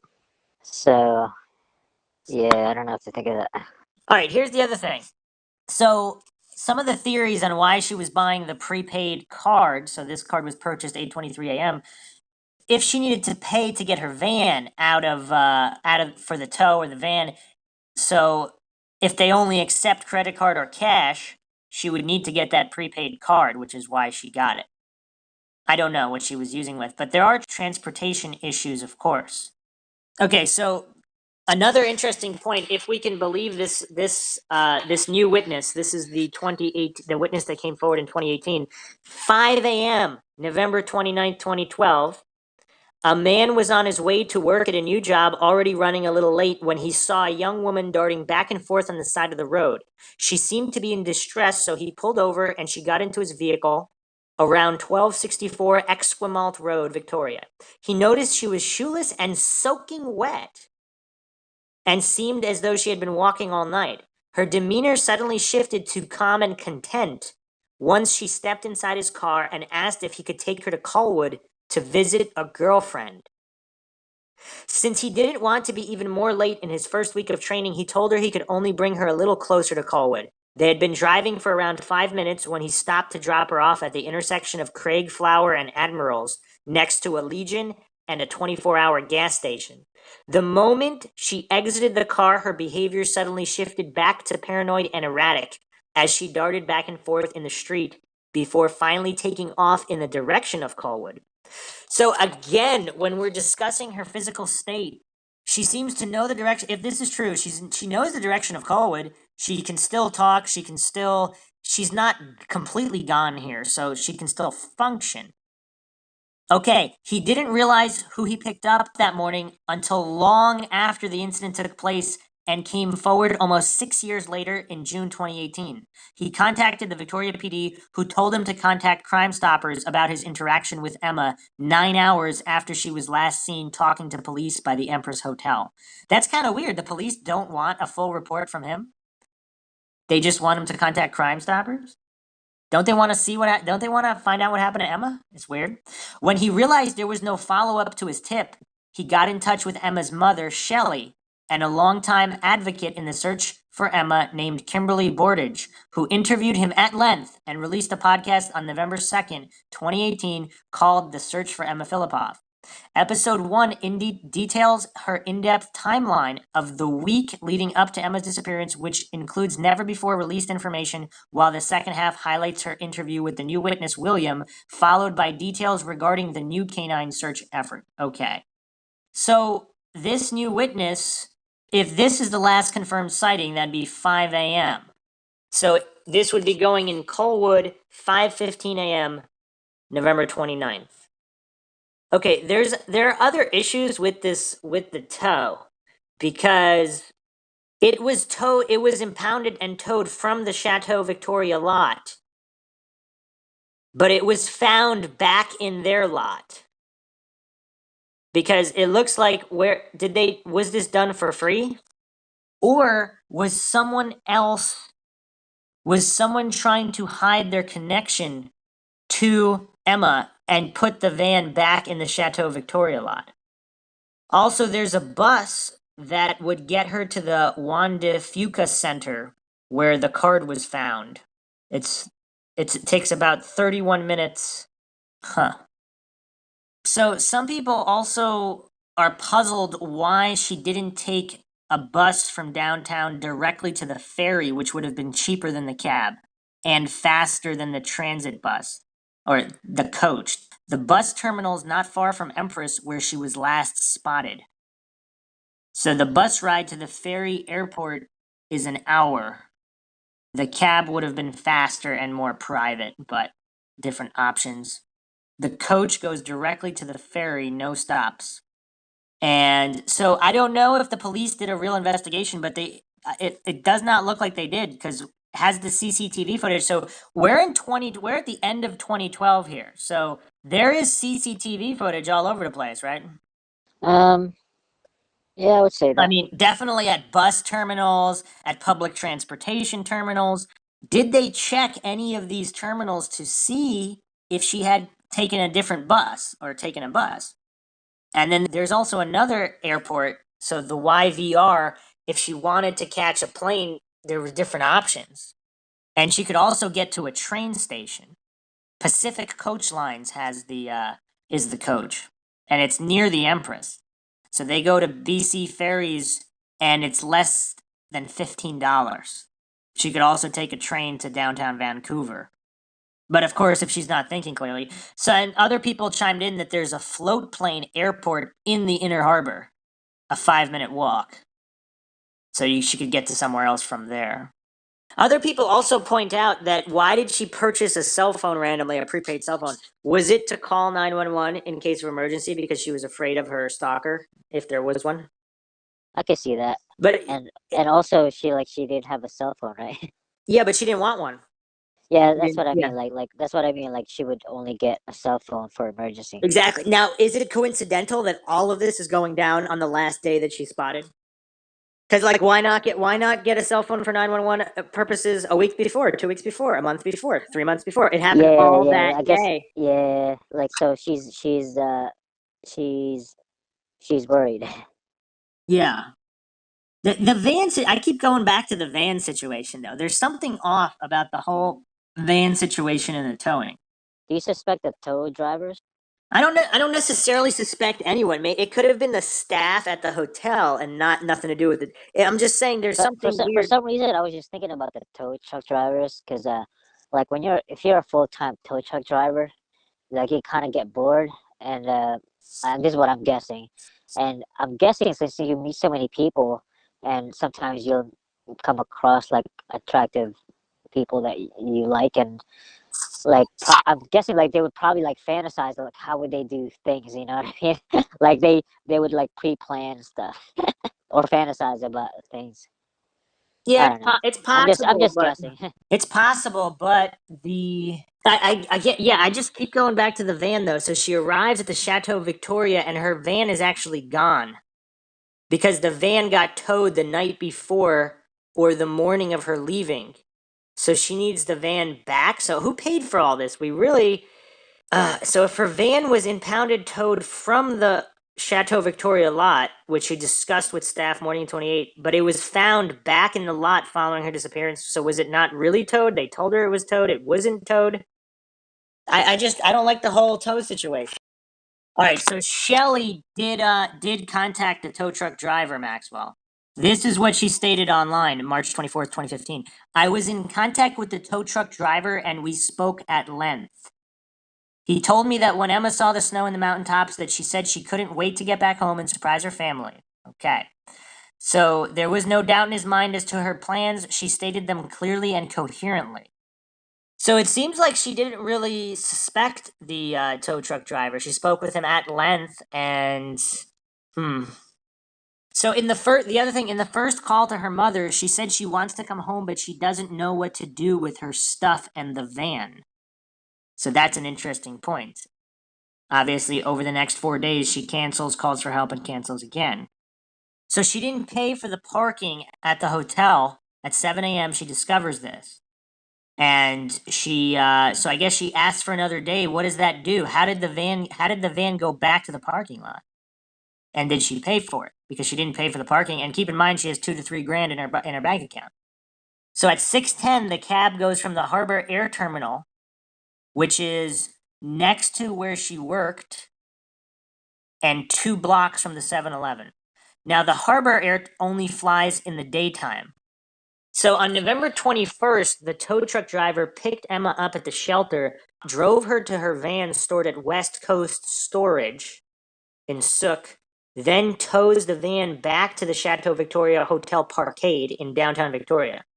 And this is on this drive on November 21st is when Emma tells him she's planning to surprise her family by going home. The tow truck driver later comments on her odd, paranoid behavior more than once. Okay. And the van was towed to the impound lot in Victoria. Because, yeah, that's another point. How did Emma find out her van was towed? Unless she went there to get her stuff and it wasn't there, and that's when that all occurred. So in late November, the last seaplane is at 3:15 p.m. and the last flight from Vancouver arrives at 4:15 p.m. So the fare from flying from Victoria Inner Harbor to the Victoria International Airport is $150. So did she buy that prepaid credit card to pay for that? And then she arrived at the terminal too late to catch that flight. And then that's why she was taking the cab to the YVR airport. Someone also found a discrepancy that the cab driver gave 2 different accounts. One, she said that the driver had no idea, that she said she had no idea where she was going. In the other account, he said she asked to be driven to the airport. Although that could be a poor interviewer when after she said she didn't have the fare, she had no idea where she was going and she just said take her back to where to pick her up. I don't know. So this points to different things because if this is a functioning individual adapting to changing and stressful situations, with the addition of an even more stressful situation we don't know about, like a potential stalker, would someone with a severe mental illness be able to be able to cope and make this many adjustments throughout one day? What do you think, Maxwell? Or were they, and then there was a breaking point at some point in the day? Um, uh, I don't know. Maxwell Army. We doing a podcast or what? I need to hear the question again. She's making a lot of adjustments, right? If she went to the harbor to catch a plane, it's too late. Now she needs a cab to go to the airport. Oh, but now she doesn't have the money or whatever it is. She doesn't want to pay for the money. So if she's making all these adjustments throughout the day, is this a functioning individual able to make adjustments and deal with stressful situations? Or I see what you. I see. Yeah, that's very functional and very cognizant unlike Maxwell? at this time. Yeah. So, yeah. And was there a breaking point? Like she doesn't have the van. Her mom's coming. Her mom's not coming. She's being stalked. She missed because people snap when enough things get piled on, and then they miss. They're late for one thing. They miss another thing, and it's just once the stack gets to a certain point, like that's a breaking point. Is that what happened this day? I can see that happening. People snap, and then She must have done something drastic, but I don't know. Like she just completely disappeared. So yeah, I mean, people discussing this timeline though. This if she did take a bus out of the area that night, because some of the buses have a 7:45 p.m. departure. But then what about the new sighting, which puts her at 5 a.m. The 5 a.m. sighting, which still puts her in the Victoria area, going to Colwood. So then she didn't take a bus to an airport. If this is true. I mean, do we know with 100% certainty that he picked up Emma, or was it someone he thought was Emma? I mean, it seems like it was Emma, so yeah, she probably did not get out of that area. But they should have went over all the security footage. I mean, again, this is not, early 2000s, 90s, 80s. There are security cameras all over the place. They need to do a thorough investigation. So just to retrace her steps, if she bought the phone at the 7-Eleven. She was in the store for about 5 minutes, being paranoid. Then she walked a few blocks to her old workplace, Harbor Air, and if there's nothing going from there and it's too late, she hailed a cab, and there would have been a lot of cabs in that area at that time of night. So those would have been her steps up to that point. Her reported mental state from the Find Emma Facebook page was, quote, in emotional distress, fragile, and vulnerable, end quote. So she was, obviously, there were sightings in Vancouver, unconfirmed. And so did she get to Vancouver? But again, we have to go back to that 5 a.m. sighting, the 5 a.m. ride to Colwood. So, a lot of people, especially early on in the investigation, they were saying she would not get in a stranger's car or hitchhike or any of this stuff, but that's also up for debate. Because if she did get in, if that 5 a.m. sighting is legit, that's exactly what she did. And according to that sighting, she felt perfectly fine while in the vehicle and not while outside of the vehicle. Other people also point to that she would have given the shelter the courtesy of saying that she was leaving, because then they could free a space for someone else, because they were expecting her to claim her bed. I don't know, but unless she was distressed. Okay, also, she did not get to the impound lot because it was still there when she went missing. Again, there's few conflicting reports on that. So her passport and laptop were in her van. So obviously she probably would have taken those things if traveling. So if they were in the impound lot and she couldn't get it, then she wouldn't be able to get it. Someone posted this theory online. Did she just give up out of frustration and walk away? She was having a rough day. Something may have happened at the shelter, in addition to the van being towed, and then the last interaction she had with law enforcement. I'm thinking the law enforcement talk may have been the last straw, and she snapped. Also, if all this is That's a pretty good theory because a lot of times, like cops can be so confrontational. It could be that could be it. well, and also all the people overly concerned. She might be getting annoyed because Julian's like, "Yeah, are you okay? Do you need help?" And then all these other friends, "Do you need a hug? Do you need help? Is everything okay?" And then they're calling police on her. She might have just been pissed off. Because if she was in a certain state where she didn't realize like how that all looked, and in her own head she was perfectly fine and everything shouldn't have looked that way, that might have been very, very frustrating to deal with. Also, what's going on at the shelter? Because what if she didn't feel safe at the shelter for a different reason other than her mother? And so is she really going to that friend's house in Colwood? Yeah. Some people also theorize did the friend not come forward because something happened to the friend that nobody knows about?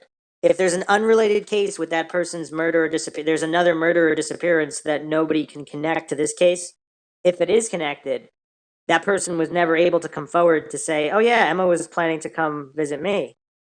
Or they can have another situation where if they were involved in something illegal, they don't want to, they don't want to draw attention to themselves, not because they had anything to do with Emma, or some mutual friend had something to do with Emma and the other friend is afraid of them. I mean, obviously there's all these situations that can happen we don't know. So she is a photographer, and she had her photos and her laptop with her photos on there. So it seems like she really would want to get it. And the people that argue for the snap theory is that so much went wrong that she just didn't care about all that stuff anymore. Like once you hit a critical point, all that stuff becomes irrelevant. All right, you ready for the final mind shock of the episode, Maxwell? Sure. So again, Victoria PD refused to release the information But there were several possible sightings of Emma in the Slocan Valley and hitchhiking around the area where the original family homestead was at Shore Acres back in 2013. So, is there some kind of a connection? So, the Nelson Royal Canadian Mounted Police requested the transcripts of the interview with Emma, but they refused to share. Also, the Sandy Merriman shelter won't release any records in relation to Emma either. They won't release the records to police or family. Isn't that weird? Yeah, that is kind of weird. So, plenty more mind shocks to come in the Emma Fillipoff series, including new theories that have never been proposed before. We had to trace her steps again, and then we're also going to talk about even more sightings and scenarios to try to attempt to unravel this very mysterious disappearance. But there's definitely more than meets the eye here. So thanks again for joining us on another edition of MindShock True Crime. Once again, if you like the podcast, you can donate to our PayPal. Just check the link in the description. Make sure to subscribe to the channel, hit the bell for notifications. Make sure your device allows those notifications to come through. Any questions, comments, theories, leave them in the comments section. If you like the podcast, hit the like button. Feel free to share it across social media platforms. And make sure to like and follow our Facebook page for exclusive updates not posted anywhere else. And you can also check us out on Twitter, Reddit, and Patreon. This is Bruce McGuire signing off. And Maxwell Powers. We'll catch you guys next time.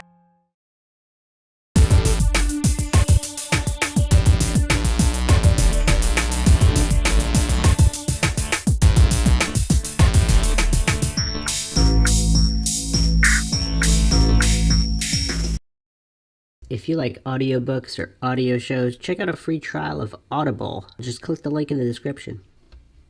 Welcome to MindShock True Crime.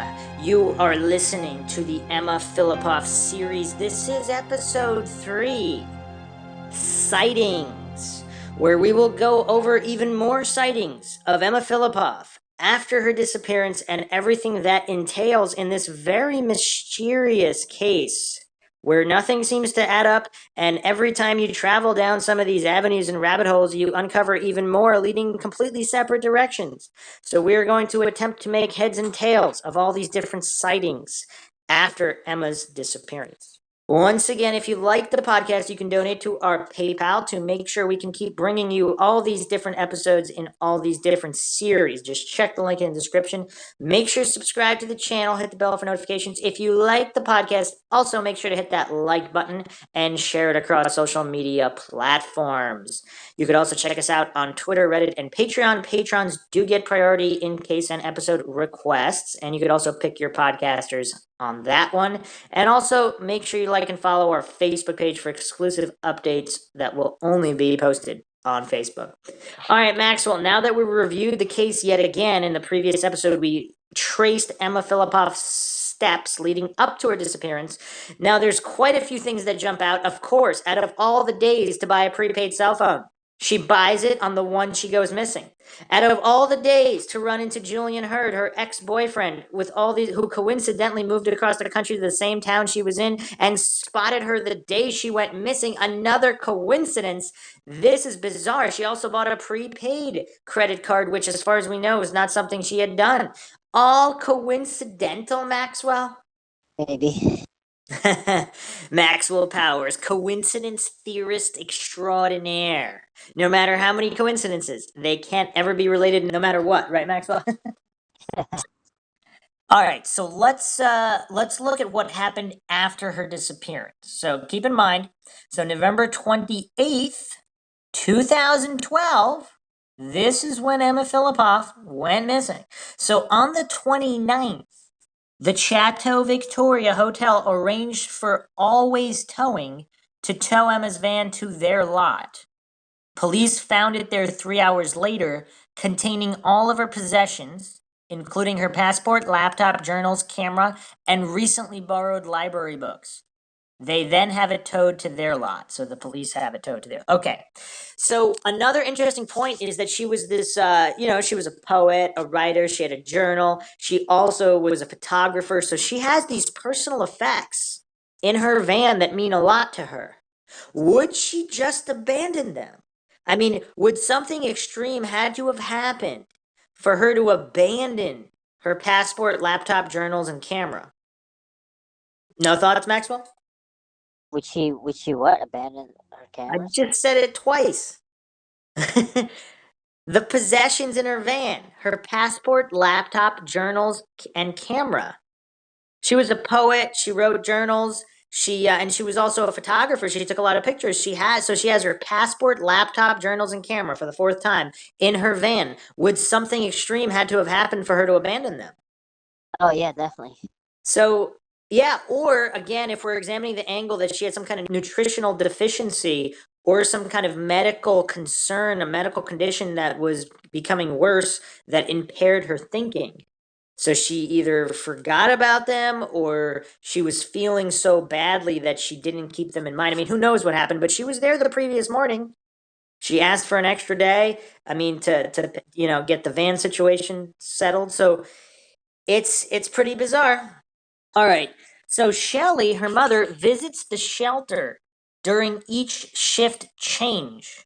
And she was informed by staff that staff noticed Emma had become depressed, possibly suicidal. I don't know how they're telling her that based on what information, and had been growing more erratic, paranoid, and fearful in the 2 weeks leading up to her disappearance.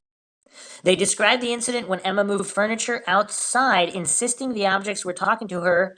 I'm not sure if that's true. I think she said they were loud. I don't know. As well as the fact that she was throwing away or donating many of her personal belongings. Now, is that in preparation for a trip back home because she wasn't planning on coming back to Victoria? I mean, we don't know.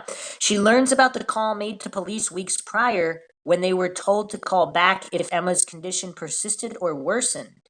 Staff informed Shelley that they never made that second call to police. Okay, so that same day, November 29th, a witness reported seeing Emma at Lifestyle Market on Douglas Street in Victoria. The sighting is unconfirmed. On December 2nd, there's the unconfirmed sighting in the Inner Harbor after dark, which is this sighting with the young woman with the camera who asked her to repeat, and Emma supposedly asked her to repeat her own name 3 times and to quote, to remember that name, end quote. Days later, the woman saw the news with Emma Fillipoff's photograph and realized it was her. Now, you know what's weird? So this is December 2nd. So if we're to believe the most recent account that came out in 2018 that she hitched a ride north, would she have come back to the Inner Harbor on December 2nd? Maybe, maybe not. We don't know what happened. It's all very bizarre. Okay, on December 5th, 11:17 a.m., the $200 prepaid credit card Emma purchased on the 28th is flagged for use at a Petro-Canada station on Sook Road. The man who uses the card is cleared after being questioned and polygraphed by police. In news reports, police say he found the card on the side of the road near the Juan de Fuca Recreation Center and the Galloping Goose Trail in Colwood. Now, Colwood is where she was hitching to. Okay. However, he later called Shelley on 3 occasions to explain he was drinking on a daily basis at the time, and he was too drunk that night to remember where he found it. He knows it was still sealed and is certain he waited about a week to use it to buy a carton of cigarettes. He still claims he can only guess, based on his usual travel routes during that time, where he may have found the card. All right, what do you make of that, Maxwell? Because we discussed this on the first episode of this guy who said he just found the prepaid card. And if he was the one who did harm Emma and got rid of the body, let's say just for the sake of argument, would he be phoning her mother 3 times to explain that he was really drunk and he can't remember exactly, like trying to help her out? I mean, I don't know. That's pretty bizarre. What do you think? No thoughts, Maxwell? Um, yeah, it's pretty bizarre that um, I don't know what you said. Why don't you pay attention then? Wait, say that again. This guy found out. How come you always listen on the second time, but never the first time? Every time you say you weren't paying attention, and I repeat it again, you seem to understand and respond perfectly fine. Why don't you just pretend you didn't understand already and listen as if it was the second time? We might be able to save a lot of time that way. A $200 prepaid credit card that Emma purchased was flagged for use several days later at a Petro-Canada station on Sook Road. Okay, so this is up north, not incredibly far from where she was dropped off after hitchhiking. But he called Shelley, Emma Fillipoff's mother, 3 different times to explain that he was drinking on a daily basis and was too drunk to remember where he found it. So I guess he guessed at where he found it. But what do you make of that? I don't know. If he harmed her, do you think he would be calling her mother multiple times to explain the situation? Yeah. He was also polygraphed and cleared by police. Obviously, we know that's not 100%, but that's just, if you fail the polygraph, that doesn't mean you're guilty. But if you pass the polygraph, does that mean you're either innocent or you're calm enough? So would that suggest that if he is guilty, he's some kind of serial killer who's calm enough to pass a polygraph? And he's done this multiple times, and that's why he's so calm about it. If it was a one-off drunk guy, or did he just see her passed out and steal it from her? But would he have passed a polygraph if that were the case? Unless he was so blackout drunk he can't remember anything anyway, so that's why he passed the polygraph. But wouldn't he be I don't know, it's weird. If he really was innocent, I don't know. It's rough. So no thoughts from Maxwell Powers, the man, the myth, the legend, Maxwell Army. I'm good. Also, do you find it strange that a homeless guy would wait almost a whole week before using a prepaid credit card that he found? If he's homeless and broke, wouldn't he use the card right away? Especially if he's a bumbling drunk that needs his alcohol. Don't those people usually use money once they get it right away? They don't wait. Could be a guilt thing too. I don't know. Like he's feeling guilty, and then like he comes to a breaking point where he really needs to spend money to survive. All right, so here's some information posted about him. The guy who found the card lived in a halfway house not far from where the card might have been found. He took the bus into town and would walk from the house to the bus exchange near the Juan de Fuca Rec Center. Says he didn't find it where the police say he did, but he can't remember where he found it. So how would he know he didn't find it where the police said he found it? This whole thing is bizarre. So William, the new witness that came forward, he said he dropped Emma off early that morning. Did she walk to the so she mentioned a female friend to William. So did she stay with that friend, who's never been identified, and then return to the harbor area? Because on December 2nd, that was the sighting that said, with the woman who said that Emma Fillipoff helped her with the camera and asked her to repeat the name, say her name and to remember the name. Okay. So Emma stayed at the Belkin house on Homer for at least a month in the previous spring-summer.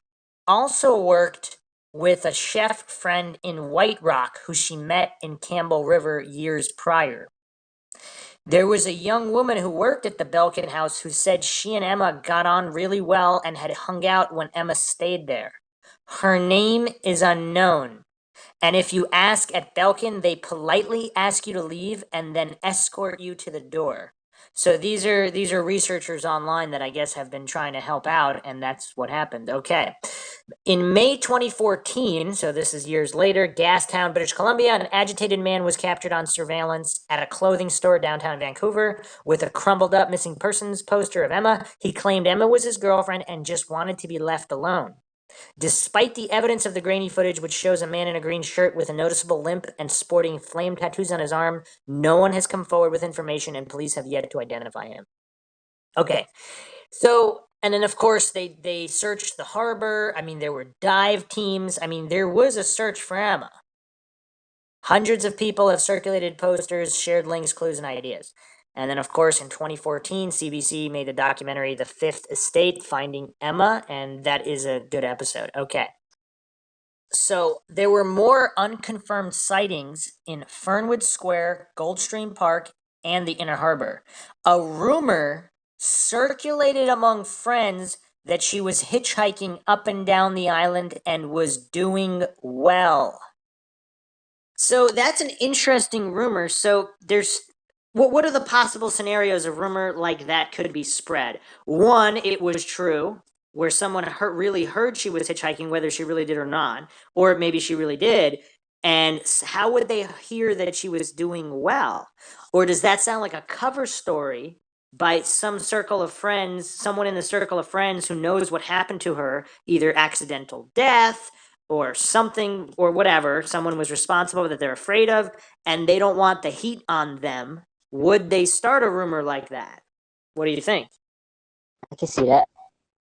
Or just drunk people talking, someone just says that just for the sake of saying it as if it's a theory and it catches on and it just gets repeated as truth. So a lot of different scenarios where that could be possible. Okay. 2 people claimed she was panhandling on Commercial Drive in Vancouver.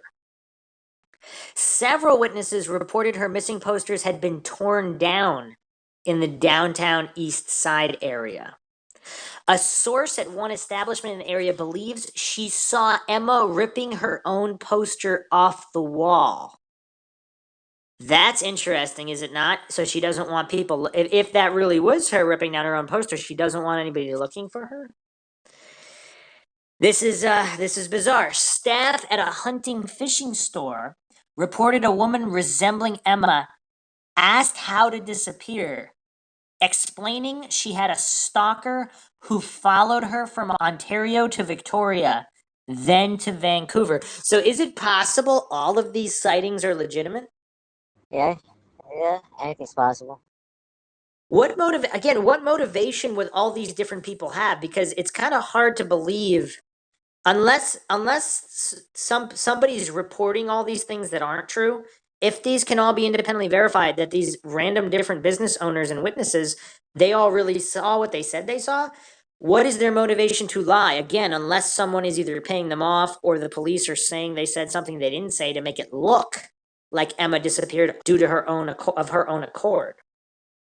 One individual who operates online under many pseudonyms described Emma as a junkie living in the DTES, the Downtown East Side. He boasted standing next to her as she tore down her own poster, but would not provide more details and expressed no interest in the reward. Okay, so a lot of problems here. So if this person is different than the other witnesses, than the other witness who said yeah, this looks different because this other witness was a woman. She said she saw a source at one establishment. So that means someone working at a business, a female, said she saw Emma ripping down her own poster. Now we have a different individual. Although this person is credited as a he in this description, however, if it's an online person as a pseudonym, I guess it could be a she, but if it is a different person and it is a he, this person is saying he was once next to her when she tore down her own poster. However, he's no interest in making $25,000. Is that weird? What do you think of that? That's not too bad. You don't think someone living, the downtown East Side, they don't have a lot of money, they wouldn't want to collect a $25,000 reward? Oh yeah, I can see that. Or is this someone just that wants attention or just to trash Emma for the sake of trashing Emma, Fillipoff? There's a lot of weird people out there. We see this in almost every missing persons case. There are people online trashing the victim blaming, or just saying all these nasty things about a victim for no reason, basically. It's weird. But we don't know. It's just all these things are very weird. Okay. 2 separate tips originated in Nelson, British Columbia in early 2014. A hitchhiker matching Emma's description was seen on Highway 3 near the Fillipoff family farm. The second sighting was up Slocan Valley, 30 minutes away, where another Fillipoff family member resided. Nelson, British Columbia, the Royal Canadian Mounted Police followed up. The sightings remain unconfirmed. In early 2016, a friend reported seeing Emma sleeping on the steps of the Francophone Center in Kelowna, British Columbia. A volunteer team worked diligently with local police to follow up on the sighting. It, too, remains unconfirmed. All right, so we do have all of these unconfirmed sightings. Just so everybody gets an idea, so Nelson is closer to Victoria and Vancouver than it is. So she's from Perth, the other side of Canada. So Nelson is roughly 400 miles from Vancouver. And Vancouver is not that far from Victoria. So if she did make it to Vancouver, if she hitched her way up there, she would have had to hitch, or however you get there. But it's about an hour plane ride, or somewhere around 7.5 to 8 hour car ride from Vancouver to Nelson. So apparently the Fillipoffs have family in Nelson. Are these sightings confirmed? If these sightings were confirmed, what does that mean? So these sightings are not officially confirmed. What do you think of all this? And this is 2014. So we're talking 2 years. I mean, this is early 2014. So we're talking about a year and a half or so after her disappearance. A hitchhiker matching Emma's description was seen Highway 3 near the Fillipoff family farm. And then there's a second sighting up Slocan Valley, which is 30 minutes away, where another Fillipoff family member resided. Do you find that coincidental or not? And the Royal Canadian Mounted Police followed up on these leads, and however, the sightings remain unconfirmed. What does that mean? They talked to people who said they saw her, but what are you going to do with that information? How is that would that be confirmed or unconfirmed? Or is it a hearsay where a friend of a friend said they saw her, and then when asked again, they said they didn't because they got scared? Now, why did they get scared? Was that made up, or was it real and Emma didn't want to be found, so she made them change the story? What do you make of all this, Maxwell? Is that what's going on? They changed their story? I don't know. I'm telling you, what are the possibilities that the police consider these sightings unconfirmed? I see. So I just went over the scenarios. Either the person changed the story that originally reported her, or that report was from a second or third hand report that couldn't be corroborated. Because otherwise, like, how would you confirm that sighting? Yeah, I don't know. I mean, what do you mean by confirm? I mean, it's just. Well, I just person, went over it 3 times. Yeah, but what I'm saying is, like, the person just has to say, yes, I did see her. That's confirmation, or? I don't know. But if they didn't, if they're like, oh, this other person said they saw her, we know that's unconfirmed. And what if they said they saw her, one of her family members said they saw her, or someone, a friend of a family member, but then they couldn't find that friend who said they saw her, right? So then it's unconfirmed. I would say in order for it to be confirmed, it would have to have been someone who specifically knew her. And when the police show up with the picture, they're willing to sign some kind of statement that said that they saw her, right? I'm guessing that would be more in the confirmed realm. But how do you really confirm a sighting? Would you need video evidence? I mean, I don't know the threshold that would qualify as police confirming it. But we know it's not. Some kind of secondhand account would definitely be not confirmed, and someone changing their story would also definitely be not confirmed. That much we know. Everything else is just guessing. I mean, is it also coincidental that 2014 was when the surveillance video came out of the man in Gastown that was the guy with the tattoos, and that was claiming that Emma was his girlfriend and she wanted to be left alone, and police have not identified him. The guy with the limp and the tattoo. So this was also 2014, coincidentally, when these sightings of Emma near some kind of family properties in Nelson happened. I mean, that's kind of. Is this also coincidental? I really don't know. It's just so bizarre. There's a lot more information here to work with than appears on the surface, but it's all unconfirmed. So we can't really. There's not a lot we could do with it. Yeah, I don't. Yeah. So someone posted this on Reddit. Don't know Emma personally, but helped Shelley in downtown East Side with her search. May 2014. One of Emma's relatives was my neighbor, and strangely enough, a friend of mine owns part of the old family property near Nelson, British Columbia, where there was a possible sighting of her hitchhiking on the highway during the summer of 2013. Emma so she's saying that sighting was 2013 and not 2014. Emma had attended Shambhala Music Festival and stayed with a relative in Nelson a few years before she went missing. Her grandparents had lived in Nelson, so she was familiar with the area. The plot thickens, does it not, Maxwell?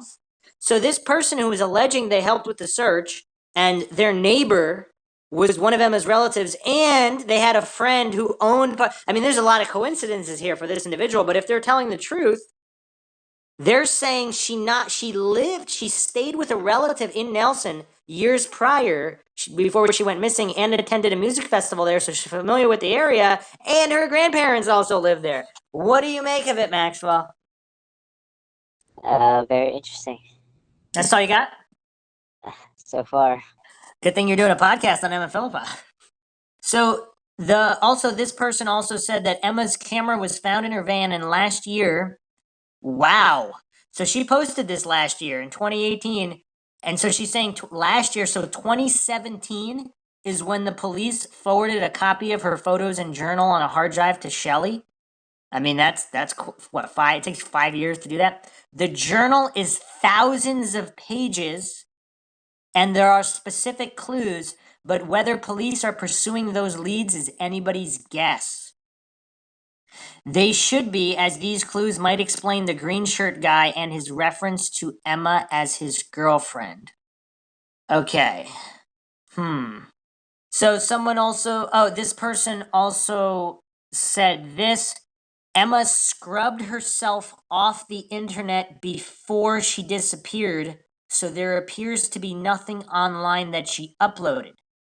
It was always stated that she never owned a cell phone, but if you take a screenshot at 12:58 as she comes in the YMCA door, you will see that she has an electronic device in her hands, which is an iPod Touch, confirmed by the guy whose boat she stayed on.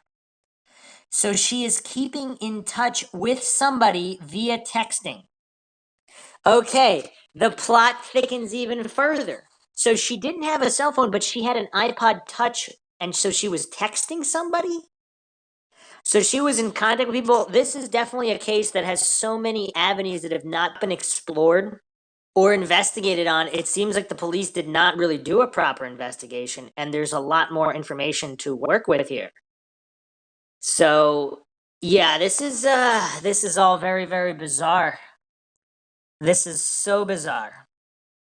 That also goes to the point that a lot of this so-called information that comes out early on, like she doesn't have a cell phone or whatever, if she had an iPod Touch and was texting people, that means they should have known people that she texted, and they should be able to recover those texts, if not from the end of the iPod Touch, of the people she was texting, if they were ever identified, if they ever came forward, if they're in the circle of friends that Emma Fillipoff had. You have no thoughts on this end of it? Yeah, I don't know. Maxwell Army. There's also a famous photo that was taken in 2014 of people living on the streets in downtown Vancouver, which of course is a location where Emma was sighted unconfirmed as well. So nobody is convinced that it's Emma. I think her mother said that it was not her, but it's something that's been online, and it was she's wearing a similar bandana, headband, clothes style. I mean, it looks like she has a skateboard though, so it's, yeah, I mean, it's just someone that looks kind of similar. And again, I mean, I don't know how it'd be unless she was found, whoever's in the photo was found to be confirmed 100%. We don't really know. Someone said that the photo was taken in a part of Granville Street where they have backpackers and hostels, and there's young transient but not homeless people. So if she was living in the DTES area and involved with drugs, that's not specifically where she would be. But in general, I think most people agree that it is not her in this photograph. So another interesting point, we mentioned this briefly on the previous episode, the Nelson Royal County Mounted Police requested the transcripts of the internet with Emma in front of the Empress Hotel from the Victoria Police Department, but the Victoria Police Department refused to share the information. The Nelson Royal Canadian Mounted Police wanted background information, but Victoria Police Department did not provide it. Now, what could be the reason for that? It's just, I mean, it's kind of weird. If, like, the FBI asks a local police jurisdiction to share information, I mean, they'd probably do it. I think they have to do it, but it's really weird. So, it's almost, I mean, it's really bizarre. It's super, super bizarre. And there's all these unconfirmed sightings, which is a problem. But there's a lot of coincidences regarding the Nelson area sightings. I've heard of justifications where they are trying to protect like witnesses. Like, let's say someone was a witness to that, and like if you release that video, I don't know, the witness would be harassed by, depending on whose side they're on. I don't know. I heard something like that. I wonder where there's not more information from these Nelson sightings. It's really weird. I don't know. All right, so yeah, still more to come and plenty more mind-shocking information to come on the upcoming episodes. We hope you enjoyed another edition of MindShock True Crime. If you like the podcast, you can donate to our PayPal. Just check the link in the description. Make sure you subscribe to the channel. Hit the bell for notifications. You can check us out on Twitter, Reddit, and Patreon. Make sure to like and follow our Facebook page. Just check the description. And any questions, comments, theories, just leave them in the comments section. This is Bruce McGuire signing off. And Maxwell Powers. We'll catch you guys next time.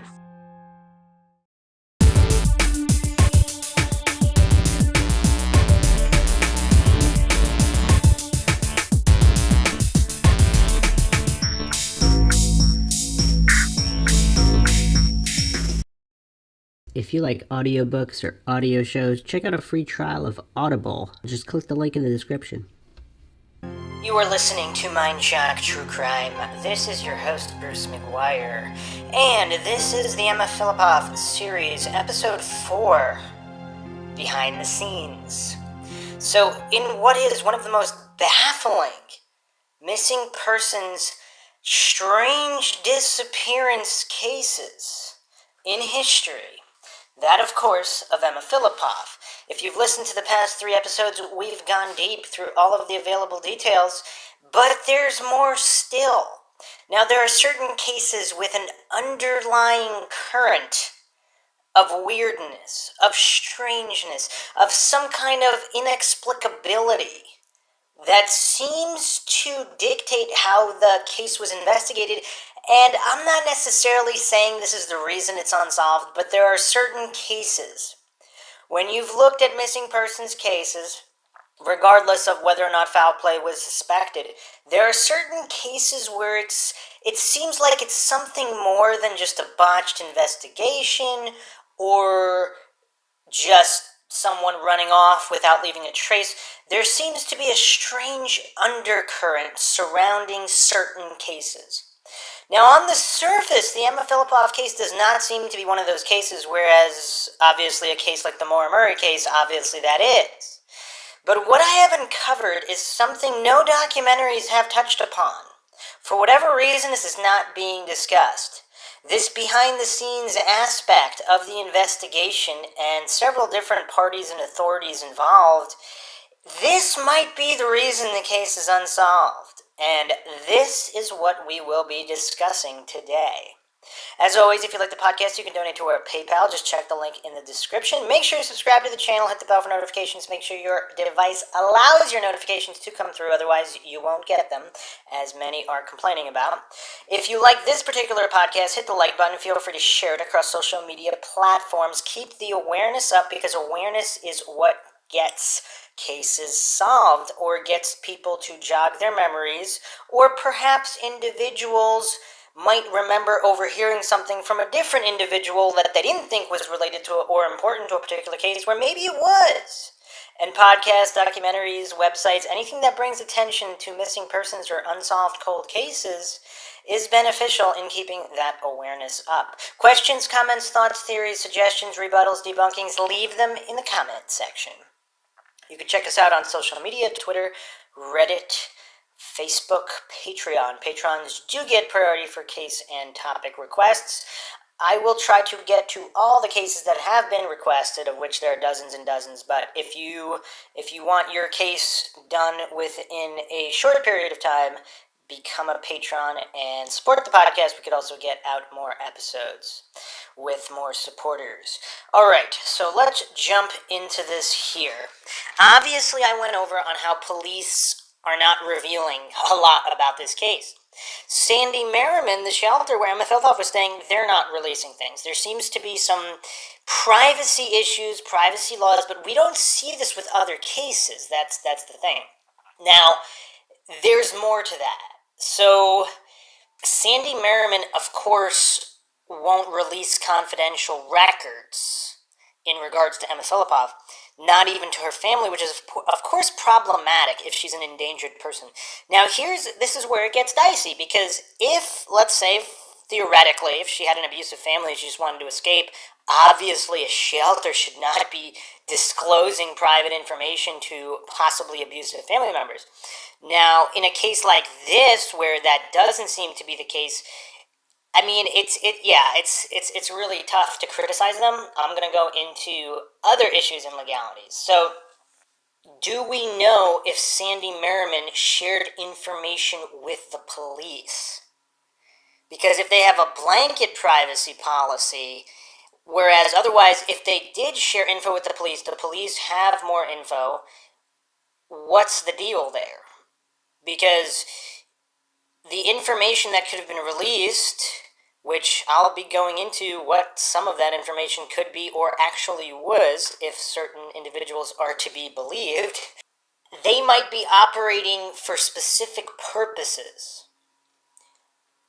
Of course, we see this in many, many cases where police withhold certain info on purpose, or if they do have a person of interest or a suspect, they want them behaving in a certain way, so they might actually release outright disinfo or just withhold information that they believe would compromise a criminal case or prosecution. So, of course, many, many online researchers, very astute, many believe that if all the information was revealed, not necessarily to the public, but let's say a third-party investigative agency, like not necessarily a private eye hired by the family with private interest towards the family, but let's say some kind of objective third-party organization that's not connected to the family, they just want to solve cases, especially criminal cases. And if they make certain determinations, they wouldn't necessarily have to inform the family if whatever evidence leads them to believe that Emma did not want her family informed. I'm not saying that's the case here, but it would just, if that were the case, having some kind of a third-party agency specifically dedicated to disappearances or cold cases, I think that'd be beneficial for the public. So, obviously, I don't think many would argue that taxpayer money is not spent efficiently in any country. But, yeah, I mean, obviously, if she was the victim of a violent crime, she deserves justice. So, what gets really, really strange is the conflicting information that police told Shelley, Emma Fillipoff's mother. So there were notes, and apparently they spent 43 minutes questioning her. This is what they told Shelley. But they also told her that Emma was, quote, essentially non-communicative. So did they just berate her with questions for 43 minutes? That seems unlikely. So did Emma actually tell them certain things that have not been publicly revealed? And do those certain tidbits of information, do they contain the keys to solving this mystery? So obviously her mental state has been the subject of much debate. I really don't understand why many people are dismissive of any kind of foul play because she was in some kind of mental state. If anything, that would increase the possibility that she met with shady characters because looking to take advantage of her mental state. Because if she was disoriented, didn't know what's going on, as opposed to somebody completely oriented, completely sharp that might scream for help or get police or whatnot, I don't know, it seems weird to dismiss that people, that even if she's having a psychotic break, that somehow lowers the chances of foul play. I will say this, I think the chances either remain the same or increase the chances of foul play. if she's having a psychotic break, just my opinion. Obviously, that also increases the chance that she might have an accident. That does increase those chances as opposed to somebody who's not having a psychotic break. But I wouldn't say outright that it decreases the chances that she met with foul play. So here are the possibilities. She told police she was going to someone's residence or apartment. Now, this provides another set of problems because she could be lying or she could be telling the truth. And why would this have taken 43 minutes? Another issue there. So here's another thing I'm going to bring up, the library. So we know Emma visited the library. So we know that Emma, one of her favorite spots was reading in the children's section of the library. So again, if she did have a stalker, that would be a good place because a stalker might be reticent to blatantly stalk someone in the children's section of a library because, I mean, that's pretty shady. So, I don't know how 100% corroborated this was, but according to the timeline that we went over and the official timeline, people place Emma at the library around noon. So, here's where it's going to get tricky. Because supposedly, the library was not cooperative with Shelley either. What would a library have to hide from the mother of a missing woman? See, this is again this undercurrent, this thread of bizarre mystery. So, if there was some kind of upper agency involvement, did police or law enforcement of some agency tell the library not to cooperate with Emma's mother? Now, this can unfold many different ways. Do the police really believe Emma Fillipoff got away and she's safe, and Emma either made up abusive stories about her mother or the stories are true, and she somehow hinted that she didn't want her mother to know? But would the police really go that far out of their way for the wishes of a woman who wanted to disappear, of which they don't know if she successfully disappeared or not? Unless she has a friend in the department, but we're about to go in a completely other direction in a moment. Because if there is certain information that could lead to solving the case, is there some kind of intentional subterfuge being promoted here in this city of Victoria? So here is a post by Shelley's mother. The Victoria Police Department Tech Department was sadly lacking. I convinced them to let me borrow it and took a friend who checked it thoroughly. It provided us with, I believe she's talking about the laptop here. It provided us with some names, emails, and numbers of friends and acquaintances. I got in touch with all of them without much success getting important information. The library was so uncooperative, rude, and unfriendly that it continues to boggle my mind. I was able to discover that she was researching Japan and had hopes of going. Also, the books most recently borrowed were children's books. I have those in my possession. It only tells me that she remained interested in writing children's books and have her dad illustrate them, or she was looking for a way to escape real life by enjoying the lyricism of these books. That was Shelley's post, March 20th, 2015. Although, it could be a combination of the two of those things. So yes, we do have the Japan trip that was supposedly coming up and all these things. This also points away from the people that say that she was just completely mentally disconnected from anything. And I mean, obviously, that doesn't really tell us anything. The human psyche is very complex, and obviously anyone anywhere within the spectrum of mental illness is so large, it doesn't really tell us anything. But this is clearly not an open and shut case where you could just completely dismiss her as completely disconnected from the world, no friends, no dreams, no hope. Like, it's clearly that's not her. There are other people that are like that, but that wasn't her, so we can rule that out. I'm going to read another post from a forum here. Shelley was also frustrated with Sandy Merriman. I can't believe what this woman has gone through in trying to find her daughter. Very good points raised. The shelter not only failed Emma morally, they failed her legally.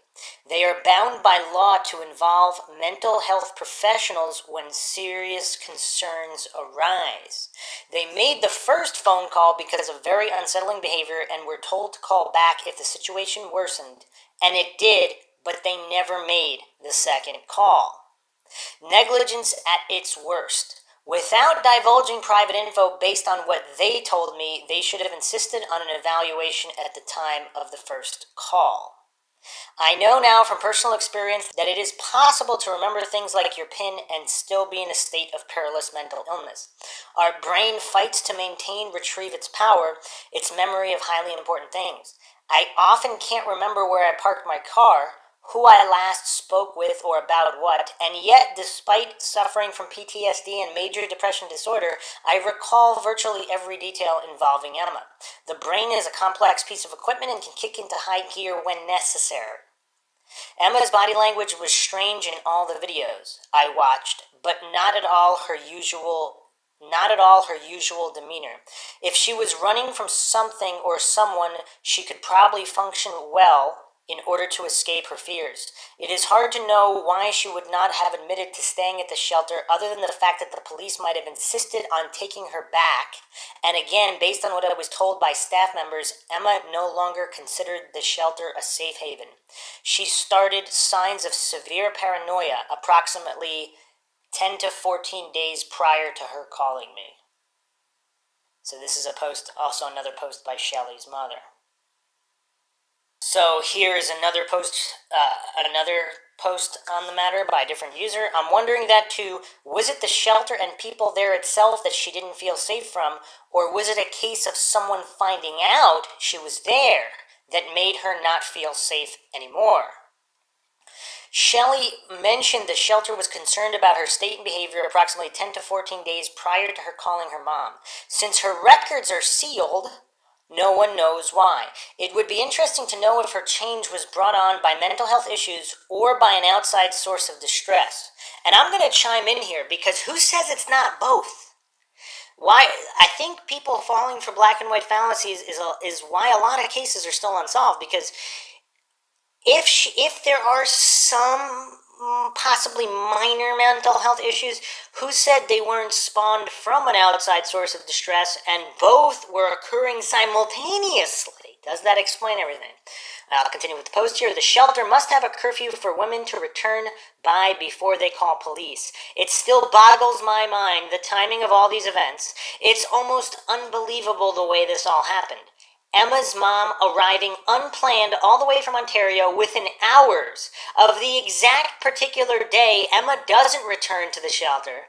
And on the exact particular day, Emma purchases a cell phone and credit card out of character for her. And on the day, at least one concerned acquaintance calls police and they even speak to her, but she then slips through everyone's fingers. I can't imagine how frustrating this is for her friends and families. It's frustrating for me to even think about. So, of course, the coincidence theorists do have a lot to explain in that regard. Okay, Shelley also posted this. Just to clarify, Emma was not last seen on Burdett. That was a so-called error in the Victoria Police Department's first press release. To this day, I believe it was a deliberate lie created to exonerate the police for the mistake of misreading the obvious clues of Emma's distress and letting her go. She was last seen in front of the Empress Hotel, blocks away from Burdett. Okay, so just to tie that in with the Sandy Merriman shelter, is this a case of both the shelter and the police basically wanting to protect their ego, wanting to protect some kind of malfeasance or irresponsibility that they exhibited either due to legal liability or just because they don't want to be viewed as incompetent? Does that explain everything, or is there something far more sinister at work here? Big mind shock coming in a moment, but first, let me continue. Another post Shelley Fillipoff made, March 21st, 2015. It appears that Emma confided in no one, not even her very best friends. She wrote thousands of pages in her journals, there exposing her fears, struggles, and grief. The little her friends knew of the hell she was living, they came upon it accidentally when Emma in their presence could no longer hold it together. Those instances were very few and far between. All of this was discovered after she went missing. Friends keep friends' secrets, and they were begged not to tell us. I understand that kind of loyalty because you truly believe at the time that you were doing the right thing by respecting your friend's wishes.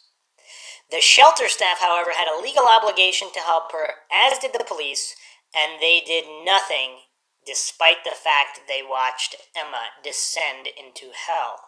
Of course, these posts are a bit difficult to read as they are written by her mother. Shelley posted this March 24th, 2015. Alright, so let's look at more information here and get to the mind-shocking aspects of this, which, if true, make this truly one of the most disturbing missing persons cases ever. Apparently, Emma Fillipoff was connected to certain individuals that were advocates for the homeless. Now, I don't know, some people use the word friend, other people use the word acquaintance, but apparently there's one particular woman who's an advocate for the homeless, and she met Emma previous to her disappearance, according to another friend of Emma's. Now, there were rumors that she saw Emma in the Fernwood area of Victoria in 2013 with a male companion. Now, it's not really stated where in 2013. I guess, again, this is a rumor. I don't believe this has been confirmed. I'm talking about the statement. Obviously, there's no confirmed sighting. Was it confirmed that someone said they saw her? Is this some kind of secondhand information? We don't know. I'm only going through information posted on various forums by people who were assisting with the search and whatnot. So she went missing November 28th, 2012. She was seen that early morning, November 29th, which is, of course, the William witness who gave her a ride. He came forward in 2018. So, okay. So at some point in 2013, there was this rumored sighting from this homeless advocate. Now, of course, that could have been a mistaken sighting. She could have thought she saw Emma when she didn't, but we don't know. But apparently she was familiar with Emma. She had met her prior to the disappearance. Alright, I'm not sure if I went over this, but apparently Emma Fillipoff lived with an individual who is listed here as Jay. She even lived in his hotel room at the Hotel 760 for an entire month. Apparently, she was good friends with this J individual. Okay, let's go through this tangled web of these unnamed individuals. There was also a K and a V. Okay, K was good friends with J. K and V happened to rent rooms on Pine Street, next to the E&N Trail, which goes out to Langford, where the credit card was supposedly found. Okay, does this mean that Emma was on her way to some of these friends and or acquaintances that she previously knew? The link here is that K was good friends with J, and K lives near the E&N Trail, which goes to Langford, where the credit card was found, and of course the William witness was giving her a ride in that direction. Emma had also met K prior. Okay. J told K that V had seen Emma in Fernwood with a boyfriend in 2013, and they were renting a room in a house there. V had also met Emma previously. So these are individuals that are all familiar with Emma who are saying they saw Emma. So this is very, very troubling because that means, again, they're probably not mistaken. So we're talking about either people who are definitely telling the truth or definitely lying. These are not individuals who only saw her on a poster well after she disappeared. These are individuals, friends and acquaintances that know exactly what she looks like. Now, what's strange is that they didn't name the boyfriend unless they did, and this account does not have that. So, but one of these individuals is not far from where the credit card was supposedly found. Does that throw up red flags? What do the coincidence theorists say about this? These people are all lying? One of the theories is, of course, she either had an accidental death or she was killed by someone she knew, and these people are covering for that individual. That's always a theory in a missing persons case. Obviously, most women in particularly are more likely to be killed by someone they know. So obviously, boyfriend is the number one culprit, but if it's not a boyfriend or significant other, it's usually someone they know, friend, acquaintance.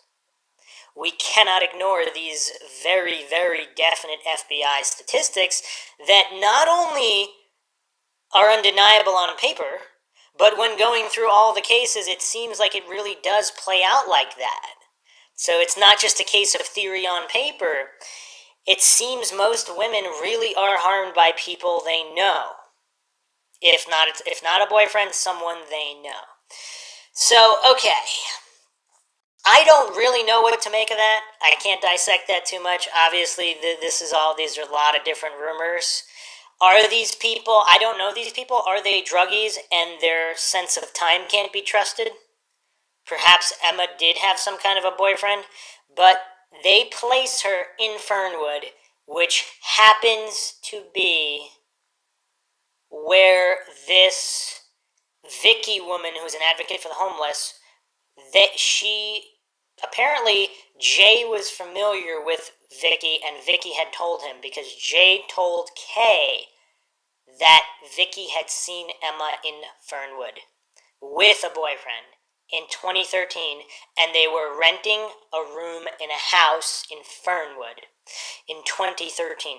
Now, see, what makes skepticism jump out here is, how did nobody else see her? If she's that close to where she went missing, I mean, there's people looking for her, there's people asking around.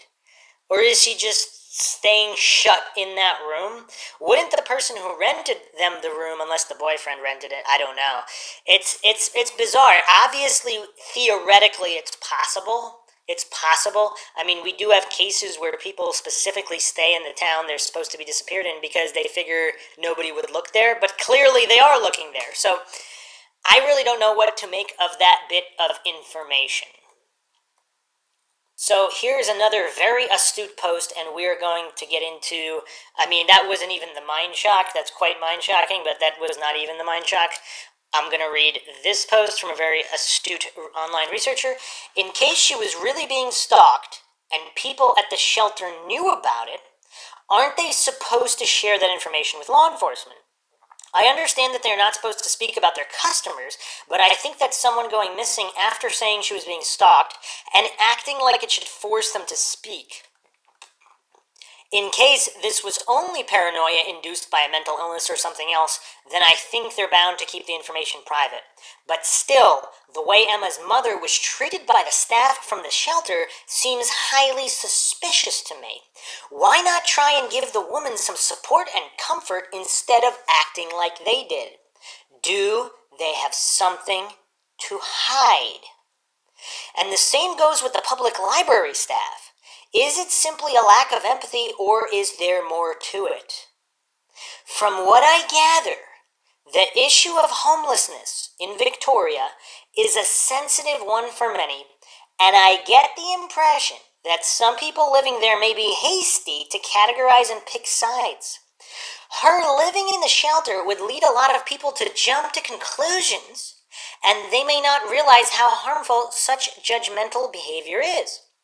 Furthermore, there seems to be a bit of a disconnect and clash between law enforcement and the shelters. There was in 2008 anyway, during the right to sleep debate don't know how it stands now. Emma Fillipoff knew people who were a thorn in law enforcement's and the city's side. This is very alarming. Is this why they didn't care about Emma or want to help? Is this some BS political posturing and vendettas? So, before I unpack that mind shock there, let's go back to the issue of the shelter. It would be easier to write this all off if the shelter was simply wanted to shirk responsibility for Emma. So they're going to be rude to her mother, or who knows what Emma told them. Either true or untrue, she might have told them things about her mother, we don't know. So they might have behaved in that way. Or they simply didn't want to be looked at as irresponsible or wrong, they just wanted to sweep it all on the rug. That's a little easier to believe. But when you add the behavior of the library personnel and staff, see, that's where it becomes problematic.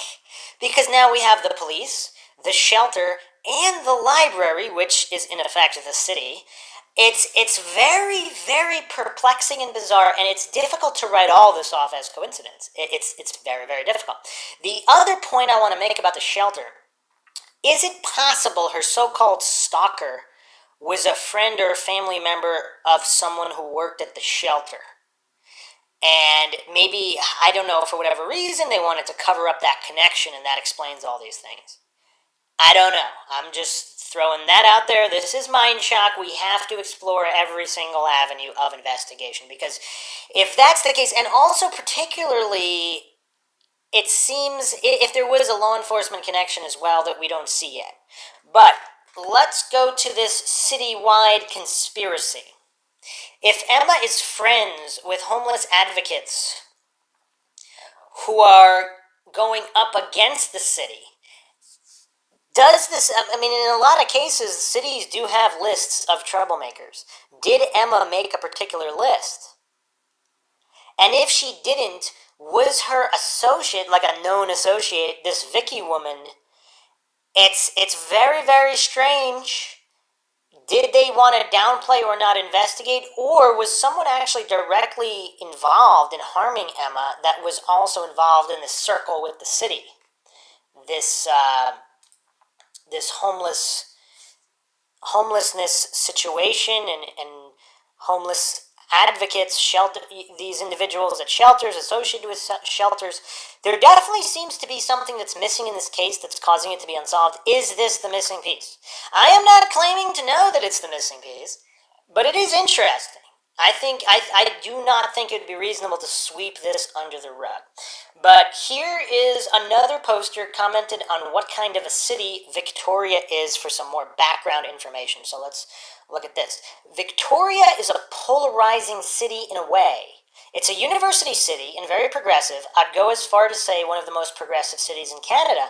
But on the other side, there's a lot of old money and old English attitudes and some quite prejudicial undertones, especially towards First Nations and other ethnic cultural groups, such as East Indian or Asian, and probably more towards the drug addicts than the homeless. I've lived in both Vancouver and Victoria, and in Vancouver, everyone there is exposed to many cultures and people, and no one bats an eye. But Victoria still has this veil of ignorance attached to it. Somehow, for such a progressive city, it's strange. Also, Vancouver has a different type of crime. Victoria is a bicycle-friendly city, but notorious for bike theft and petty crime, mostly the addicts committing these crimes. Vancouver has the problem of the downtown east side in a small geographical radius, and Victoria has the same problem but spread out in many pockets of the downtown core and the seeping into residential neighborhoods. The addicts and homeless of Victoria aren't segregated to a designated area like Vancouver where you can avoid it. They are all over, so locals and tourists can't avoid seeing it. You'll always see it downtown shopping at a high-end store. I've heard of locals who will never go to downtown Victoria, especially at night, because it's so wild. Sadly, I think most Victorians are just jaded from the constant sights and experiences, and many of the street people are probably judged, like you say. I fear for some of the people Emma may have encountered or possibly befriended. While there are good, healthy people living on the fringes who look after each other and share camaraderie and who choose to live there, there are also thieves, leeches, and users who will take from anyone generous or might have something that might have something they want. So, just a quick aside here. Is this some kind of a more innocent thread that's running through this whole case? Whereas, did police, library officials, it still wouldn't explain the behavior at the shelter, but as far as the police and the library goes, and just the overall attitude in this investigation, was Emma Fillipoff deemed guilty by association with these drug addicts, hoodlums, whatever criminals, and that's why the investigation was not handled the way it should have been? And of course, nobody wants that to be exposed, so there would just be this ongoing roadblock in this case. I don't know, but let's continue here with the city. Supposedly, the friends and acquaintances that Emma had and stayed with were not users. But that's, of course, unknown. And this poster said, I think if someone was involved, they are intelligent and functioning in society. I don't think there was another street-type fringe person involved with Emma's disappearance. I'm hoping there was no one involved and she's just lost because of some mental health issues. Sorry for the long post. I'm just trying to give my experience with Victoria so people can get a feel for the city Emma was living in.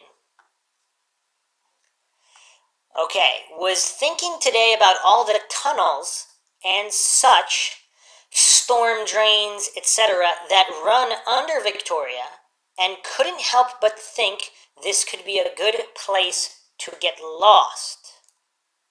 So we're going to do a quick aside here to Unknown Victoria, unknownvictoria.blogspot.com. This was a post July 20th, 2006. Oh, tunnels. Monday Magazine did a series this week on exploring Victoria, including a bit with me about the much-rumored tunnels under the city. I'm flattered they considered me an expert on the subject. But the real pros hang out at the Urban Exploration Resource Forum. A lot of the stuff on the forum's Victoria thread is loony chat about how the city's storm drain network may have been used by satanic cults. But local UE folks have also done some serious exploring, especially the extraordinary Jay Peterman, and posted photos of their discoveries. As I mentioned in the book, a bona fide tunnel connects the Parliament Building to the Douglas Building at 617 Government Street. The UE guys got into it and took photos, you can see here. Although it's not long, there's also a passage under the Bay Street Bridge connecting the Ralmax scrapyard on the north side to the cement works on the south. Purportedly, the remnant of a tunnel used by streetcars that came across the vanished Rock Bay Bridge and then looped up to Bay Street to cross over the Esquimalt. I suspect it's too new for that, but you can see for yourself here. A manhole near the Johnson Street Bridge leads into a flooded crawl space, which you can see here. Another crawl space under Craigdarragh Castle is visible here. Since the city doesn't have many real tunnels, urban explorers have been probing the city's sewers and storm drains. A dangerous hobby since they may trap carbon monoxide from the streets above. One of the largest is an egg-shaped brick sewer built around 1910, which followed the course of a stream draining from Fernwood's Harris Lake down today's Bay Street and out to Rock Bay. More storm drains also run out to Dallas Road near Mayfair Mall and under the Ross Bay Cemetery, likely built to empty the swampland where Fairfield Plaza is today. And of course, there are the numerous culverts of Boker Creek, which runs all the way from Uvic to Oak Bay. An interesting political angle to the UE discussion is that many of the underground passages are being used by the homeless. because they're routinely kicked out of Victoria's public spaces. Last week, for example, the city rousted a dozen vagrants out of Beacon Hill Park.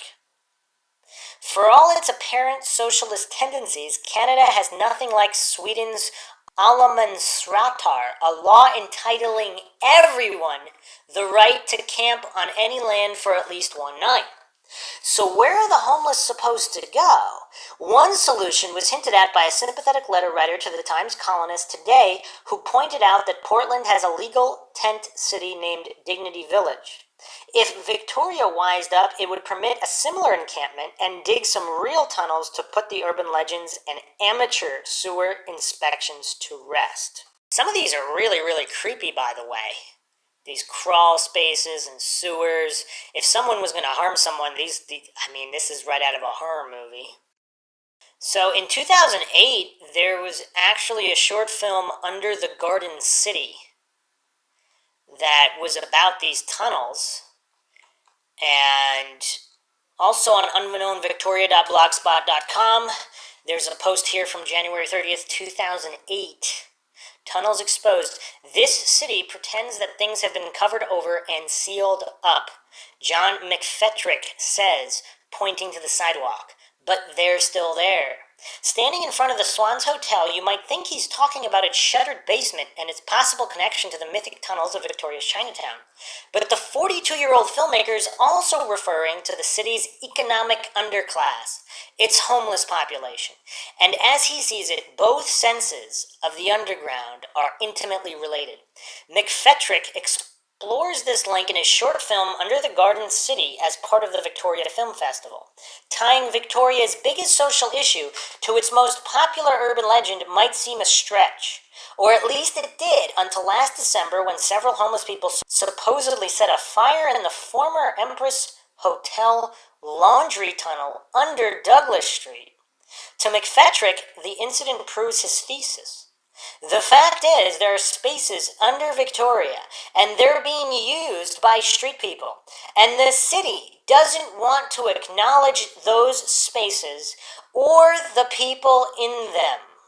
And so the article goes on to say that some people say a lot of these tunnels don't exist. He's saying they do, but it's all really bizarre. And that's actually, I don't see that talked about in the Emma Fillipoff case, because there seem to be ties. If she's friendly, either a friend or an acquaintance with this Vicky woman who's an advocate of the homeless, she's got ties to the homeless community, homeless advocacy individuals who are at odds, butting heads with the city, which includes the police department, which includes libraries.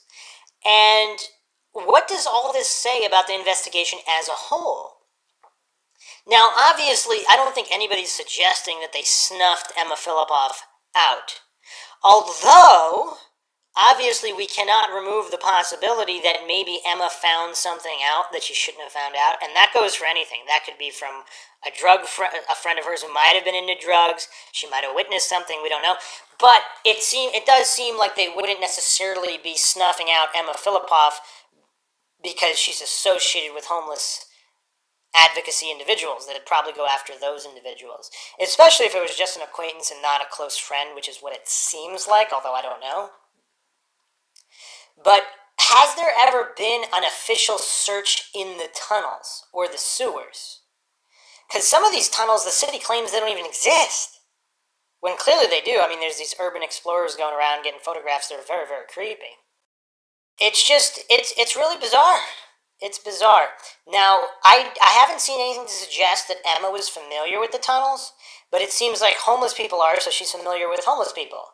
Would they necessarily know about the tunnels? And if this is all unrelated to the city or law enforcement, anything of that nature, if someone were to harm Emma, and it was a homeless person that harmed her, could they have done it in one of these tunnels, and would she have been found afterwards?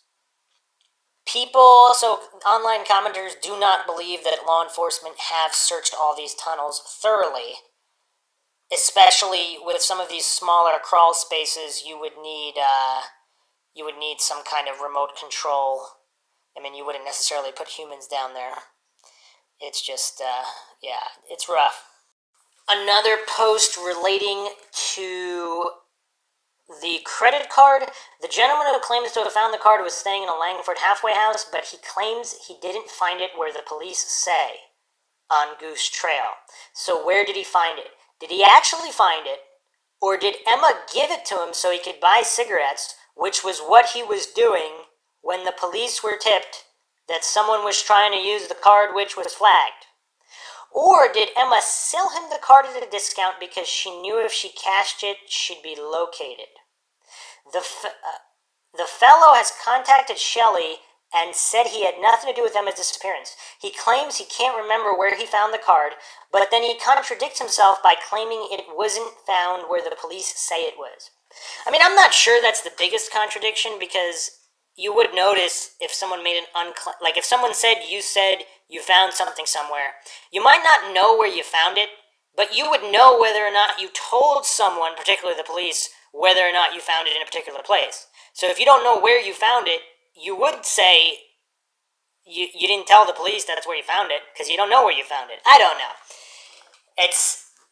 We've talked about this in previous episodes. I just wanted to add here that this guy was staying at a halfway house. So we have this common theme with the homeless and shelters. Is it coincidental that all of this is intersecting? I don't know, but it's really, really bizarre. And I hadn't considered the possibility, really, that if he was a friend of Emma's and Emma wanted to disappear, I mean, I don't know, it doesn't make any sense any way around, because why is she buying a prepaid card if she wasn't going to use it? Here's another, let me finish reading this post, because there's another piece of information here. If he can contact Shelley again and clarify how he came into possession of the card, that would go a long way to establishing whether Emma was actually in Langford. The police, of course, will reveal nothing, as it is an open file which sits in a file cabinet until further tips come in, which unfortunately hasn't happened. Emma lived on the boat because the women would see her crawling out in the morning from under the trees she was sleeping under, and so offered her space to sleep aboard the boat, which was very nice of her. So this is another witness who said that Emma Fillipoff stayed on her boat, and she also slept under trees. So we have multiple locations where Emma slept, so these are many different locations where she could have been noticed by someone, nefarious or not. But I still, for this, the homelessness thread here with homeless people, shelters, homeless advocates, is there something there? I really do believe that that lead needs to be followed up on and investigated thoroughly, because there's something seems off about this case, and I don't know what it is. But is that the missing piece? Just the attitudes of the city and police and the issue of homelessness? Is there something there? So there's a couple more anomalies here that I will go over. It's bizarre, because either someone's playing a practical joke. I'm just going to go over whether or not, if Emma ran away and she did not want to be found, or were friends responsible, or not friends and acquaintances, whoever was responsible, did they want to make it seem like Emma Fillipoff was just a runaway and didn't want to be found, and is this the way to go about it? Because, of course, there were the reports that Emma Fillipoff took down her own missing persons posters.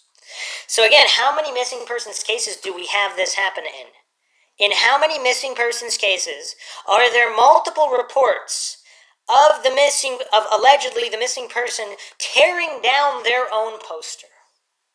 So, okay. The weed shop, the Blue Door, which is next to the Balmoral Hotel on Hastings, the guys in the Blue Door weed shop said they saw a woman matching Emma come into the store, took down the missing poster. She explained she didn't want the poster displayed. No confirmation it was Emma. My friend was friends with a couple of the employees of the Blue Door, and they were the ones that explained what had happened with the poster we put up. That shop has since been sold. That's bizarre. That's really, really bizarre. Because is there a tie-in with the green shirt man that was caught on camera? He claimed to be Emma's boyfriend and tore down her missing poster as well. These are discussion between these online researchers and people involved in the search. I am trying to pinpoint the name of the shop as well as the date that he did this. I am also curious if there were other posters placed in neighboring shops and if he tore those down as well. Why that specific shop? Could Emma have made a purchase earlier that day and she told him about the poster and he went to the shop to remove it? Was there footage from earlier on in that day? He walked into New World on Cordova with the poster in his hand. That's the video that the Fifth Estate used on Finding Emma Fillipoff on the Finding Emma program. He looked around the store at clothing and then left that store and went into Hit's boutique next door and gave the poster to the store owner to discard and claimed Emma was his girlfriend. I believe that was May 27th, 2014. 2 years. Here's the post on Facebook from May 27th, 2014. My wife and I, this from the store owner, my wife and I have a store in Gastown, Vancouver. So again, this is not Victoria. This is Gastown, Vancouver. And this afternoon we had an odd occurrence. We called the police right away and are still awaiting a visit from them to speak in person. The following is what we've shared on our personal Facebook pages. Urgent. Please, please, please keep your eyes open, Vancouver peeps. A guy was in our store and asked me to throw something into the trash. He handed me a poster that he had torn off a post that those searching for her obviously made and said, quote, "It's one of those missing persons posters, except she's not missing. She's my girlfriend, and she ran away 'cause she, expletive, hates her parents." I got a very creepy vibe from him as he looked around the shop, and after he left, I called the police right away. If anyone in the Gastown downtown Commercial Drive area today sees a guy looking like this, 6-foot, white guy, short dark hair, bright neon green Quicksilver t-shirt, long pants, jeans, bright neon green canvas Converse high-top sneakers, tattooed on both forearms, swirly outlines of flames. Call 911 right away. We truly hope your daughter is not in any danger and want you to know that we and our friends will do all we can to help you find her. We've acquired these photos from our neighbor's security camera. We will be sharing these with the Vancouver police when they arrive to speak to us. Sorry they aren't the best of quality, but we hope they will help. Alright, so let's back up a moment. So, Hit's Boutique, which has since closed. The guys in the Blue Door weed shop next to the Balmoral Hotel on Hastings said a woman matching Emma came into the store and took down the missing poster that had been put up. Alright. This is kind of weird though. Why? He took down a poster, then he went next door and told the store owner to discard the poster. I mean, does that make any sense? I don't know if that makes any sense. Alright. I don't know. Is this guy a disturbed individual? Who knows? That is kind of weird that he said that Emma ran away because she hates her parents. This is 2 years after. I mean, did he know about the issues with her parents? Because Finding Emma did come out in 2013. I believe that's the most famous media regarding the case. It aired, on CBC.ca it says it will be aired Friday, November 7th, 2014. This incident occurred prior to that. This incident occurred May 27th, 2014. Just before the summer previous.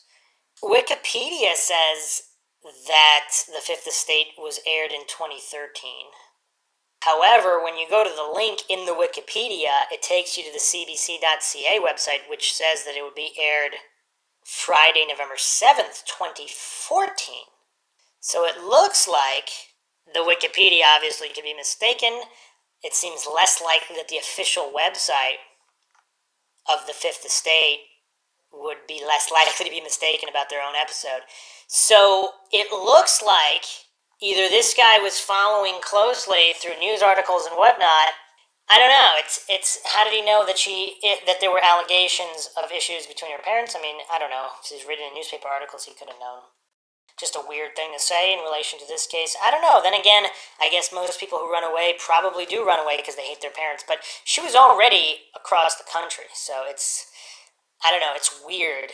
There were also rumors that someone wrote "found" on the posters at the Greyhound station, at the Victoria Greyhound bus station, not Vancouver. So back in Victoria at the Greyhound station in the early days of the search. Also, several witnesses reported her missing persons posters had been torn down in the downtown east side. A source at one establishment in the area believes she saw Emma ripping her own poster off the wall.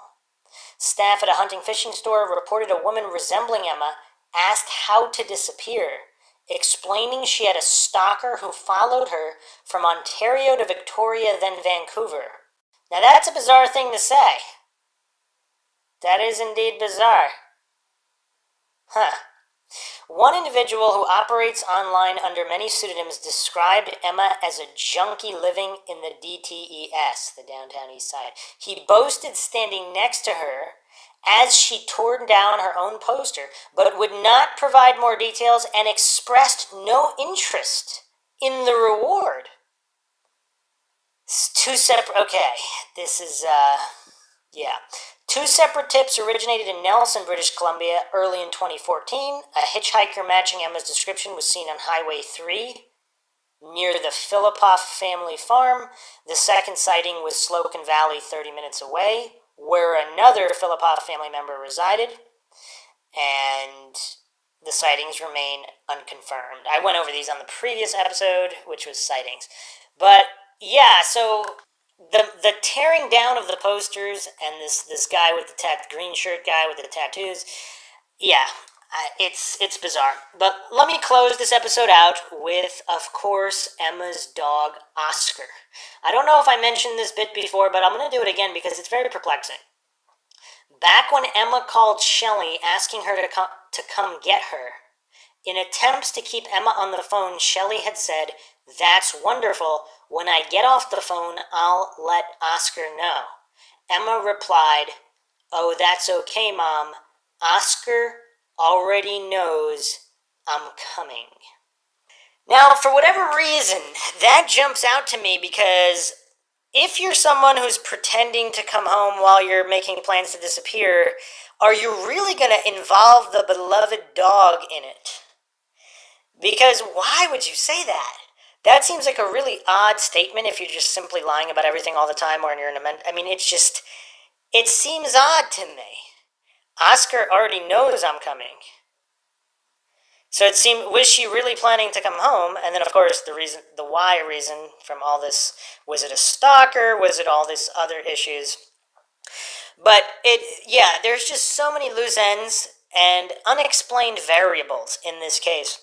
One of the most mind-shocking, I think, is her connection to these homeless advocates and the prevailing attitudes of city personnel. Can we just ignore that? Because, again, in other cities, you don't see this. And then, of course, we have the underground tunnels. We have all these different things that could possibly have played a role in her going missing, but as always, we don't know. And believe it or not, there is even more information in this case that we have not gone over, that we will go over in the following episodes. Hope you guys enjoyed another edition of MindShock True Crime in the Emma Fillipoff series. If you like the podcast, you can donate to our PayPal. Just check the link in the description. Make sure you subscribe to the channel. Hit the bell for notifications. Questions, comments, thoughts, theories, suggestions. Leave them in the comment section. You can check us out on Twitter, Reddit, Patreon. Patrons do get priority for topic and case requests. And Facebook. This is Bruce McGuire, signing off. Catch you guys next time.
If you like audiobooks or audio shows, check out a free trial of Audible. Just click the link in the description. Welcome to MindShock True Crime. This is the Emma Fillipoff series, Episode 5, More Theories. We are going to examine even more theories in that mysterious Emma Fillipoff case. And this is a disappearance that is quite perplexing, for lack of a better word. And like many other missing persons cases, of course, closure and resolution, obviously, for her family and for her, if she is indeed the victim of some kind of a crime, is, of course, the goal in this case, as well as all missing persons cases and unsolved cases.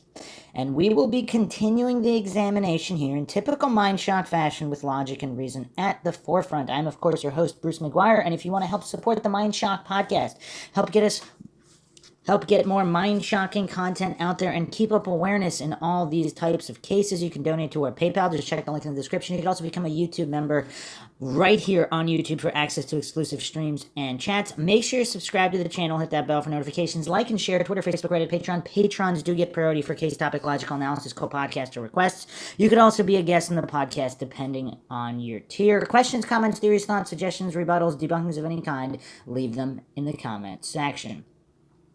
So I am actually going to go over some posts here by a PI just to set the stage here. Of course, if you haven't checked out the first 4 episodes, check those out because we lay the groundwork and go over all available information in this case. And now we are going to examine further still even more wrinkles in the case and other possibilities and clues not yet discussed in this case.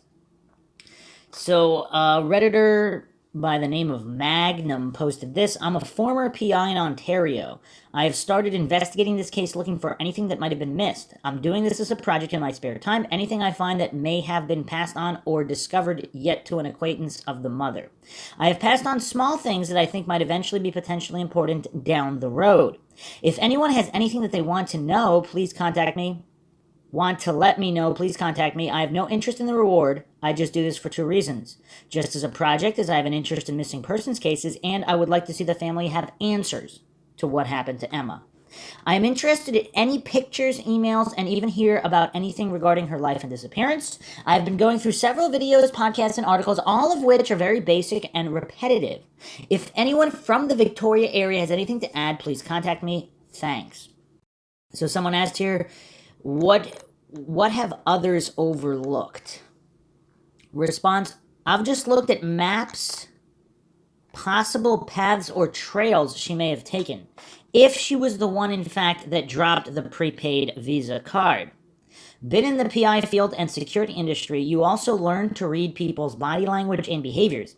I pointed out that the bank card was found in an area across the road from a casino. I worked as security in a casino owned by the same company, Great Canadian Gaming Corporation. They often offer free soda and coffee at their casinos. If they were open during the time Emma was in the area, she may have gone in to get a drink. Plus, they always have cameras inside and out. They may have caught her walking somewhere, confirming she was actually in this area, thus increasing the timeline and last known area of travel. However, it's up to Victoria PD to do this, but they are not very proactive in this case for some reason, and very reluctant to give or provide any details. And I actually went over this in the previous episodes, too, on how there's some shady business going on between certain groups in this area, the government, the police. I mean, there's a lot of shady business going on, and of course that can impede certain investigations, even if, again, I'm not claiming any government officials are responsible for disappearance, whether they are or they are not. Even if they are not, there could still be some elements that just are not interested in pursuing this and will not allocate resources to do such, possibly based on people Emma may have been affiliated with who had a pretty anti-government slant or whatnot. Continuing on here, and I don't necessarily believe in the mental health breakdown. I believe that mercury poisoning could be a very strong possibility. I urged them to find hair samples in Emma's belongings and have them tested. The symptoms are very close to action signs and behaviors exhibited by Emma. By determining this could change the perspective of how people are looking at the case. And we addressed some of that as well in previous episodes. Another post here by KN. Hello, I live close to Emma's hometown. I don't have any info on the case except what is known by everyone else, but I am very interested in your theory and would love to know more if you are willing to share. I think you make some great points, and I wish the Victoria PD would look into it more and take this case more seriously. I wonder why they are so closed about it and not willing to offer more information or help. Kind of odd to me. Also, going back to the casino angle, yeah, you would think obviously any legitimate investigation would have checked the security at the casino. But not just that, but also interview people at the casino, because if they do give out free drinks, and just knowing whether Emma would have gone in there, even if it was a different day, just to kind of establish known paths of travel and move from there, and then try to trace that timeline, or if anything else, just find more people that might have seen Emma either that day or previous days, just for more information. The more information you have, the more you can investigate. Another post here. I wonder if anyone else has been to Colwood and asked locals about Emma, or if anyone there actually does know her and confirmed that she was headed there. This case just drives me nuts. I think the casino theory is very interesting and could very well be possible. I wish I had means to get to Victoria, and I would honestly do some of my own investigating. The cadaver dogs got nothing on the most recent search. However, another one is due this spring, I believe. I would love to get out there and help. And these are old posts, so not recent. Magnum responded, if you do a search for Emma, I have posted quite a bit, plus I have offered a few theories. I don't publicly release all information I come across, as I don't want to steer possible scenarios in the wrong direction until I can confirm and research many of my own findings. When I do find something or have a sound theory, I notify the Find Emma Instagram page. Okay. So another poster wrote this, user Right Place, WRITE. The privacy laws have been a stumbling block for sure, but I can see how important they are, especially in this case. There is info that just can't be released for Emma's sake. There are clues in the journal which the search team was privy to. Specifically, a page labeled First Day of Spring 2012. It's a massive clue. Not sure who are you referring to that lives in Victoria and knows her. Chances are the search team has spoken with him. It should be noted that before Emma went missing, she lived in Campbell River, but also Keremos, and spent a brief time in Nelson, British Columbia, where she attended Shambhala. She had relatives there, and several reports of a hitchhiker matching her description reported to RCMP summer 2013. She could be anywhere, especially if the green shirt guy does know her and he has status. She has a serious interest in native culture. So I don't know if we talked about that extensively, the interest in native culture and how that might affect, if she did make it out of the area, and where she would be staying after all of this. Is there a native connection we don't know about, or other native friends, and she might even possibly be staying on a reservation or something like that.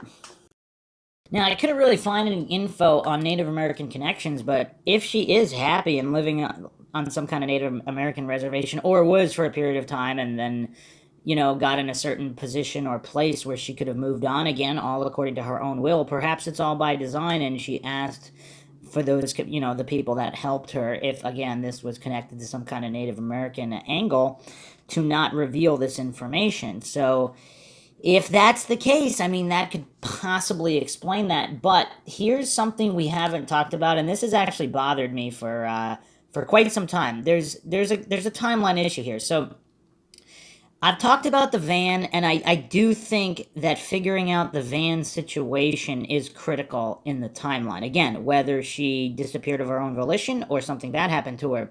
Or, again, the theory that she did disappear of her own free will, everything was fine, and then, whatever period of time later, if she was harmed, it was way, way, way, way later, months later, so it has nothing to do with the specific instances in the time immediately preceding her disappearance. Although, again, I wouldn't bet on it. Again, I'm not claiming anything is true or untrue. This is MINDSHOCK, where the only thing we know for sure is that we don't know anything for sure. But Emma Fillipoff has technically been missing since November 28th, 2012, from the front of the Empress Hotel in Victoria, British Columbia.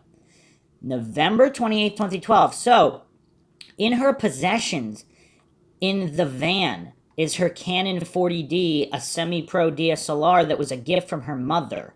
On the camera card, several portraits. So the last ones were taken in spring 2012. So she hadn't used it since spring. So she goes missing November 28th. These portraits taken, actually the latest one supposedly June 3rd, 2012. If the data is accurate here. We have May 16th and June 3rd. And then nothing for months. So it's kind of, I don't know. That seems to be a little bit of an issue. Now, did she have another camera? Or this was the nice camera, but why? So it's in her van. Would she really leave without her possessions? That's another issue there. Or was she just so frustrated she couldn't get the van back? There was a tow situation. We went over all these possibilities. She's trying to get the van back.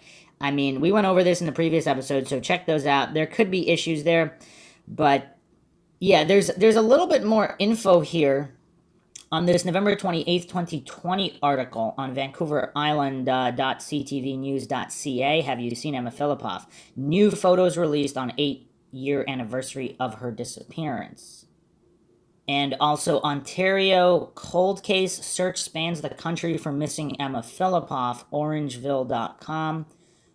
This was from September 5th, 2019.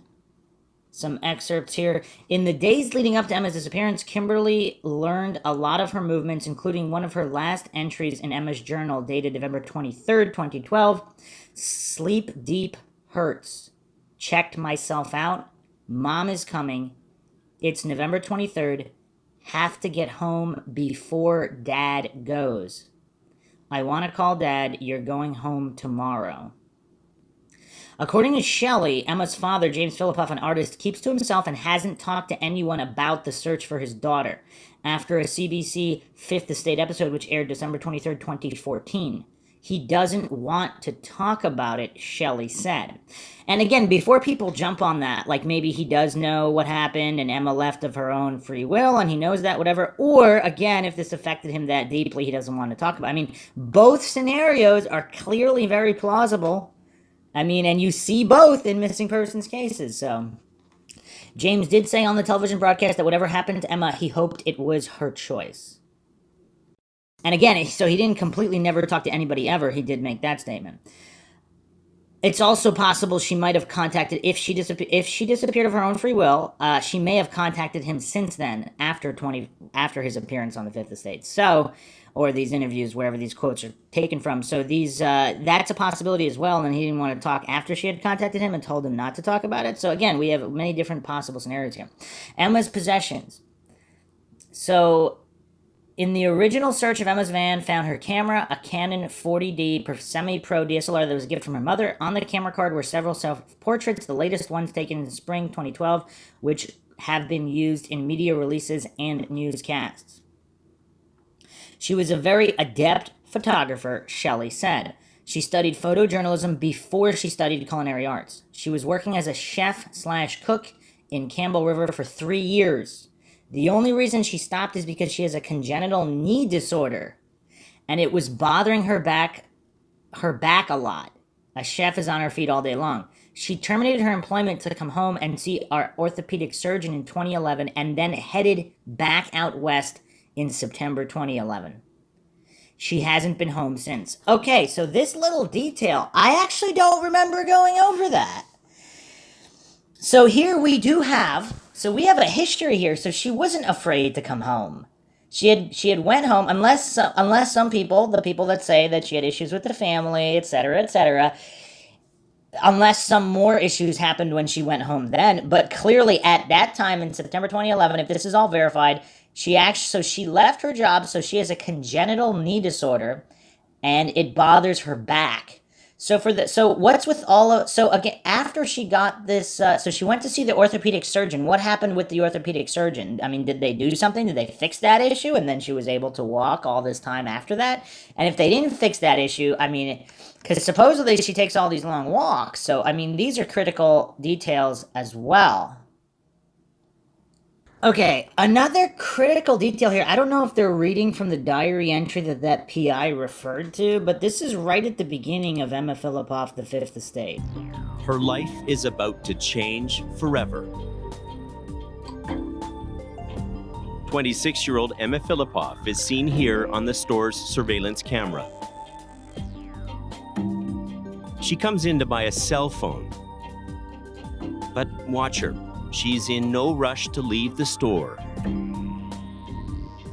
Pacing back and forth to the door, looking out. What is out there? Is she hiding from someone? Or is it all in her mind? Her journal entries reveal her growing fear. I feel like there's someone following me. A car on the hill when I rose and then drove as I walked by and paused in the street. I feel weird sometimes. I feel like I'm being stalked. So she feels like she's being followed and stalked. Now, here's the thing. A lot of coincidence theorists and these just weak-minded illogical people, they think there's some kind of magical Dungeons and Dragons spell that protects people that might be having mental issues or drug issues from any kind of foul play in the universe. Like somehow all serial killers or people who are willing to assault criminal-minded individuals, ex-boyfriends, whatever, somehow there's some kind of magical spell that if she is having some kind of paranoid delusions or mental health issues, that somehow, magically, she would not be harmed. I mean, I don't know where this comes from. You see this in the true crime community. There's like, you know, a certain Dunning-Kruger crowd that kind of facilitates these explanations where they're like, oh, no, she wasn't harmed because she's having mental health issues or drug issues. Like, if anything, that would increase her chances of being met by foul play. Because some of these criminal scumbags, they like weaker targets. So if they know that the gullible goofs will easily dismiss this case by saying, oh, it was a drug or mental health issue and not investigate, they know that there's a lot of clueless goofs out there, so it's kind of like the same thing how murderers stage suicides. They know a lot of the clueless goofs, bereft of logic and reason crowd, they'll just write it off. Oh, suicide, no need for investigation. Just like in cases where people might be having mental health or drug issues, which again, I'm not convinced that Emma Fillipoff was, and neither is this PI. Neither are a lot of people. But even if she was, does that increase the likelihood that she would be met with foul play at the hands of some scumbag? So if there's no date here on these journal entries that they're going over, but she feels like she's being followed and stalked. Now, she did happen to have this guy move across the country, coincidentally, who also happened to see her 3 times the day she disappeared. I mean, I don't know what everybody makes of that. We went over him extensively, this Julian character. We're not going to go into him again, but yeah, just if she is feeling like she's being stalked, whether she is or she isn't, there could be some kind of foundation there and not just hallucinations. Maybe they're just unwanted advances by certain individuals, Julian or otherwise, or others. Maybe there's more than one person following her around. Maybe one of them might possibly do her harm, the other might not, but she gets more and more aware. You know, what was that quote from Stephen King? Perfect paranoia is perfect awareness. So if there's 1 or 2 or 3 people following her, maybe not even really following her, but if she keeps seeing them, I mean, that would make anybody kind of seem suspicious. And then when there's a car or whatever, she might just assume it's all the same guy, and there could be 2 or 3 guys, and 1 or 2 of them might be totally innocent, per se, or at least wouldn't harm her, but the other one maybe not. Or even if they're all relatively innocent and they wouldn't harm her, that could get her thinking this way, and then someone else harmed her. Either way, I mean, that is very, very curious, and we do have to keep that in mind. So there is an interview here. This was Nighttime Podcast, March 11th, 2021, episode 10, The Shelter. And in this episode, they interviewed Patty, a woman who stayed at the shelter and knew Emma Fillipoff. Hi, Patty. Hi. how are you? Good, how are you? This is like returning back to a lot of things. Yeah, well, it's So I publicly want to apologize for insulting you yesterday so much. That's okay. I have a what they call a thick skin, and I know that I know it wasn't anything personal. It's this is a sensitive story and a sensitive topic. I was really insulting you.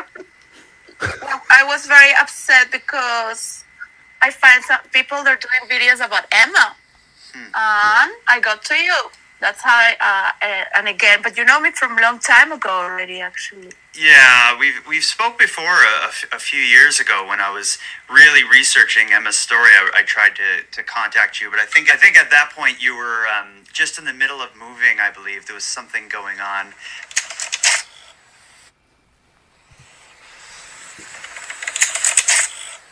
I know you're not originally from Victoria. How did you end up in Victoria back then? What brought you to Victoria? Well, my husband is from Canada. Our children are half Canadian, half Spanish. Ended up in the shelter because he already had a car accident, so he had something in the mind to like distortions. I called the Ministry of Children to help me because the father was saying certain things. And then the father, he acted like a gentleman. So they took the children away from me and gave it to him. For this 6 months period, when I was in the shelter and I went,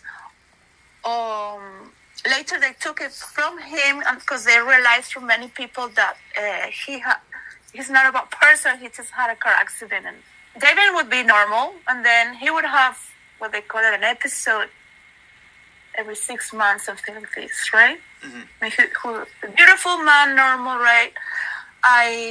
My family on that time was not like oh, just get back together or just try to solve it. First of all, the Sandy Merriman was donated from a drug addict woman that owned that house. Okay. To the government to shelter women because she knew she already sheltered women. She was a very friendly woman, and so I was really like, oh my God, like coming from Spain, like really. In Spain, you work or you die. Yeah. Basically. Okay. That's it. Like that's it in Spain. Like in many countries, the shelters. Of course, there are shelters, but not like this. Some women live there 2 years, coming in and out. Oh wow. Okay. Like in the attic is the woman that sleep in the night. The women that are not insulting or that, and they want to recover, get another job. I was thinking after talking to you that all the women in St. Merriman, you know, we might have whatever, many reasons, mental illness, drug addiction, severe mental illness, whatever, can be many reasons, but we all have one thing in common, and that's bad relationship with men. Okay? Okay. So, maybe because of all this, or whatever reason, it's always that giggling of female gossiping in the attic because the ladies in Canada are so nice. You know, they're so nice. Like that shelter, people that have really problems with whatever their attitude. But in the attic, you had that jolly feeling when somebody came, so they feel at home and talking what happened to you. And they were really open, you know.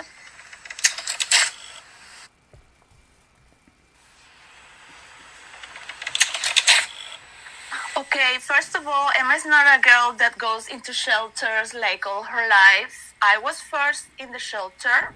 She was the most educated girl, maybe not only the shelter, but Victoria. Like she never hung out with the homeless in the streets. People come from Canada to smoke meth and they're in the streets because of the weather. It's a nice weather. So, and I've never seen Emma. She would never be with anyone, basically. That's from the shelter.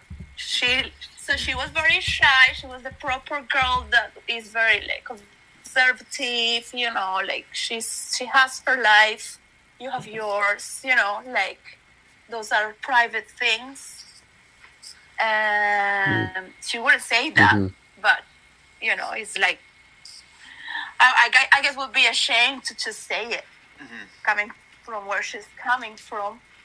So I spoke about my life, and I was really, really like trying to make her see or laugh about my situations. Maybe she tells me, and I do remember very well that she was coming because I asked Emma, why are you here? I don't remember. She said her boyfriend, or I think it was her boyfriend, but someone was stalking her and made her stop. So that way she had to stop working. And she came. I don't think she said stalking, but it was bothering her. I don't remember the words. I think she said a boyfriend, or I wish I remember well. But it had something to do with a guy that she had a bad relationship in some context. I think she said it was her boyfriend was following her and bothering her, and she had to stop working. Wow. She was there because of that. I don't know, the police must have access to the files because they asked us why we come in the shelter. And what kind of relationship did you have with Emma? So you mentioned you were like in the attic. It seemed like more mature kind of women living there and more stable. You met Emma there. What kind of relationship did you have? Would you consider her your friend? A friend, not even an acquaintance, because I had a connection with her because I'm also vegetarian, turning into vegan went very hard. And she was exceptionally beautiful, so you don't need to be an artist to recognize beauty, like. And all the girls too, like in the kitchen when they're eating, and then Emma comes to make her rice and her food, and we would just look at her like, what are you doing in here? You come from a fairy tale, because she has that like whimsical something about her that's very like, in the scenario, especially of the shelter, because the woman there, 80% look very ugly, like non-care. They just gave up, whatever. She had the thing that was like, here I am, well, and they're up here, but you're humans too. Something like that. She wouldn't say it, but you could see her goodness in her. People calling her a hippie and all this, like, no, Emma was not a hippie. Like, she looked like a lady that could be married today. As far as the way Emma was, what was your impression about her lifestyle? Like, you had told me you don't believe she was living a life of homelessness. Did you have any sense of what her life was like outside of the interactions you'd have with her in the shelter? She absolutely looked like someone who was running away. She more or less, you could tell by the characteristics, but she was very like afraid. She's not the girl that you would see in a shelter at all. Okay. And you had explained to me you felt like this was a vulnerable time in Emma's life. When you say that, is there any particular thing about her that you felt made her vulnerable? Like some people would say that believe Emma was mentally ill would say she was vulnerable because of illness. But I know you don't believe. I'm not a psychiatrist. I hope you find a psychiatrist to give you more or less an idea of what the picture was. Yeah. Did you feel like she was someone that maybe was not safe for some reason? I'm not saying Emma had mental illness, because what she was put through, let's see who would end up with fear. Yeah. So, it's like you're going to see a movie, a horror movie, and then the woman is whatever, looks crazy, right? And now everyone's saying that the woman is crazy. That woman in Canada, no, I don't know. In Victoria, everybody says that people have mental illness like it's normal. In Spain, only a doctor says that. Like, people don't say that about anyone. Yeah. We're naturally crazy also, so we allowed our part of ourselves to be to talk nonsense in our arts. So we have sympathy about letting ourselves be loose. In Canada, it's like everyone has to be really nice. And then you have, if somebody is looking at the stars or pushing the lifts in the fall because they love nature, like, I really want to be here just to say how much I hate Canadians for that. Yeah. And now Americans in YouTube. I understand. Calling this beautiful, innocent girl, like, oh, this is mentally ill, because, like, what is that? It's so disgusting. Yeah, and that's something you made really clear to me from the beginning, is you don't believe that Emma was suffering from any kind of mental illness. But you also mentioned I think she had her reasons to be suffering, or, like... There's a part of Emma's story that you were involved in and you were there for that I really want to hear you talk about, and that is that in the days just prior to Emma's disappearance, it seemed like she was considering going home to her mom in Ontario, and then there was the plan for her mom to come and get her.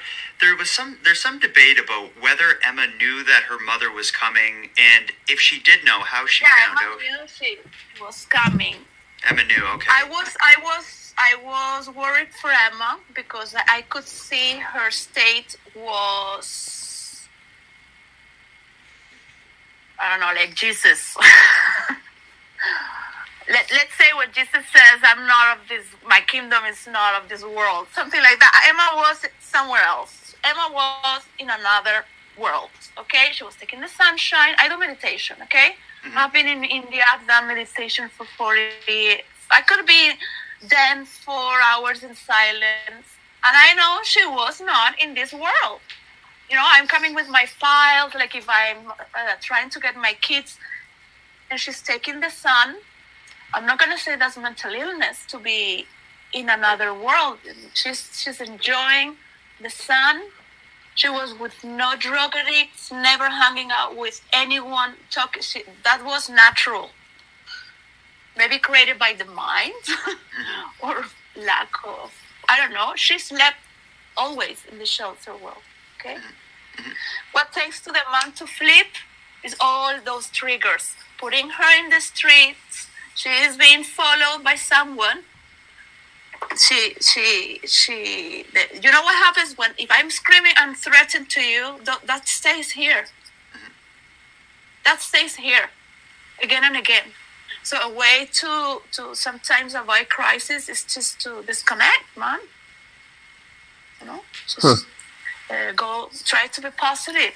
Well, look at the sunshine. I didn't know anything. I just really thought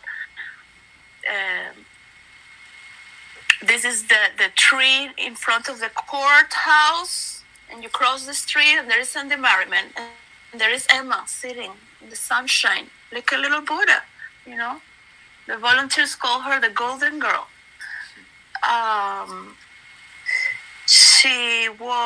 You could see her face totally delighted. We would share words because, I would perceive her. You just don't approach someone like that, right? You don't know if the person maybe, is reading a book or wants to be in conversation or stop the book, or she wants to stop the sunshine. She was not reading it, but what I mean is that, so there is a little bit of movement, and then, if there is a gesture, I say hello. So that was always like that. When you're walking and you feel someone behind? Yeah. Some people do, some don't. Emma would. Okay. All right? Emma would. So we have an instinct. And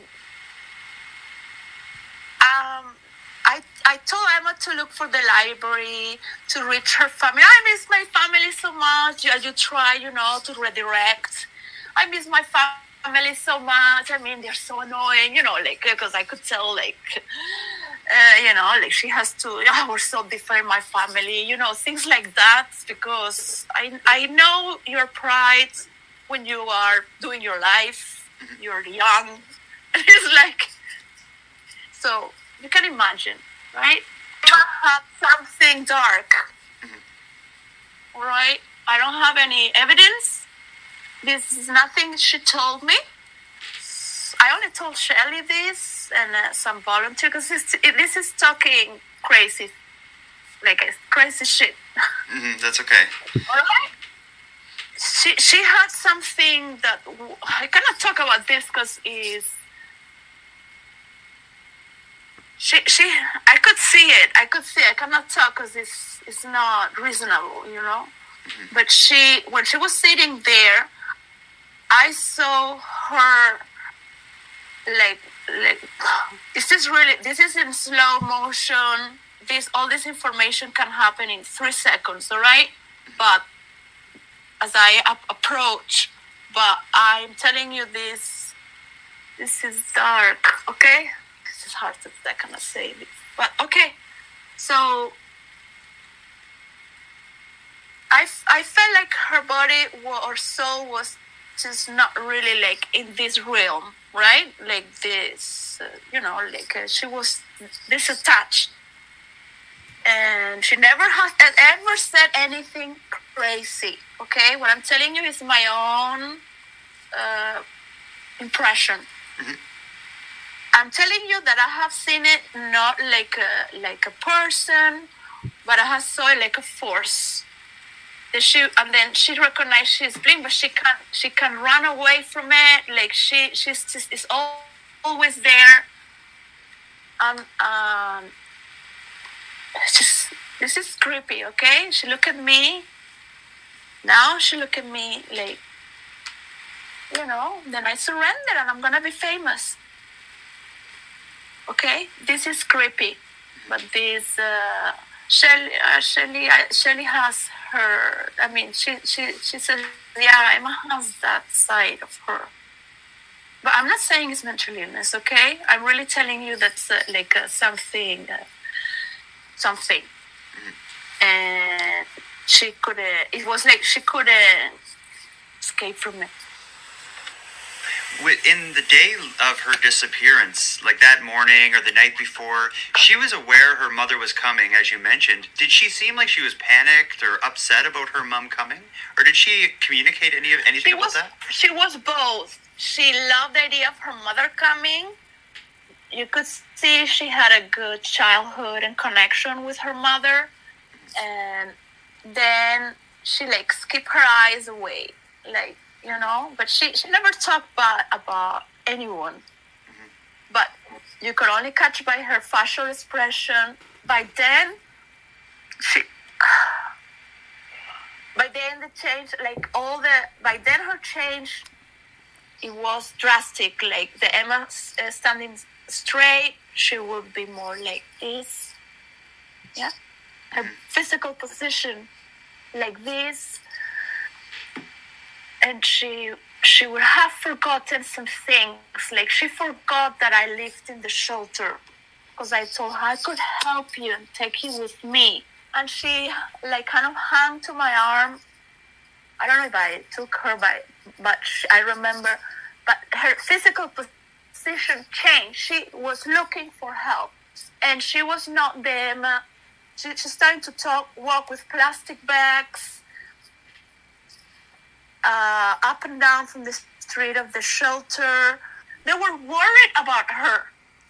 So she didn't remember in her mind state then. She didn't remember that I am also in the shelter, that I don't have nowhere to take her. So she told me, yeah, can I go with you? Like she thought I had a home. You have 1 week emergency bed every 3 months, regardless if you're coming in or out every month. I think you have to be out for 1 month. I don't know. I don't remember. But I know every month your bed is taken out. You have to go out.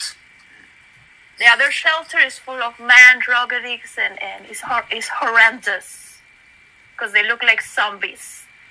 And nobody cares. It was one person telling me, yeah, we're calling the mother, but this is out of the book because they shouldn't reach. I explained them, look, you have to get... I cannot explain this well. I need to take some medication to relax my anxiety for this interview. It's okay. When I ask them for the bed, they say they're gonna give her the bed, and I push forward. I said she only needs food, space to relax and recover. Like this, she could not return. People like this could not. The mind could get stuck there, not return. She was not talking crazy things. She was not. She was. I know something in her mind because she didn't remember that I don't have a house to bring her. I understand. So, and her body and. I mean, okay, they're calling her mother, but they're not giving her a bed. Like, what kind of protocol is that, right? So, okay, I come again with Emma. We are sitting the stairs that go up. The attic is the third floor. But we're sitting on the stairs that is in front of the office that is in the entrance because they said we have to wait. That I don't remember her name. She was chubby in her 30s. She was really like, maybe she was the one trying. And they had like something going on. But they make us wait in the stairs, sitting there. And Emma was starting to retract more and more.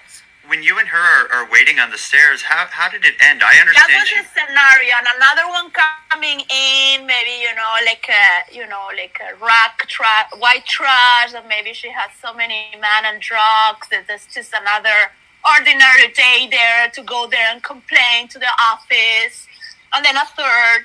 And we're sitting there in the stairs waiting for what? An emergency bed that they're going to kick her out in 1 week anyways.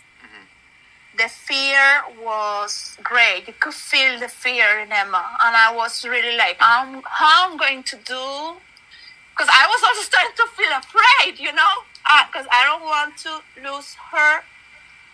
But at that moment, I could feel her fear because she was already like retracting, all right? Emma didn't grow up in an aggressive environment to deal through that, okay? Which most of the girls in the environment were prepared to just be there and, you come from another environment as well. How safe do you feel? So tell me about Emma running out of the shelter. I've always known this story of her running out and you chasing after her, but I've never heard it in any detail. Can you tell me about when she gave up waiting for an emergency bed and fled? So she runs out. I run after because I was sharing the fear of Emma. I don't know why, but nobody was watching. No one cared. So she runs out. I run after. There's this gap of grass. Victoria has this beautiful grass that goes along with the walking street. I mean, in Europe, that's a luxury. So I just stop because I am really like, so I stop, and here's an environment. There is the walk, all this grass. The courthouse is here, and she's running straight towards the hotel, where I didn't know she had her van or car. I didn't know she had one. Well, I was running after her, but what I'm going to do? I wanted to take her, I wanted to take her and just bring her back. But, I'm a Spanish person. I'm like an immigrant. I don't want problems with the police. And even it's illegal to take someone like that against their will. So she will return tomorrow, I guess, But it was the fall, so it was, for me, it was a moment, also this moment that the time goes very slow, and it creeped me again, because it was like a movie. I told you that was like, she had light coloring clothes. I don't know, gray, but with her blonde hair. She didn't have a braid. With all the shoes, so it looked like, it was dark, the darkness of the night. She didn't look to the sides to cross the street, running without shoes. So she looked like a soul. I mean, she looked like a ghost or someone that's not of this world. I really remember, like, oh, this is creepy, like, she's beautiful. I was like, I know you will return, and she was like, no. Hey, that was an impression, like an impression. She didn't say no. I didn't hear no, but I did think, like, you will return, like. But what's the thing? I think in her mind, the social workers not taking care of me when I need it. I still today feel her fear in that moment. How did you find out she was missing? Do you remember learning that she hadn't? Next day was the police there and the mother. It was the daytime. So I think I came to eat, because I would go there to eat. There was the police, and there was the oh no, yeah, because she was moving things. No, like really, really. And I'm like, really? Of course, her mother would be there. She would have taken her, like, she would have even maybe taken her to a new place if she didn't want to go home, or make her life, The police is there. I was a woman from a shelter and a Spanish person. So it doesn't matter what, it doesn't matter. The police never took my report.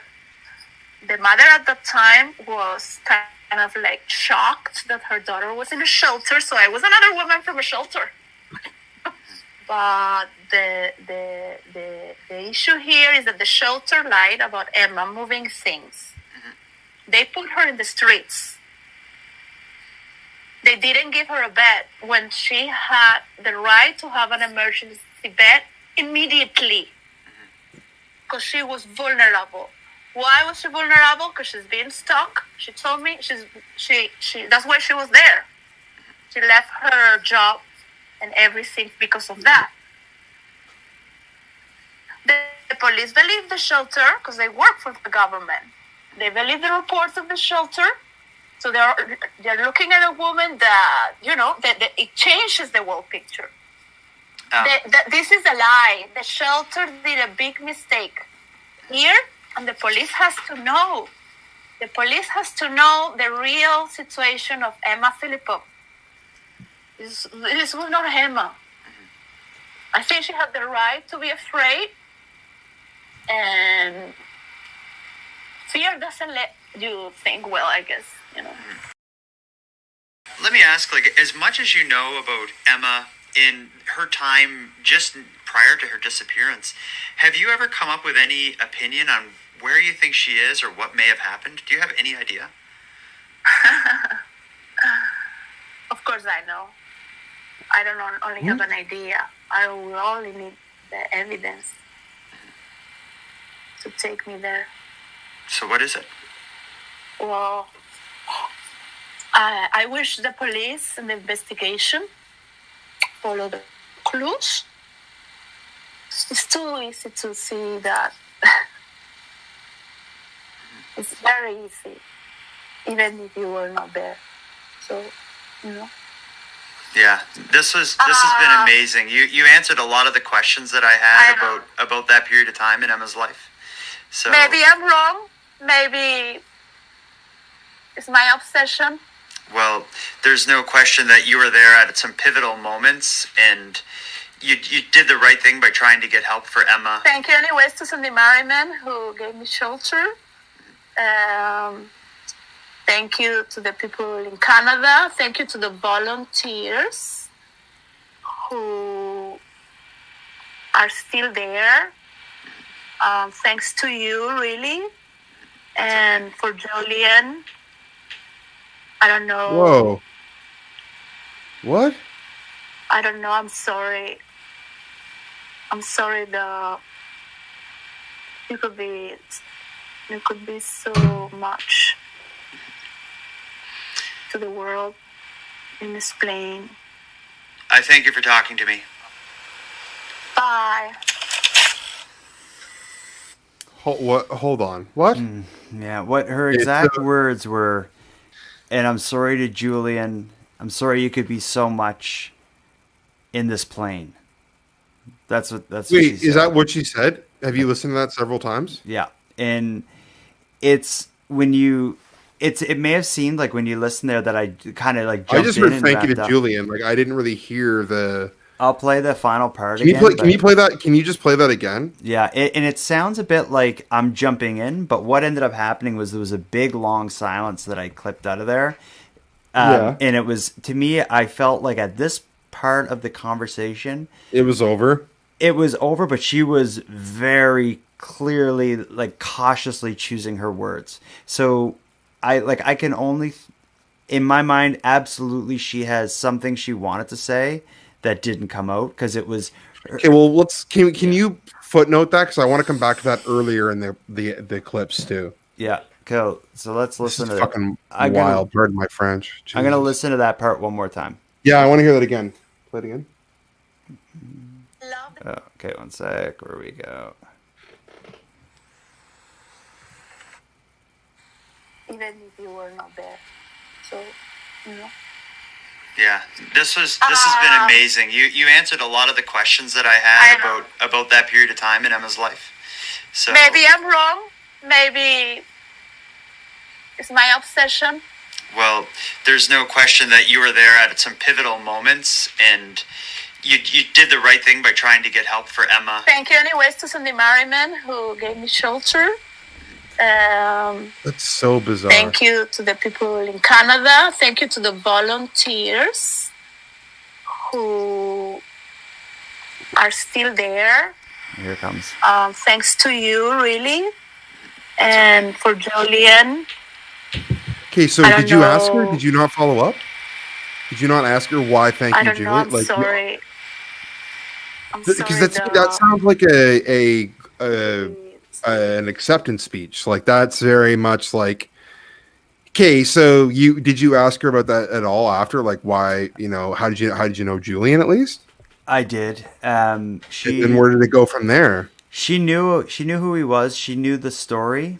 And I asked her why she mentioned him when she was giving her thanks, and she didn't answer that question. Like, did she just totally skirt it, or did she just go on? Talked about other unrelated things. And I asked several times, and at this point, our reception was getting as bad as it was. And you're like 2.5 hours in. And we were an hour and 40 minutes into what was supposed to be a 45-minute talk. But that was like a really important part. So I tried to get more out of her, but really like what you hear there is the best that I had. Okay, so from this interview with Patty here, we learn a bit. So Patty stated she knew her mother was coming and that she had mixed feelings about it. So she liked it and was excited on one side, and then there was also some reservation. Patty also clearly stated that the general after the interviewers that are interviewing her, there's no sense that Emma Fillipoff was having a mental breakdown or there were any mental issues. specifically in that direction, because again, that's what it's been painted at from the outside, and a lot of people kind of latched onto that. But again, I never really bought that from the beginning. Now again, I'm not saying that there wasn't a mental health issue. I'm just saying I don't see any conclusive evidence of that. So there's no real reason to believe that. Again, the burden of proof is always on positive claims. I mean, it's logic 101. Yeah, anybody could be having a mental breakdown at any time. I'm not denying that. I'm not saying anyone is or isn't. But if you're going to believe the positive, if you're going to that positive claim, she's having mental health issues, she's paranoid, etc., maybe not. But there's just not enough evidence to definitively believe that. And it seems like every single person that's been coming out has been corroborating that. And the other issue here, so she's being kicked out of the shelter. That's pretty alarming. Is this part of the reason the shelter doesn't want to say anything? I mean, she's using the main office for various phone calls, Emma Fillipoff is. And so that's the reason she went out and got the burner phone. I mean, it's starting to make more sense now. She's being kicked out of the shelter here for these various issues. Now, again, Patty's English is not perfect, so some of it is a little bit difficult, and her level of understanding of all these things and being able to clearly elucidate her ideas and everything she knows. And again, we don't really know Patty's history. She seems like she's trying to be honest, though, so I mean, again, as far as I can tell, it's just there's certain, obviously, roadblocks in that direction. She also, I mean, it's kind of heartbreaking to even listen to this interview on how scared Emma was. Like, she could feel her fear. And that's, I mean, this is scary stuff. This is scary stuff. And so she's clearly distraught on a certain level regarding this. And there also seems to be something going on in the background that Patty picked up on, but we don't have exact details here because Emma, again, she's a private person, as described by many people. So she's not just going to tell everybody her business. So there's something going on in the background. And it's very clear a lot of people do not believe it is a mental health issue. So the burner phone that she's getting, or, you know, not burner phone, the phone she's getting so she could make phone calls because she's getting kicked out of the shelter, allegedly, if this is what is going on here. Now, on the Nighttime Podcast YouTube, regarding this episode with Patty, there are some interesting comments here by Ian W. I think we have to take what Patty says with a grain of salt and understand that she may have negative experiences with the shelter, and so she may have a motive to dispute their narrative. That being said, I do believe her in that regard, because if she had a negative experiences with the shelter, it makes me believe that some shady stuff was happening there. It makes perfect sense to me that they made Emma look disruptive via moving furniture out into the street as a means to justify giving her the boot. And I mean, that's really messed up. Someone should dig into their policy surrounding disruption. In terms of after she fled, to me, it's a no-brainer why she picked up a prepaid credit card and burner phone. She obviously didn't want her movement to be traced electronically, but also because she no longer could use the office phone at the shelter. The bigger question is, who would have access to her accounts to see where purchases were made? It's not uncommon for millennials to be supported by their parents late into their 20s, and given her lifestyle, I imagine her parents supported her financially to some degree. Perhaps she didn't want her parents tracking her whereabouts throughout her credit card statement.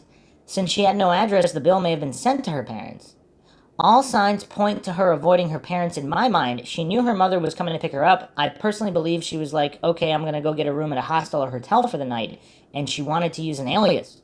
I'm reaching, maybe, but that's what I think. There's nothing there to suggest she didn't anticipate being around anymore. She borrowed library books, meaning she intended to read them and return them. She left her personal belongings in her van and bought a phone, obviously, for future use. I wonder if the phone was ever used.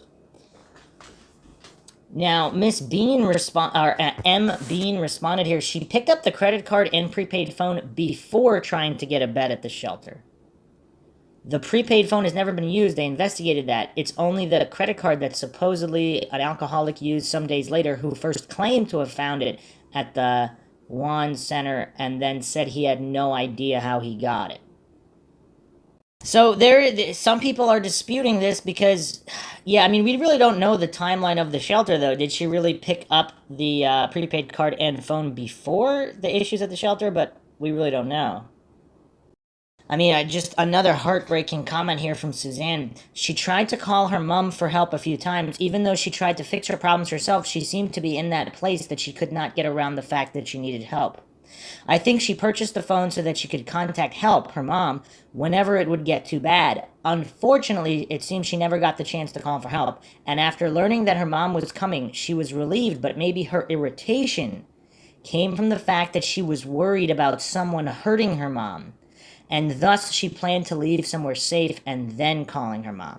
And that's, I mean, yeah, that's a crazy theory, and thus even more heartbreaking on how, if that's true, that means Emma Fillipoff was, of course, thinking of the needs of others ahead of her own, and also that there may have been someone in her life, or more than one someone, who was stalking her or possibly trying to harm her, or at least she thought that that was the case, even if it wasn't. Huh. Pamela has a comment here. She was very frugal, hence she would never spend hundreds of dollars on a hotel room. It's most likely the reason that she stayed at the shelter. I have a friend with over $400,000 in her bank account, and she will sleep in her car while traveling. Interesting comment there from Pamela. Angie posted that Patty is suspicious. Again, I don't know. There's a lot of issues here. The shelter does seem to be pretty shady. I'm going to go over another issue here. This is also from Reddit several years ago. Someone posted this. Wasn't there talk of her working for an escort agency or taking an interest in that kind of work around the time she went missing? Also, someone mentioned her seeing her in Spain with the exact location. That information has been quickly removed, but why? Again, I'm not claiming any of this is true or untrue. These are just posts on Reddit. Renee posted this. Yes, Charlie's Angels Escort Service. There was mention that she may have been in contact with this place or people the afternoon of her disappearance. Also, Charlie's Angels was mentioned in her emails and or journals. And is this one of the smoking gun pieces of evidence the PI was referring to? And yes, there are many things that suddenly go missing from the Facebook page Help Find Emma if people ask too many questions.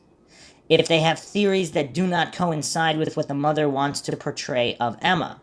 All I am saying is that there is a lot of very important information being hidden, which is absolutely crazy. This information could be the key to finding Emma.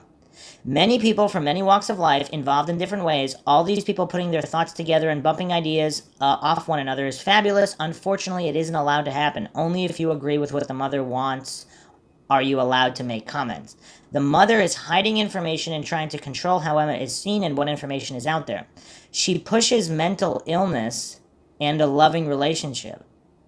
Emma left home at 16. Her and her mother have not seen each other in person for well over a year.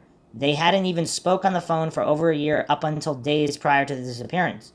The mother is making it out to be that the family was all butterflies and roses. It was dysfunctional. The brother was involved in heavy-duty drugs, and the drugs being hidden in the mother's home without her knowing, ? The father marrying a girl younger than Emma.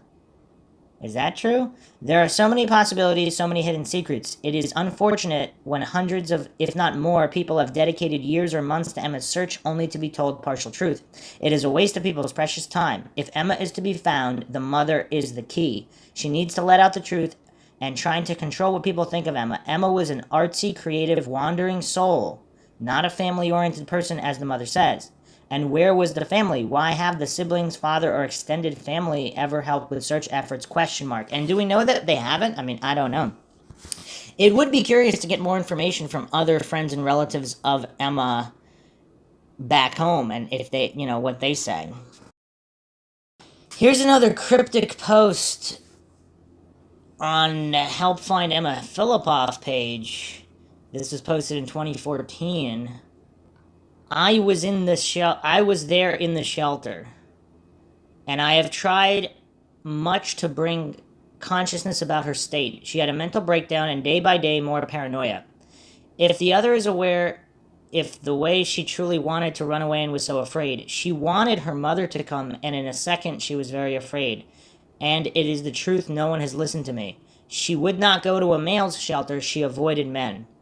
She was running away for her freedom, running away from something, and I will bring discrimination for the system and the way mental health, social workers, and even parents don't find healthy solutions to people who are touched by a certain divine, or they are much different and possible to control. Caregivers and institutions make it worse. I was enchanted by the beauty of this girl and wished to care so much for her, and no one listened. Perhaps so difficult to understand. Emma did not belong to this earth, social reality. She was in a realm of sunshine, taking sunshine under the tree before that breakdown. Emma did not consume any drugs and never hung out with anyone that did. She went to the gym as I had told her to go. I did not wish her to be among the people in the shelter.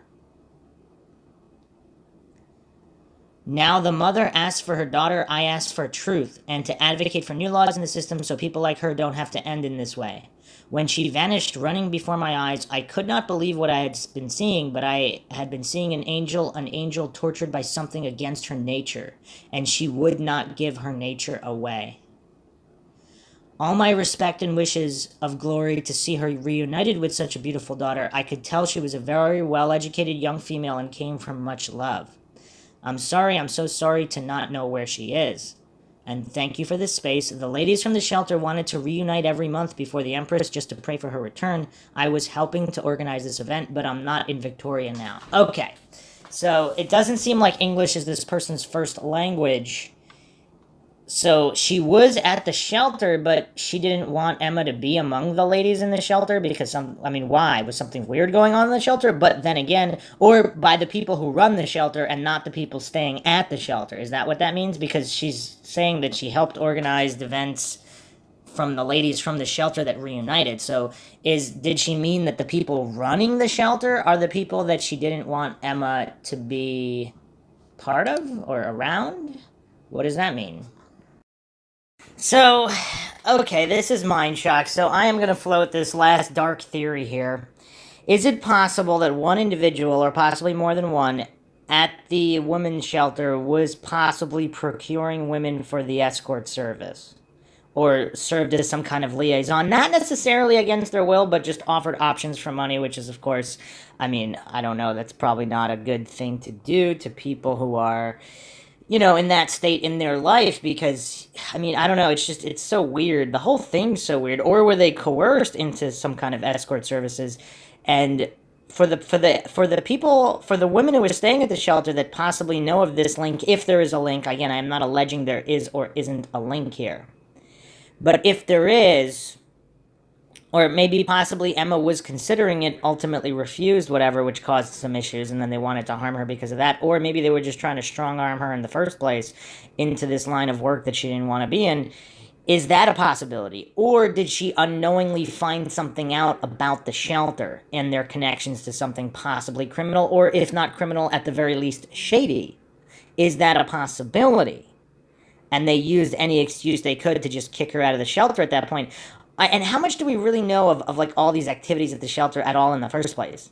It's just, this is such a major question mark, and the fact that investigation wasn't done. Now, if you want to go really crazy on the corruption conspiracy angle, if the police know about it and they're getting kickbacks, of course they're not going to investigate this. Now, to all the coincidence theorists that say that would never happen, come on. Unfortunately, there is corruption within police and government agencies, and it does involve human trafficking. Again, in the post-Epstein era, the post-Jeffrey Epstein, Ghislaine Maxwell era, coincidence theorists really don't have a leg to stand on while trying to pretend and hallucinate that this kind of corruption can't and doesn't exist. So if there is some kind of shady corruption situation with shelters, not just that one, but other shelters, and possibly the police, and possibly, this is just like a really, really scary conspiratorial movie, because the police that talked to Emma, so they never released that, and they don't want to release any information on Emma or that case. Is that because there was some kind of situation between the shelter and possibly an escort agency and possibly some kind of connections to crime, which may or may not intersect political areas? Is that a possibility? This is MINDSHOCK. The only thing we know for sure is that we don't know anything for sure, and the truth is not afraid of investigation. So I'm going to leave everyone with those thoughts to ponder on just more theories. on what could have happened. And I think the shelter and the van and the situation with the van and her belongings in the van, I think those are the two critical pieces. I mean, there's many others. Obviously, the friends she might have stayed with, and apartments, and some of their stories don't make sense. I went over that in the previous episodes. There's a lot of weird stuff going on in the case. Now, and I'm not saying the weird stuff is directly connected to the disappearance. I'm saying it's difficult to know which weird stuff would be connected. It's kind of hard to say none of the weird stuff in any of these issues are connected. I mean, it would seem at least one of them would be the avenue that would be connected to her disappearance.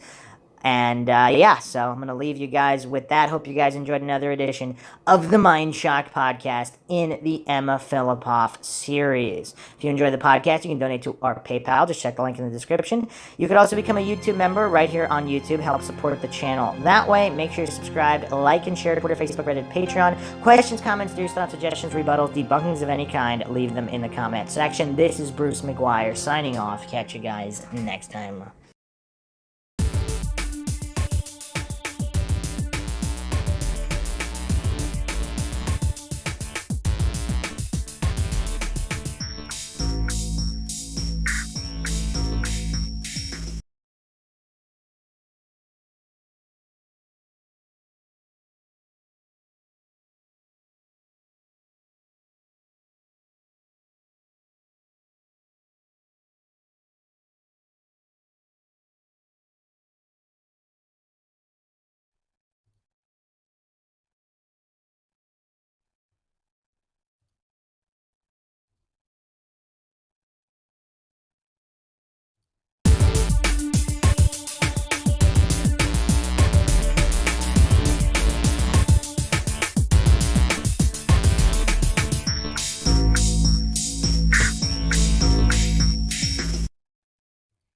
Welcome to MINDSHOCK True Crime.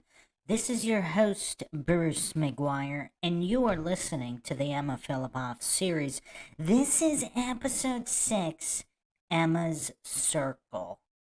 And this is probably going to be the most mind-shocking episode yet. This is taking a look at the people in Emma's circle much wider than many would have one believe. There seem to be quite a few people who knew her and were around her, as well as seemingly an endless list of stalkers. I mean, I do not believe I recall another true crime missing persons case like this where there was not one, not two, not three, possibly not even 4 or 5, but more stalkers. I mean, how is this even possible? I mean, one could say the average woman probably goes through 1 or 2 or 3, or maybe even 4 or 5 stalkers in a lifetime. But simultaneously? That's kind of weird. That's kind of weird. So we will be examining all of this and more in typical MINDSHOCK fashion with logic and reason at the forefront. As always, if you want to help support the podcast, help keep up awareness in true crime cases, be it missing persons cases, wrongful convictions, or others, you can donate to our PayPal. Just check the link in the description. Make sure you're subscribed to the channel. Hit that bell for notifications if you're not getting them. Just like and comment on more videos. That's how the YouTube algorithm works. If it's still not working, just go to youtube.com/MINDSHOCK. Make sure you check out the community tab. I do post updates on there as well as scheduling. You could also become a YouTube member right here on YouTube. Help support the channel that way. Get access to exclusive streams and chats. Like and share Twitter, Facebook, Reddit, Patreon. Patrons do get priority for case topic, logical analysis, co-podcast, or requests. You could also be a guest in the podcast depending on your tier. Questions, comments, theories, thoughts, suggestions, rebuttals, debunkings of any kind. Leave them in the comment section. Okay. So, I was actually sent an email with some really mind-shocking information and connections in this case. I mean, just the sheer amount of connections between people in Emma's circle, as well as sightings, either rumored or, however, some people like to believe that they're confirmed. As of yet, I don't think any sightings are on the record official as confirmed, but obviously we would have no way of knowing whether they were real or not. I mean, unless you were there, you don't really know if she was there or not. So a lot of this hallucinatory goofery is from so-called true crime aficionados who pretend that it couldn't have been her, no matter what, at any of these locations, or pretend that this all had to be a mental health episode, which is really, really weird, because there seem to be documented instances of stalking here. So this isn't in, or at least not all of it would be in her head paranoia. And what I've brought up since the very beginning, there's no magical Dungeons and Dragons spell protecting anyone who's having mental health issues, drug issues, whatever it may be. Such a spell does not exist in this world. And furthermore, they might actually become a more likely target of foul play and bad actors, so to speak. So I don't know why so many goofs just write off the fact that she might not, even if she does have mental health issues, this here might not be specifically a result of a mental health episode, or even if it is, that doesn't mean that there's not a stalker here that might have somehow harmed her, or there's a real stalker, which is explaining her behavior, possibly more than one or even more than 2 or 3 stalkers, and someone else harmed her. Again, this is MINDSHOCK. We don't fall for silly false dichotomies, false trichotomies, false quadratities, or any kind of logical fallacies of any kind. So we are looking at all of this logically, objectively, and neutrally. If you haven't checked out the previous episodes of the Emma Fillipoff case, check them out. This is, of course, the most logical, comprehensive, exhausting podcast on the case, like all the series here on MINDSHOCK. We go over every avenue, every theory, leaving no stone unturned. So before I get to the email that I was sent with all of these just mind-shocking connections between people in Emma's circle and also other stalkers, there's a very interesting theory that was just posted 6 months ago or so on Find Emma Fillipoff subreddit by Consistent Inside 1577. Theory on disappearance of Emma Fillipoff. My theory on disappearance of Emma Fillipoff and how someone might have taken advantage of her paranoia and fear to take her away based on her activities and locations before her disappearance. Here, how I think it happened. The theory begins with the fact that Emma is someone who has mental issues and is prone to delusion and paranoia. I mean, I'm not sure about that, but this is what this individual is writing here. And after or before coming to Victoria, she might have maintained a secret connection with an individual, and this individual was an internet predator. And this may explain why she constantly visited to the library, even on the most distressed day. The day in which she disappeared, probably to use the computer to secretly contact this person. And her mysterious phone call using a stranger's phone at Sandpiper, or why she suddenly deleted all her social media. Now, this isn't talked about enough in relation to this case.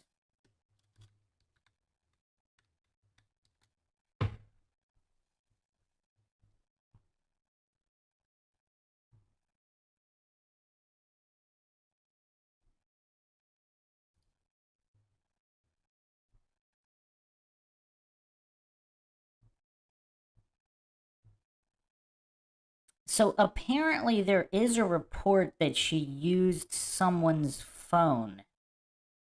I don't remember going over this.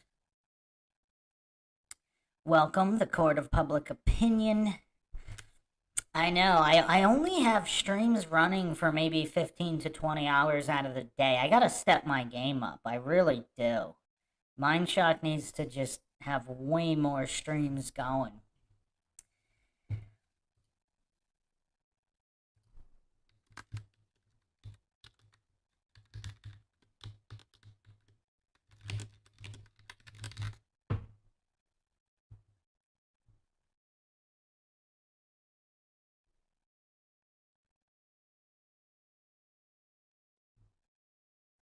I don't remember if the Sandpiper phone call for the stranger was 100% confirmed. We can get into that later. I mean, if anybody in the chat knows about the phone call, I saw that briefly. I don't remember where. But let's continue.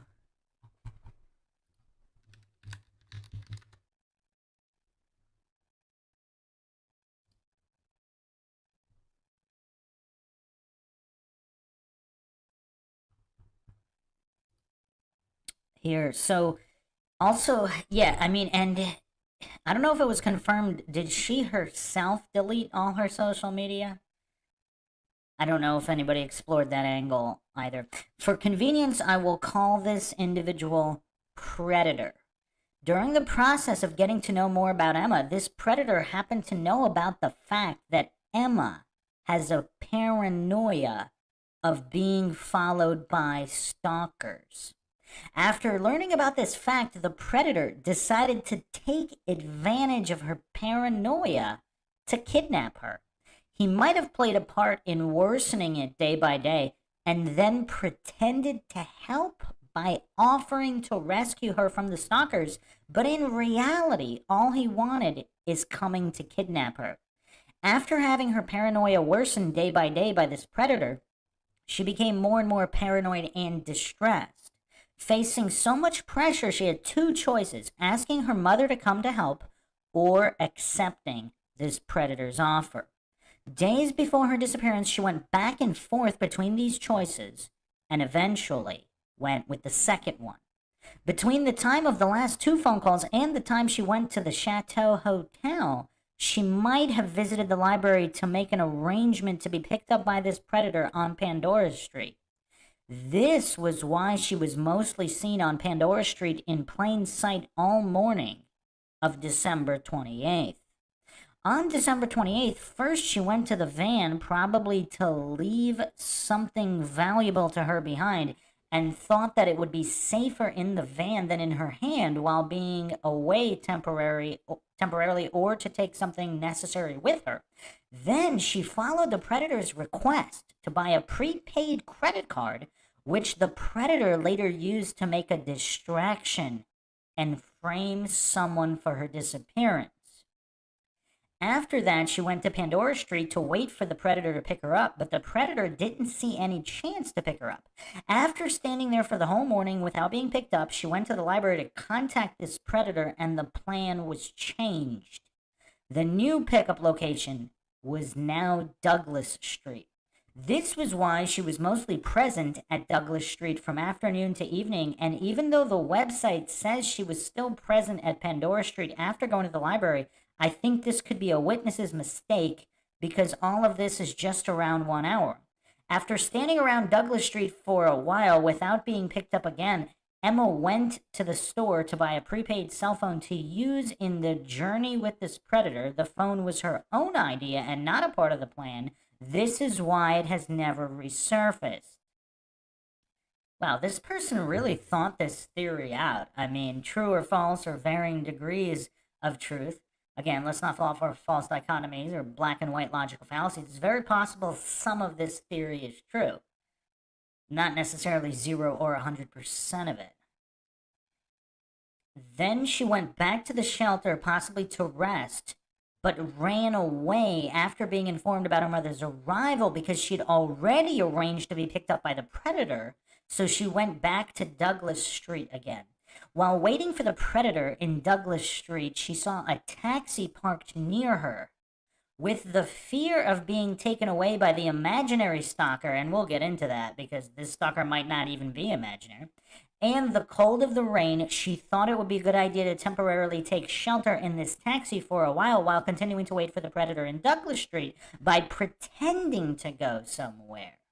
She purposely chose a location that is far away, like the airport, so that the price would be high, so she could later use the excuse of not having enough money to end the trip. See, this is a very interesting theory because this would explain, because she does have the money.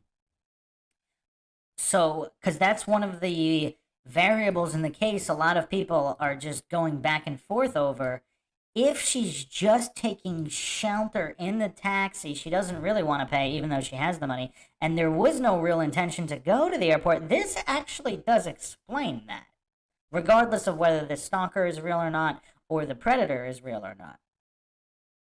There could be another reason why she wants to do this. After being brought back to Douglas Street where she was picked up, she continued to stay in the taxi because that's all she actually wanted, taking shelter in the taxi.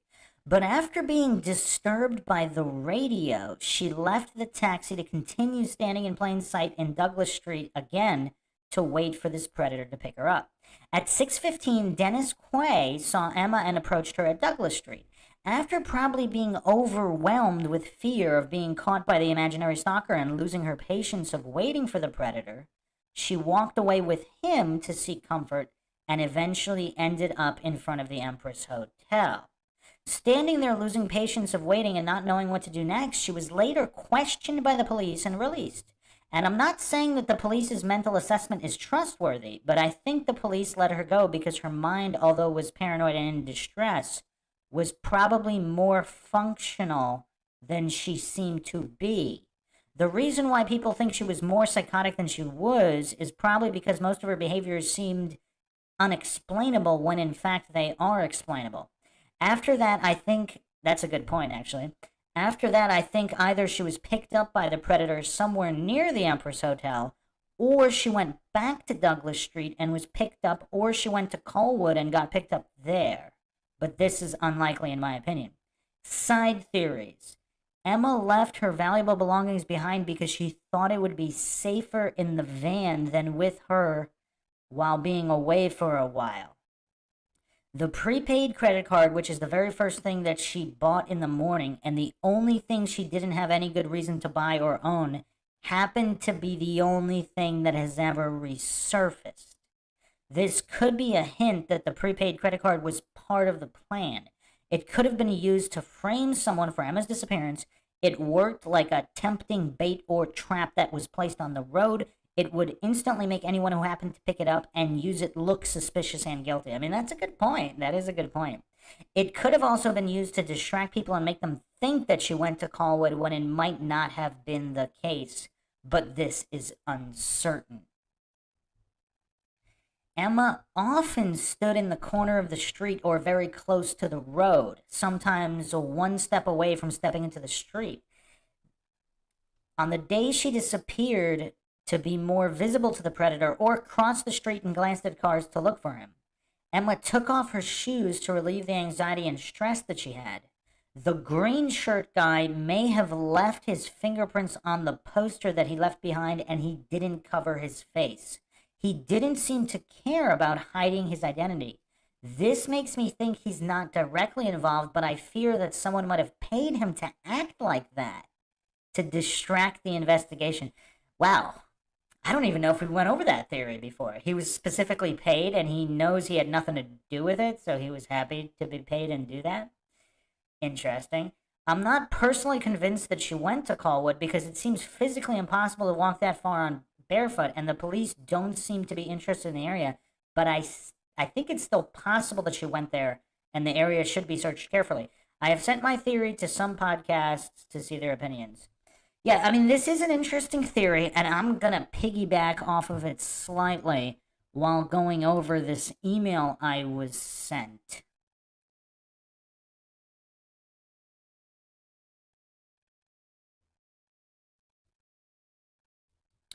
But first, I mean, let's look at some, Yeah, I mean, the reason why I find this theory kind of compelling is I think a lot of the stalkers were real. Possibly not the exact day, but in the past, there's some documentation which we will be getting into.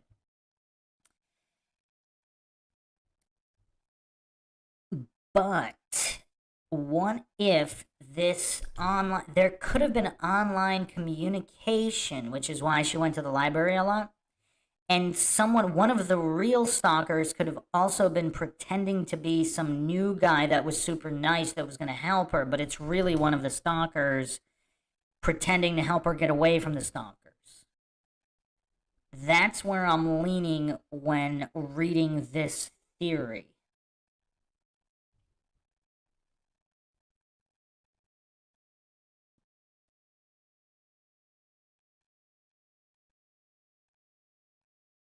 Consistent Insight also followed up with this post, which actually that's strange because it kind of goes off what I just said, but I didn't know this post existed till now.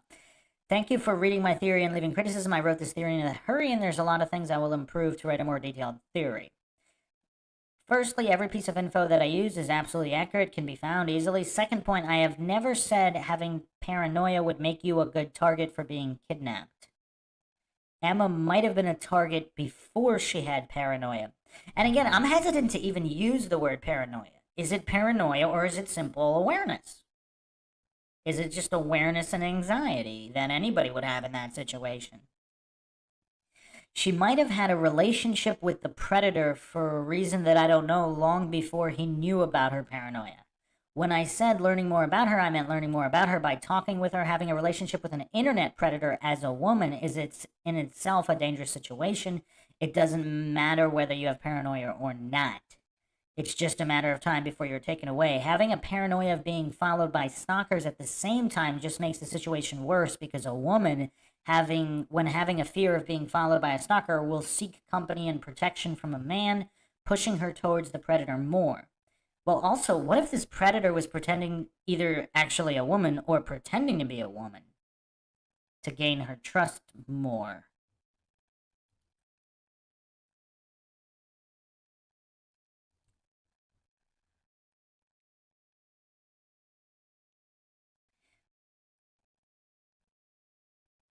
If you have a paranoia of being followed but having no relationship with predator, then you are okay. What would he have done if her paranoia wasn't there? Obviously, using the normal way like grooming would have taken him a longer time to do. Your point about more visible to the stalker, this is very easy to answer. It was because Emma hiding and running are probably just temporary solutions. Probably, in her mind, this stalker can still get her no matter where she hides. All she actually wanted is someone's company and protection to leave Victoria. This is why she called her mom to come to accompany her to get her out of Victoria, even though she could leave Victoria anytime on her own. About William and Colwood, I have listened to his story long ago, and I'm going to tell anybody to believe him or not. I'm not going to tell anybody to believe him or not, but to me, there are a couple things that are suspicious that make me doubt his story. Your point about why it took so long, for now I can only answer that it probably has something to do with her sudden change of plan. Bottom line, do I think she was kidnapped? Yes. Sadly, the facts are overwhelming. There was definitely a predator that was involved from the beginning. If you have questions, then pick one. Okay, I don't have time. Okay. So, yeah, I mean,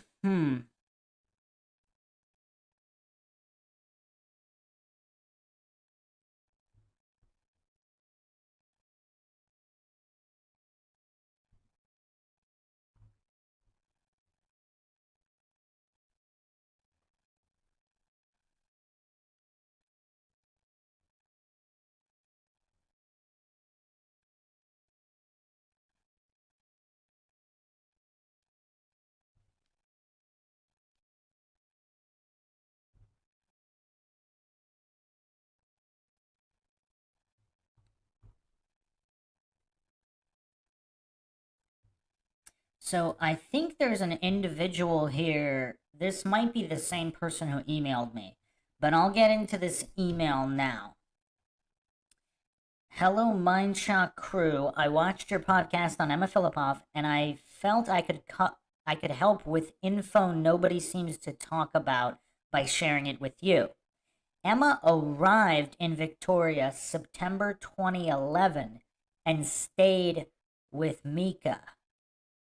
Now, Mika did that interview on the One podcast, her former roommate. Some people thought it was suspicious, some people didn't.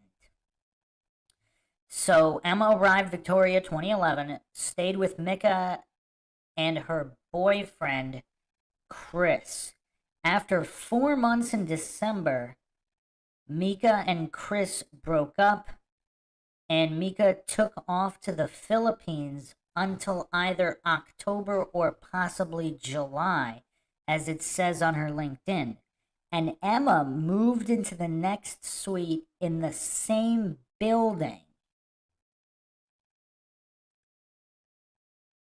Mika continued to keep tabs on Emma while she was away, as she knew people who knew Emma.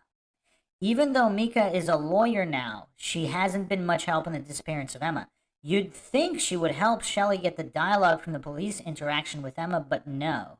She appears to resent Emma and wasn't happy with her stay with them, as you can hear her bitter undertones in her interview.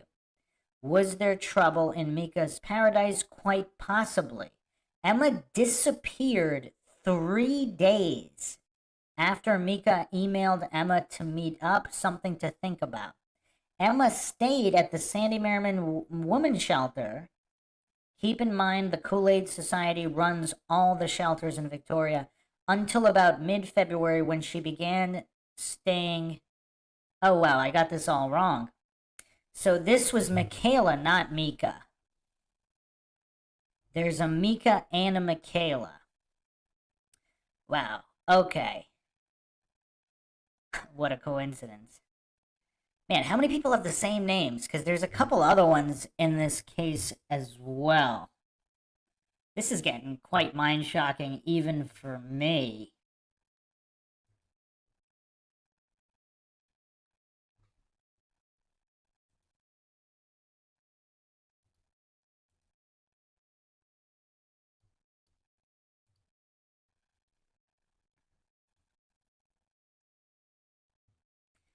Yeah, this is getting really, really strange.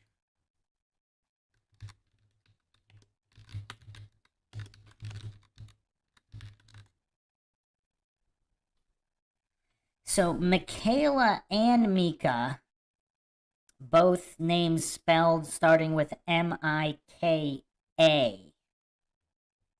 Huh. Wow. Okay.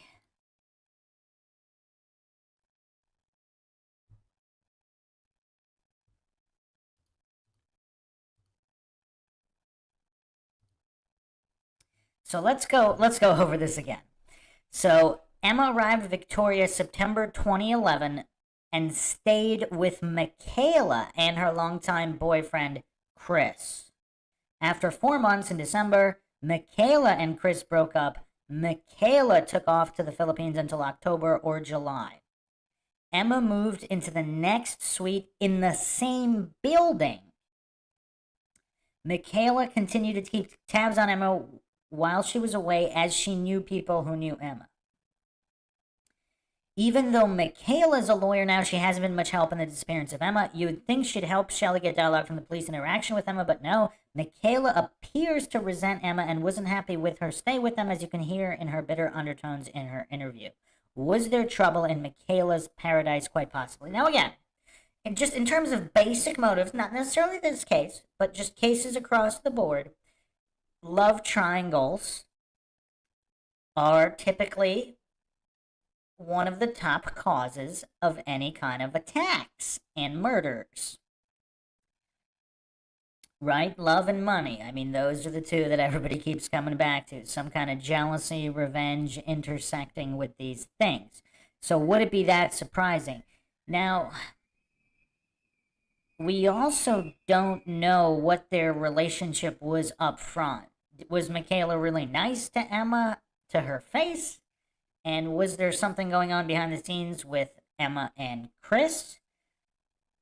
Who knows? But Emma disappeared 3 days after Michaela emailed Emma to meet up. Okay, so she stayed at the shelter until mid-February when she began staying with Mika, someone she had met before and knew of. Mika literally just graduated high school in Duncan, BC in 2011 and somehow found herself staying in Victoria, taking in Emma. So I'm guessing that wasn't explicitly explained.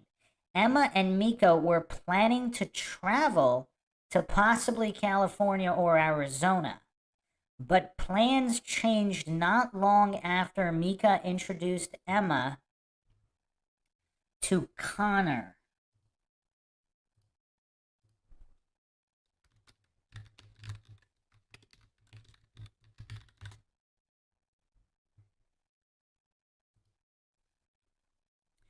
Mika moved back in with her parents in Duncan until traveling by herself while Emma spent the month of May staying and working for Victoria's famous slumlord millionaire, Robin.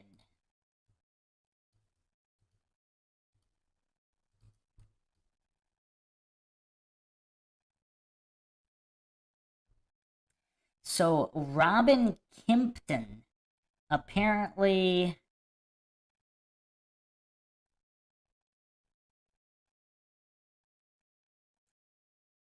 has a lot of dilapidated properties, city hall issues. I mean, this is being talked about all over the internet as well.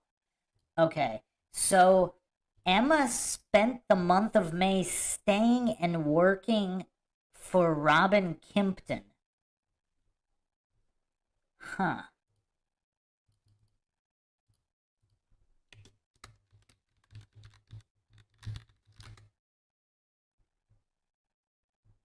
I haven't seen this mentioned anywhere else. So this guy's Victoria's famous slumlord millionaire. Okay, this is really weird. So then there's this other guy, Connor. So Mika introduced Emma to Connor. Emma is spending the month of May staying and working for Robin Kimpton at the 760 Hotel on Queens, but also spent a lot of nights on Connor's boat during the summer of 2012. Was Mika upset by this? Yes, as she admits. Connor stayed on a boat with his parents at the Inner Harbor, downtown Victoria, and Emma would either stay with him or the shelter during that time. Okay, is everybody following? Again, I don't know where this individual got all of this information, but if this is accurate, this is literally the most mind-shocking info that has been revealed in this case thus far. Is she really working and staying with the slumlord millionaire of Victoria, British Columbia, who has these dilapidated properties, and apparently people are talking about issues with that at City Hall? Court of Public Opinion states it's kind of confusing. We're just getting started, believe it or not. We're just getting started. But is this a pattern here? Now, again, obviously, I'm not saying Emma was responsible for any of this. But if all these guys are taken by her, that might upset these guys' girlfriends. Now, again, this doesn't mean Emma initiated anything. If this is these guys' fault, this could cause issues with these females that Emma is friends with. Is there a pattern here? Because let's go through it real quick again, make sure everybody's on the same page and following here. Emma arrives in Victoria, September 2011, stays with Michaela and her longtime boyfriend, Chris. 4 months later, Michaela and Chris broke up, and Michaela left to the Philippines. Emma moved into the next suite in the same building. Now, what does that mean? If her and Michaela aren't friends, why would she be getting a suite in the same building? And so this person is saying that Michaela continued to keep tabs on Emma. I don't really know what that means, because she knew people who Emma knew. Were these tabs, does this have something to do with Emma and her former long-term boyfriend, Chris, who broke up? Okay. Now we move on to, well, the last point with Michaela is Michaela did email Emma 3 days before Emma disappeared. So does this mean there's an issue with Michaela, or there's an issue with this whole circle of people that Emma knew? So then Emma is staying either at the shelter or with this young girl who just graduated high school, Mika. So her and Mika have plans to travel to California, Arizona. But Mika introduced Emma to Connor. Is Connor Mika's either boyfriend or love interest, possibly? So for whatever reason, doesn't state here, Mika moved back with her parents. Does this mean there was a falling out? I don't know. What is Connor's role here? So Emma now finds herself staying and working for slumlord millionaire Robin Kimpton at the 760 Hotel on Queens, but also seems to be spending nights on Connor's boat. Mika said she was upset by this. What does this all mean?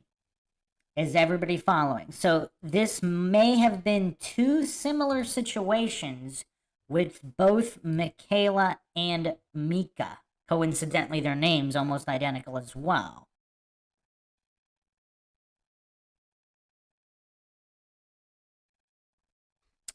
Court of public opinion. I believe this would have been from the interview with Michaela.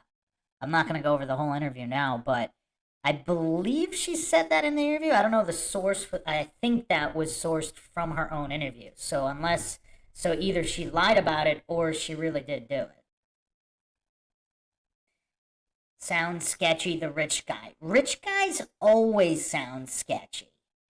So, I mean, I do wonder if this slumlord guy has connections to other crime or whatever.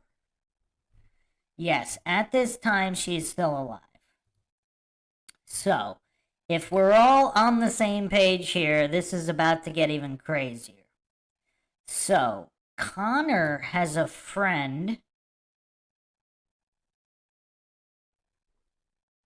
Let's call him Jack, who has an ice cream truck.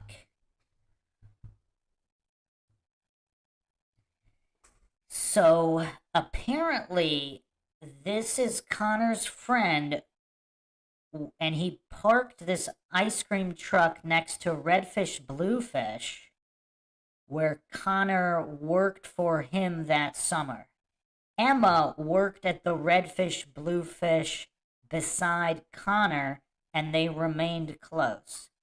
Okay, so apparently Mika is the one who introduced Emma to Connor, and they ended up working together at the same restaurant. Connor's friend has an ice cream truck parked beside the restaurant. Emma said she would return to work in February, but there are rumors she was unofficially told not to return because the owner of Redfish and another Redfish co-worker, their wives were not fond of Emma. Jealousy question mark. So, if this information is all true, are we seeing a cycle here of just men being infatuated with Emma and either acted on it or not, maybe even with or without her knowledge? And this is causing issues for a lot of people.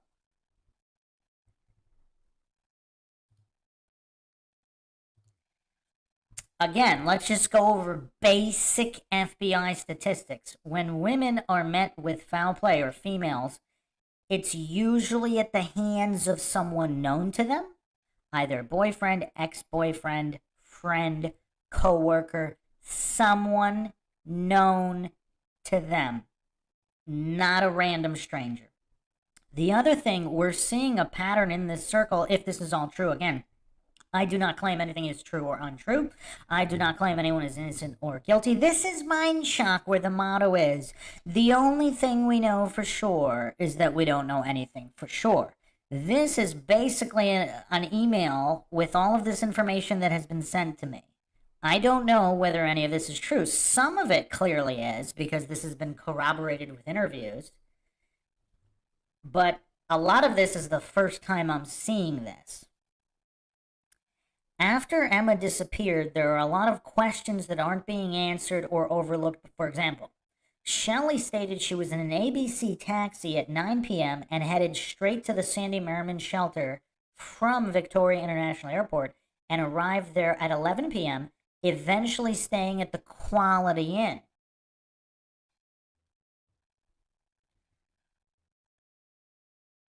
One little problem. That's only a 25-minute drive, and cabbies always speed, so maybe even less. Where did that hour and a half go? What happened? Also, there is no such cab company called ABC Taxi, and when you look it up, it has false addresses that show no sign of a cab business. Keep in mind, a few months after Emma disappeared, the police warned the public about a fake cab driver sexually assaulting women late at night as they leave bars. So who is this cab driver? What? This is the first I've heard of this. So what is this person insinuating? That Shelley, Emma's mother,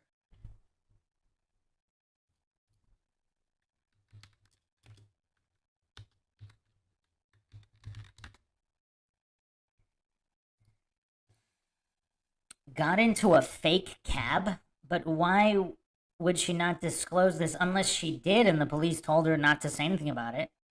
But what are the chances?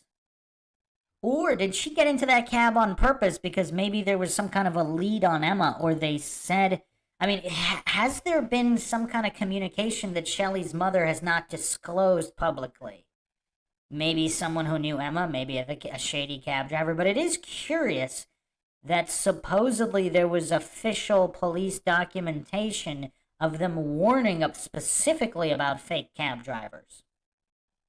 That's kind of weird. I mean, this case is just really, really weird. So, has Shelley's cab driver ever been identified, and is there missing time? Okay, next point here from this email. Then there is Dennis Quay. Stalker ? So this is the guy that she walked with that day.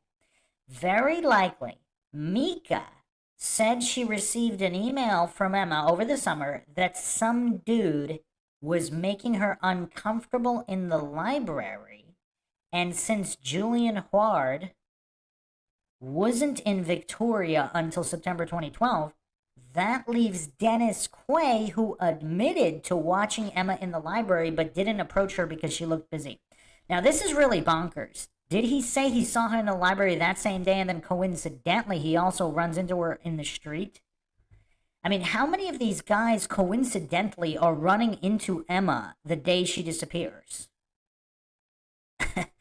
Does anybody find this strange that not only does she have 1, 2, 3, possibly 4 or 5 stalkers, but at least 2 of them are running into her the day she disappears? This is kind of weird. Does anybody else find this kind of weird? This seems kind of weird. I don't know how to rectify this.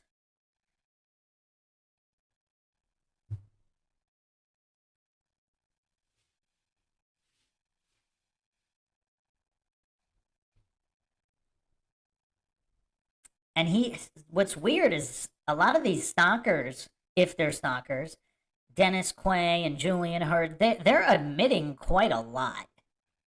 Like, coincidentally, this guy's going across the whole country of Canada and runs into her? I mean, this is wild. And just claims it's all coincidence. You know what's kind of weird, too? Why did they even admit to running? Why did Julian admit to running into her?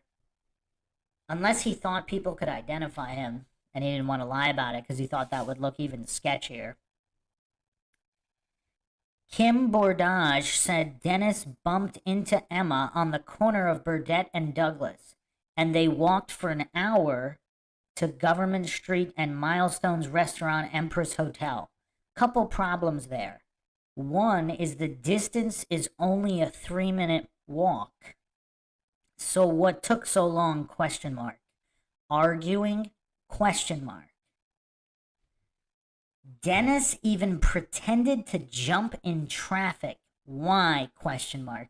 I don't know the source of this. Did he admit to that, or did Kim Bordage, the researcher on this case, just say that? All right, I gotta fix. It seems like there's a little bit of a lag. I'm gonna fix this lag, so I'm gonna take a 1-2 minute break. I might have to reset the connection. So we're doing a 1-2 minute break. I'll be right back after that.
Okay, sorry about that. I think it should be working now.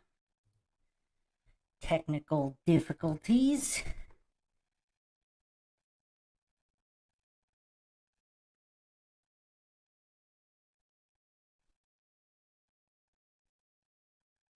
Court of Public Opinion said regarding the taxi driver, I'm assuming this is in reference to, that would make sense. Yes, a parent will meet up with anyone, do anything. If she was pretty, though, these uncomfortable moments are 10 times a day. It's not weird. It's what women go through.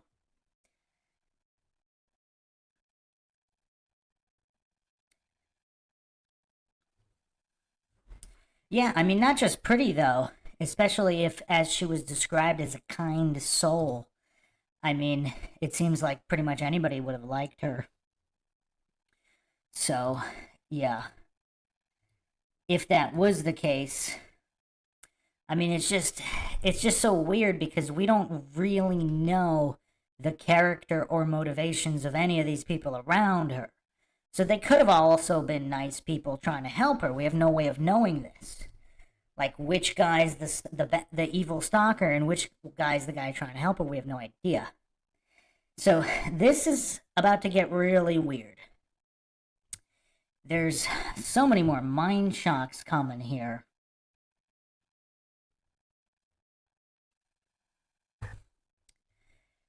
So Mika said she received an email from Emma over the summer. I don't know if she produced that email, but she didn't say who it was.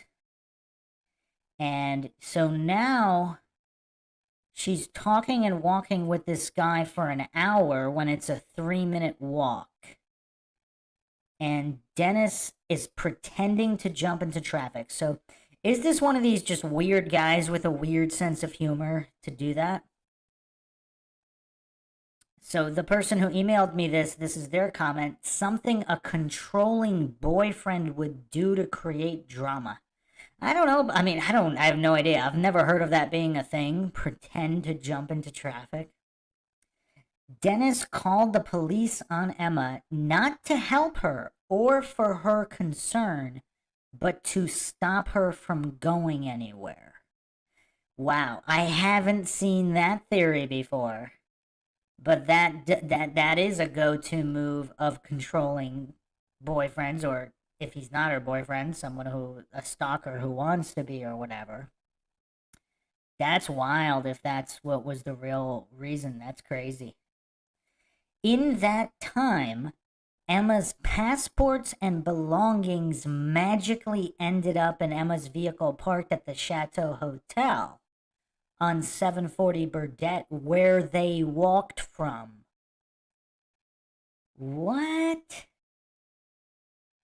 Okay, so did she drop those things off first?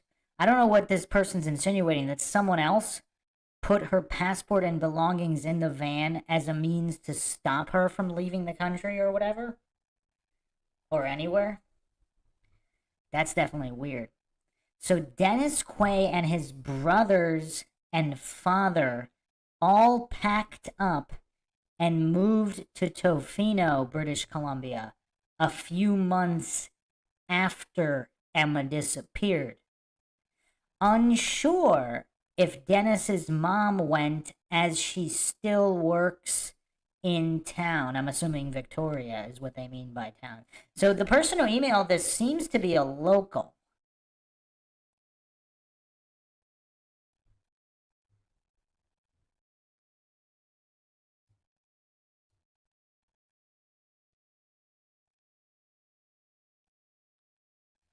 So,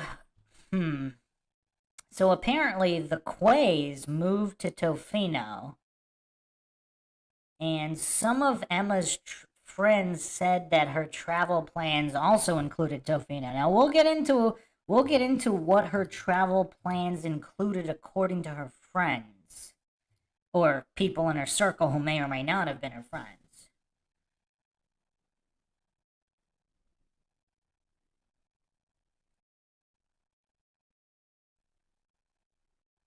Court of Public Opinion posted, someone may have drugged her. Yes. That's possible as well.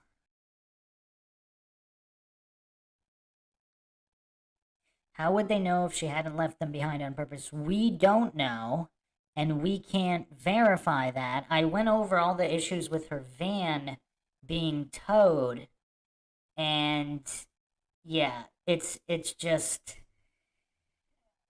yeah, her van is definitely a huge question mark as well. There's just so much that doesn't add up in this case. Okay, so the thing is, if the Quay mother didn't go with them, I don't know what this user or this whoever emailed this to me is insinuating. Did she suspect that the Quays might have had something to do with what happened to Emma, and she didn't want to have anything to do with them? If that's even true, again, I do not claim anything is true or untrue. So it also says that Dennis Quay's father just retired from working at an all-girls school. Besides the police, Dennis was the last person to interact with Emma before she went missing. Now, we probably shouldn't understate that, because that is kind of major. That is major. He needs a brain fingerprint scan. Again, we need to bring out brain fingerprint scans for everybody. I think that would just solve the majority of these cases. So, he was the last person to interact with Emma until William came forward. William's story is very sketchy, and I don't believe a word he says. I think William might even be Dennis Quay's brother or a friend of the Quay family. I mean, these are shocking revelations, if true. I mean, I don't know if they'd be that blatant about it, but I mean, yeah, the whole William story was a little strange. Definitely strange. So here are some huge issues. Emma's friends talked about her travel plans. One said California, which would have been Mika, or unless there were plans to travel to Cali with somebody else. Another is to San Juan with a man she barely knew. Question mark, would that be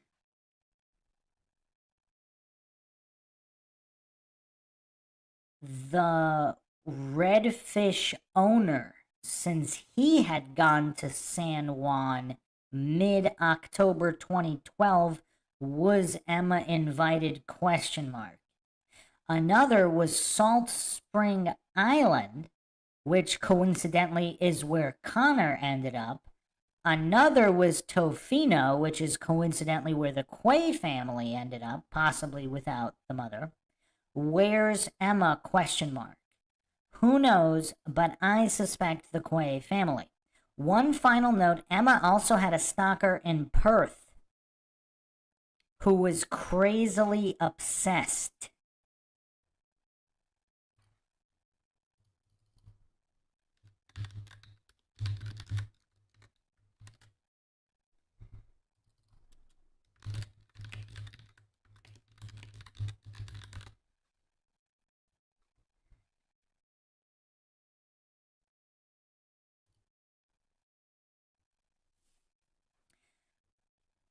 A few months after Emma vanished, this former stalker and his friends were busted for drugs in Ontario. One of the friends of her former stalker was Sheldon Kujak, a nut job who was in the newspaper for harassing and shooting the face off his ex-girlfriend and is known for threatening women with guns and knives.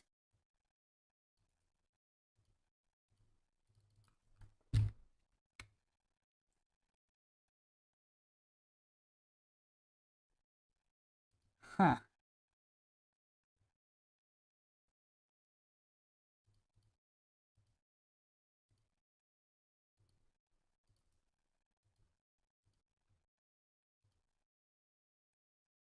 Is this all coincidental?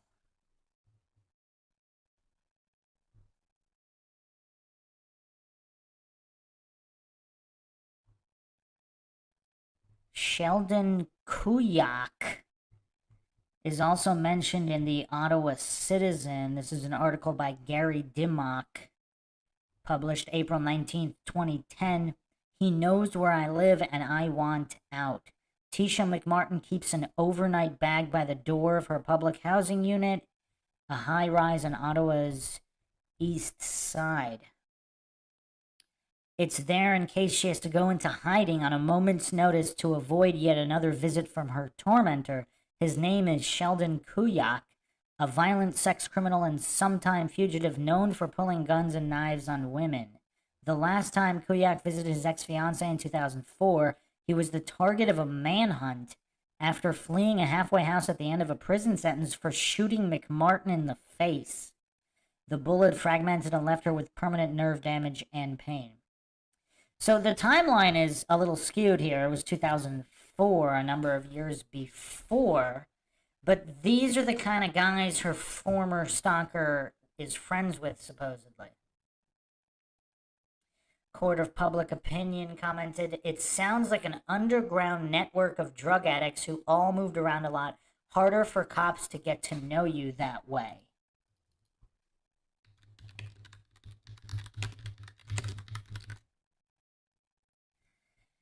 So, another weird thing that we went over this before, Emma Fillipoff's brother and her mother were both arrested for possession of cocaine for the purpose of trafficking. And her mother blamed it all on her son. This was Matthew Fillipoff. Now, you know what's weird, though, did her brother have connections to her former stalker, who's friends with these guys that shoot women in the face? This is all very weird. Are these connections all coincidental? I don't know. So another friend of this guy is supposedly, I don't know how this individual found out that these guys are all friends. Obviously, we don't know whether that's true or not.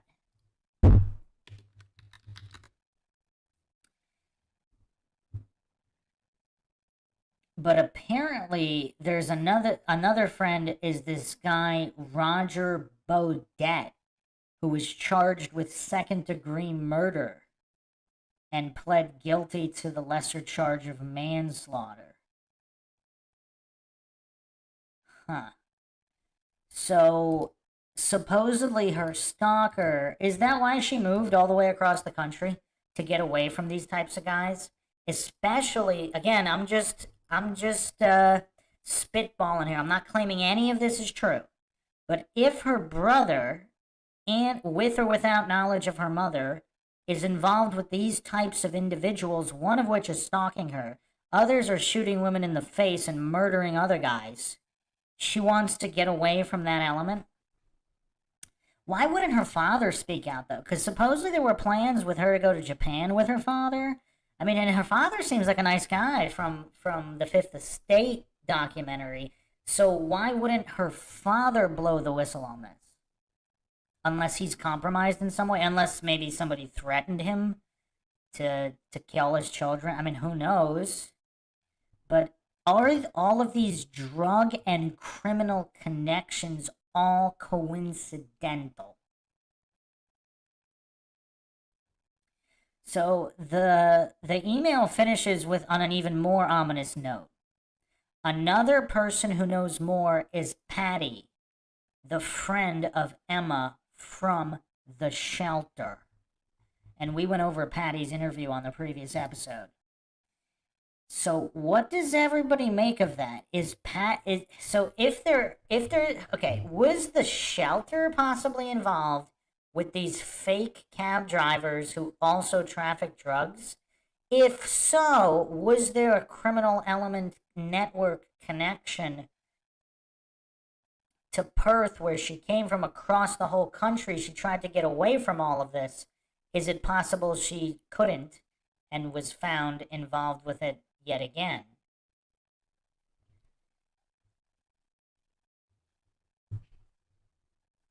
I mean, all quite tragic if true, because if she's just trying to get away from this, but she potentially has, what, at least 4 stalkers? And some might find that hard to believe, but if she's this really pretty girl who's just incredibly kind, that, I mean, a lot of these scumbags would probably be attracted to somebody like that, especially if she's being nice to them because she's a very kind person who's just nice to everybody. So, I mean, it'd just be really tragic if her kindness was kind of what initiated her downfall.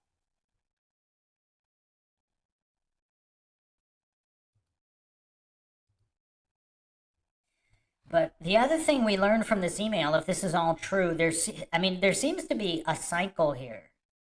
Michaela, if something happened with Emma and Michaela's boyfriend, or even if the boyfriend wanted something to happen and nothing actually happened, Michaela could have been jealous regardless. Same thing with Mika. Same thing with the people at the Redfish Bluefish restaurant. Not one, but 2. So not just the owner, but supposedly another co-worker. Both of their wives were supposedly not fond of Emma, possibly for jealousy reasons. And what else? Now, what about this slumlord millionaire? If Emma's also seeing this other guy, how would he feel about that if he's a scumbag slumlord millionaire? Again, I'm not claiming anything is true or untrue. Maybe he's a good guy. I have no idea. He seems to be in City Hall a lot from what I could find online regarding dilapidated properties, but who knows? So we have not only do we have all of these people, but then we have at least one stalker who followed her across the entire country, and then possibly a few more local ones. This is really weird. If there was a connection between the Quays, like if the Quays were involved in some kind of drug dealing, is it possible there's a connection to her stalker in Perth, who's friends with all these other criminals, and possibly even her own brother and mother? Would that explain everything? Also, it would explain why she would be hesitant to go back home across the country if this criminal element involves her own family.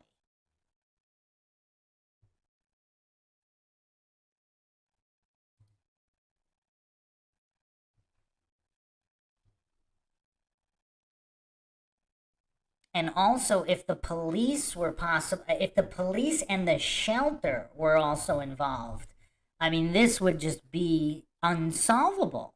It would explain why it's not solved, wouldn't it?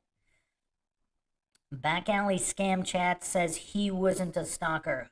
Who are you referring to by he? We're discussing many different people here.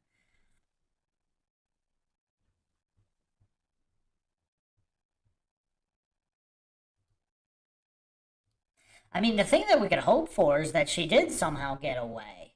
Because why would she come back, especially if her family was involved? Or let's say her family's not involved, but she thinks they're involved. Why would she come back? Which guy? Quay?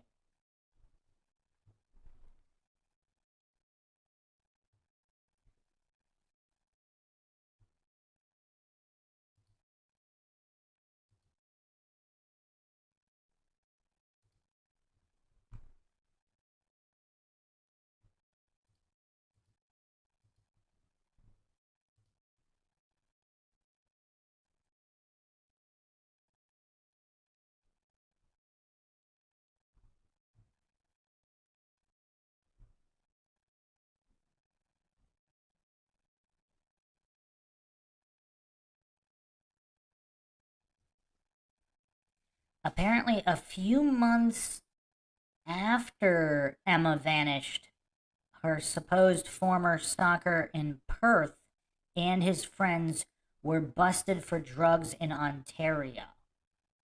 This included Sheldon Kuyak and Roger Boudet.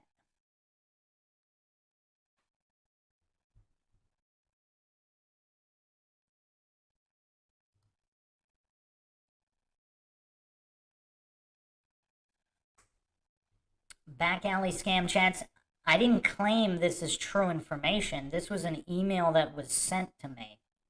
If you haven't checked out the previous 5 episodes, check them out. I do not claim anything is true or untrue. But if you're new to the case, a lot of people think Julian Hurd was the stalker that just happened to run into her across the entire country. Quay's story is a little suspect, whether he's a stalker or not. Supposedly, he either admitted or someone else said he was also watching Emma in the library.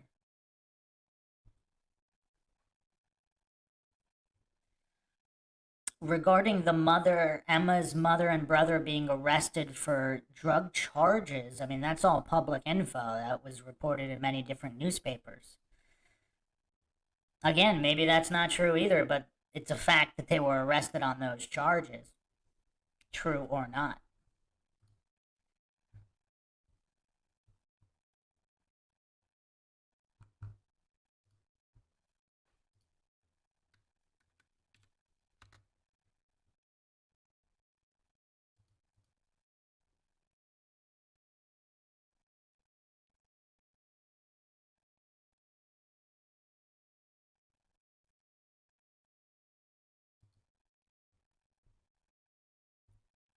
But Emma's circle might have been a lot larger than most people think.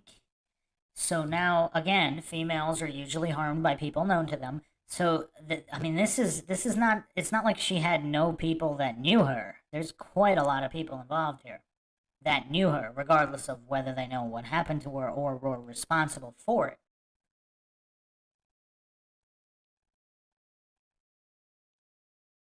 Back alley scam chats. It's not necessarily that he went to Victoria. It's that he ran into her there. Randomly on the street, supposedly.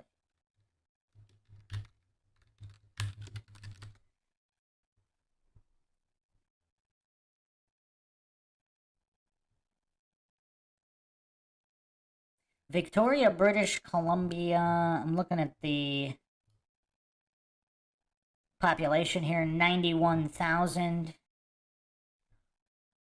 The greater Victoria area, almost 400,000. Vancouver, 675,000. But, I mean, you're saying there's nowhere to go across the country. Why would he go across the country in the first place? I mean, there's also, and why not go to Calgary? Why not go to any Edmonton or Winnipeg? I mean, or Toronto. He's going from Perth.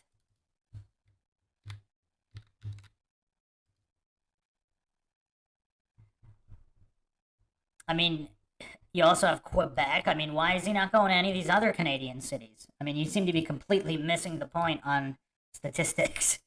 I mean, it's supposedly for business. I mean, he's, you know, Victoria has the nicest weather in Canada. Well, apparently it's not that nice because it's not one of the biggest cities, so. I mean, I don't know if he's claimed to be a millionaire who doesn't need money, in which case, why be limited to Canada in the first place? Yes, Victoria is somewhat small. But if he followed her to Chilliwack, it would be less suspect that he randomly runs into her if there's no people there.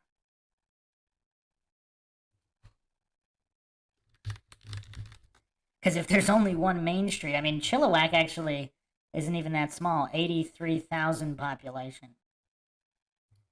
But if he followed her to some small town, I mean, that would be suspect because he followed her to the small town, but it would be less suspect to run into her on Main Street if there's only 3 streets in town. That's kind of the point there.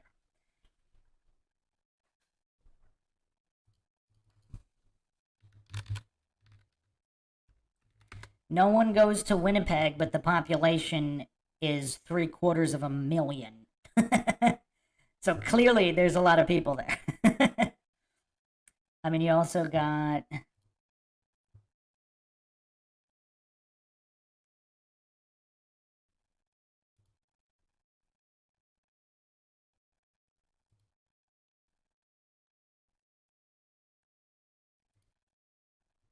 You also got Calgary. I mean, 1.3 million, over 1.3 million. I mean, there's, even if you're confined to Canada, there's so many other places he could have gone to for business. Yeah, everyone might want to go to Victoria, but clearly not that many people go there because there's all these other Canadian cities that are way bigger population and more business going on.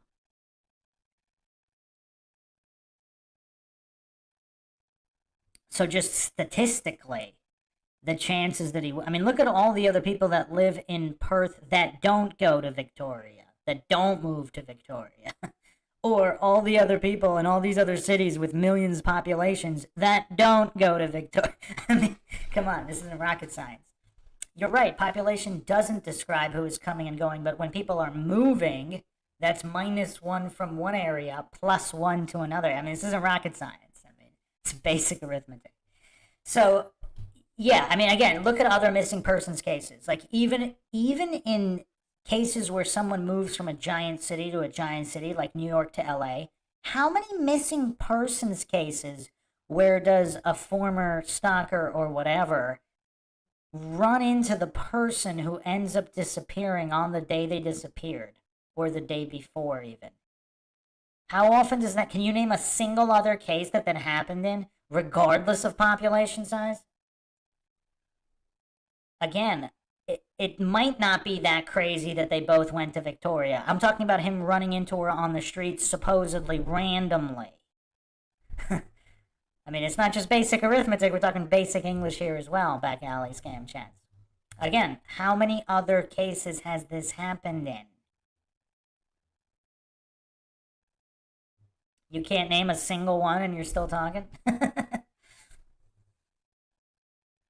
Again, how many times has a stalker or supposed stalker moved to the same city across the country and randomly ran into the person on the day they disappeared? I don't know if you have some kind of mental issue, back alley scam chats. We're not talking just about moving to the same city. We're talking about a missing persons case where someone moved across the country to the same city and ran into the person, the missing person. That's not a loaded question, goof. I mean, I don't know if you have a mental disability or something. If it's that common, we're talking about statistics here. If it's that common for an alleged stalker to move across a country to the same city and run into a missing person on the day they disappeared or the day before, then there wouldn't just be one case. There'd be a bunch of cases like that. I didn't say he moved there that day, idiot, as you're accurately psychologically projecting. He ran into Emma. Yes, Court of Kabalukanian scam chats. I mean, what's the scam, though? I mean, the goof's just humiliating himself, proving he's not even in a first grade English or math level. What's the scam here? Your subconscious is on point, back alley.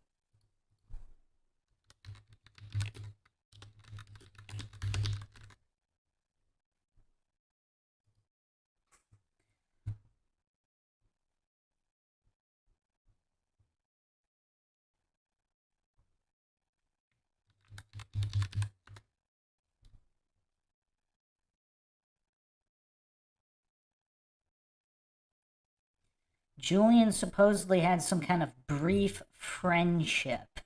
We don't really know the exact nature of their relationship, but Julian supposedly, so again, you must be new to the case if you don't know this.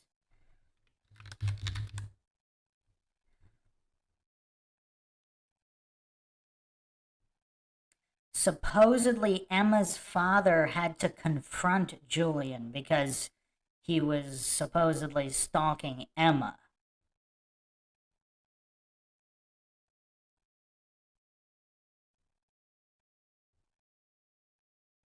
So it's obviously a fact that Julian knew that Emma moved to Victoria.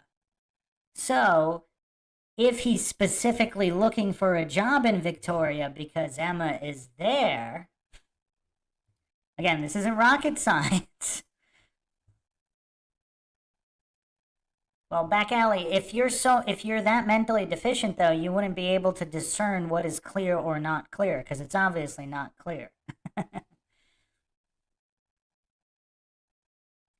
You think someone calling out your obvious deficiency, so you're quacking and waddling, and you think calling you a duck when you're quacking and waddling is bullying while projecting how much of a loser you are? And humiliating yourself here? Again, back alley scam chats. Julian Hurd apparently was told off by Emma's father to stop bothering her. Now, Emma moved to Victoria. Julian could either stay in Perth or get a job in any city. But for whatever reason, he goes to Victoria, which by itself, that doesn't really, that could be coincidental, sure. He happens to run into her the morning she disappeared. I mean, how mentally disabled are you? I'll repeat it again. Julian ran, the guy that moved from her hometown 2,500 miles across Canada to the town that she ended up in Victoria. He ran into her. You're humiliating yourself, whether or not you have the mental capacity to realize you're humiliating yourself, hence the mental disability. If you weren't mentally disabled, maybe you would know that you were humiliating yourself. Exactly, South to West. It's a heck of a coincidence, because not only is this a guy that she might have known, her father had to tell this guy to leave her alone. So he's on some kind of scale of stalker. We don't know if he was an extreme stalker. Maybe he wasn't really a stalker at all, but she was uncomfortable enough that her father had to tell this guy to leave her alone. Now, him moving to Victoria, maybe that's a coincidence. But what are the chances that on the morning she disappeared, he ran into her, in quotations? He didn't run into her any other day. He ran into her the morning she disappeared. The guy that her father told to leave her alone. And yet he couldn't run into her any other day. Very curious, isn't it? Very, very curious. Why didn't he run into her 20 other times? But he ran into her the morning she disappeared. We got to take it easy on back alley scam chats. Clearly there's a mental disability here. The guy's having a lot of trouble with basics. Coincidence theorists are just really attracted to this channel. I mean, there's no shortage in the comment section of these goofs hallucinating that even if Emma is having some kind of mental health episode, that there's this magical Dungeons and Dragons spell that would prevent anyone from harming her. It's a weird thing. A lot of these goofs, they just don't have the mental capacity to understand there's no magical Dungeons and Dragons protection spell, and her mental health issues, if she had any, might increase the chances of scumbags trying to take advantage of her, whether or not these scumbags were known to her previously or not. Because maybe it was a stalker who she didn't even know about, who wasn't one of these other guys. But it's just weird that she has all these other guys. According to who, back alley scam chats? According to him? Are you that mentally deficient that you think if Julian had something to do with her disappearance, that he wouldn't paint her to be having some kind of mental health issues so she would run away or suicide? Are you completely new to true crime? You don't know this case or any other case? Or just basic human psychology? If he was somehow responsible, what do you think he would say? I mean, just the level of gopher. I mean, back alley scam chats is bringing the comedy here. I mean, even though this is not a comedic topic, obviously very tragic, but the side effect a lot of these clueless goofs have is that if someone harmed Emma, they won't be brought to justice because these clueless goofs like back alley scam chats pretend and hallucinate there are these magical Dungeons and Dragons spells protecting people with mental health issues from being harmed by bad actors. How is he proven to have not... An unsolved case... Wait. Oh, man, I might have overestimated your... We might have to go back to preschool for this. According to the police who don't solve most cases, what are you talking about? She disappeared, so how is it proven that someone had nothing to do with her disappearance if her disappearance isn't solved? Oh, man, back alley, you really should stop humiliating yourself. I'm starting to feel bad for you. An unproven case doesn't have proven exculpatory evidence, because nobody knows where she is. So nobody, how would you know who, if she was, we don't know if she was harmed, of course, maybe she escaped, but if she was harmed, how would anybody know who had anything to do with what? Again, I mean, I don't know, maybe you just get a kick out of humiliating yourself, but maybe she was having mental health issues. Again, you don't seem to have the mental capacity to grasp that there's no magical Dungeons and Dragons spell protecting people with mental health issues from being harmed. In fact, it probably increases their chances that people would take advantage of them. Not rocket science.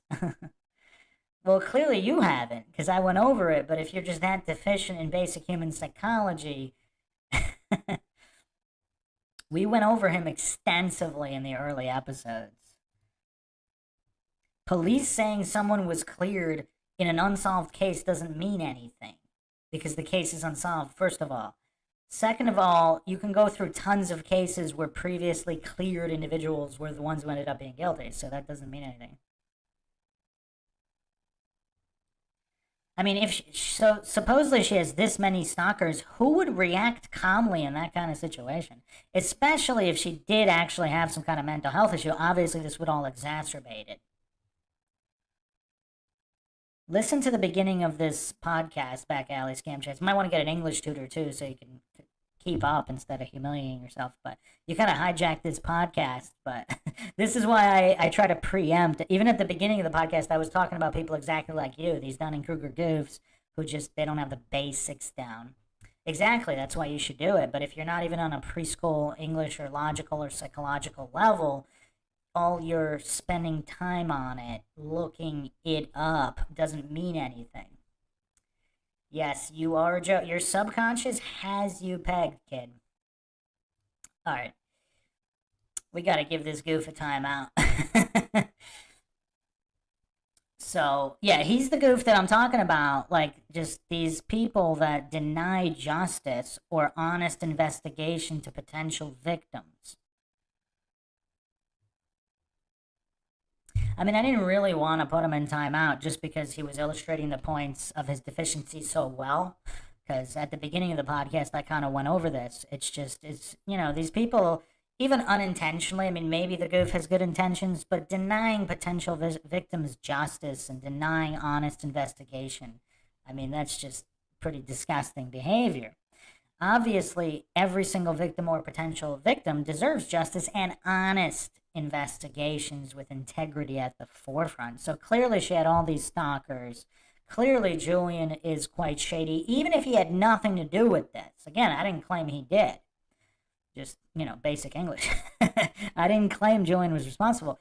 But to think, I mean, if it was that common for someone to move across the country after someone who they might have possibly stalked, or the father thought there might be some issues in potential stalking, he just happens to run into a missing person the morning of their disappearance. That's a little weird to me. I don't know. I mean, some of these coincidence theorists, I guess the mental deficiency is just so extreme. Now, in all the cases in all of human history of missing persons, you could probably say maybe a couple of them are unrelated. Is this the lottery winner? Did Julian win the lottery and his particular sighting really is the coincidence? Maybe it is. Maybe this is the one coincidence. David stated, Robin Kimpton had a nice girlfriend when Emma worked at Hotel 760. James got Emma a job at hotel. I thought James Emma shared a big room at the hotel where she worked.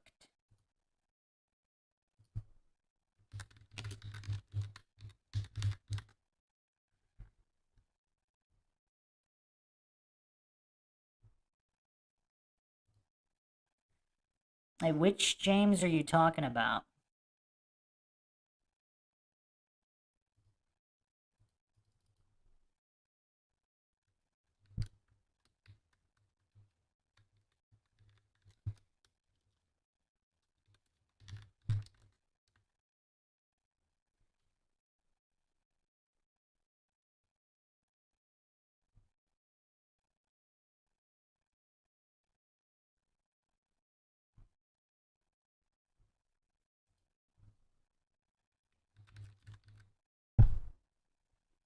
Are you talking about her father, James?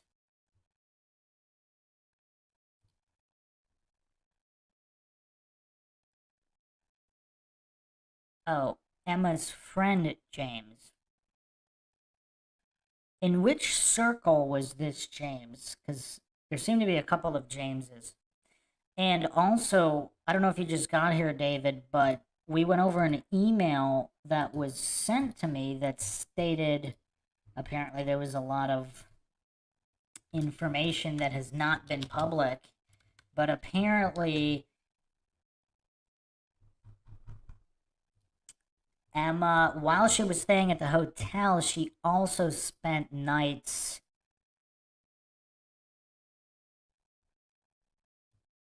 on Connor's boat.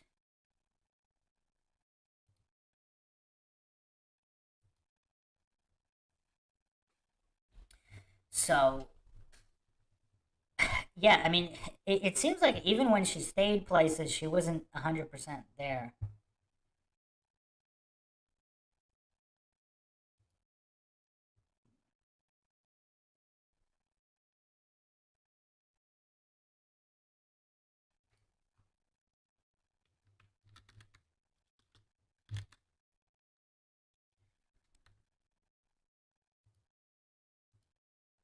So James worked for Robin as well.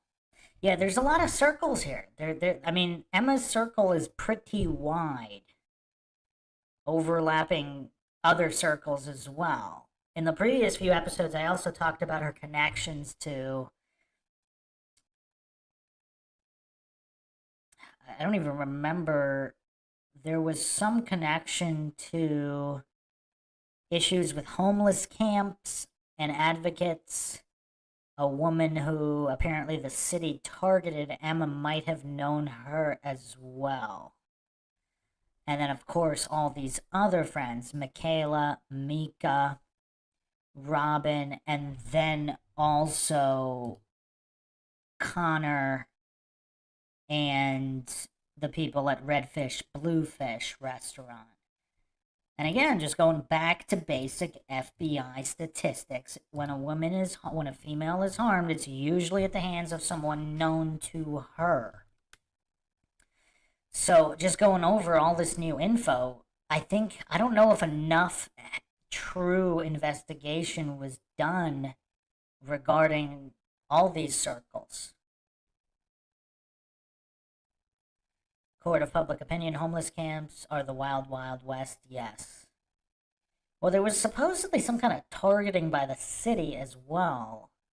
I went over that in previous episodes. That seemed kind of shady and weird connections. But yeah, Kimpton, I don't know. Like, would they even... It's just, once you get into these types of guys, these slumlord millionaires, if there's a drug connection there as well, I mean, that's problematic. I'm not saying he was responsible for anything, but in general, there are cases where certain slumlords are also involved in drugs and crime, etc., prostitution, whatever. I mean, this is big business at many hotels at various levels. So if there's also some kind of corruption with the city going on, possibly involving the police, they might not be motivated to solve this thing. Yes, court of public opinion, they facilitate. Yeah, so I don't know if this can all be written off. It seems problematic to write this all off as coincidences. The coincidence stack is really high in this case.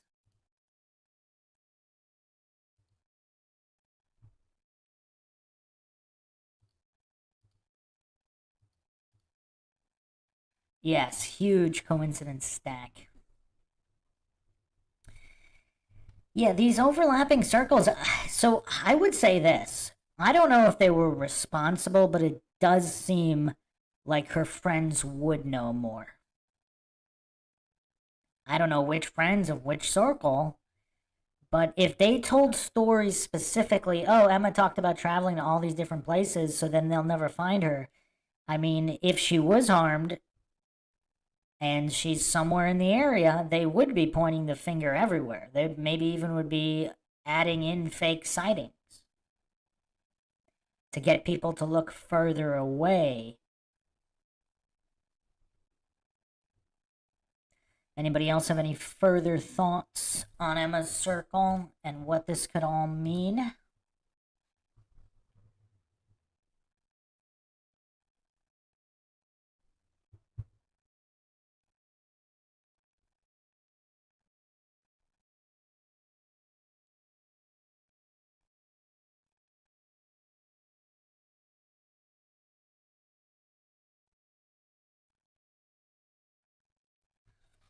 I mean, even on helpfindemmafillipoff.com, I mean, it says here 3 friends in BC. Emma had been experiencing ongoing stress related to feeling harassed by someone she had a bad experience with years prior in Campbell River, where she studied culinary arts in 2008-2009. She did not provide details, nor did she reveal his identity to her friends and in her journal. So, it also states by early November 2012, she had grown distant, and friends noticed a dramatic change in her behavior and personality.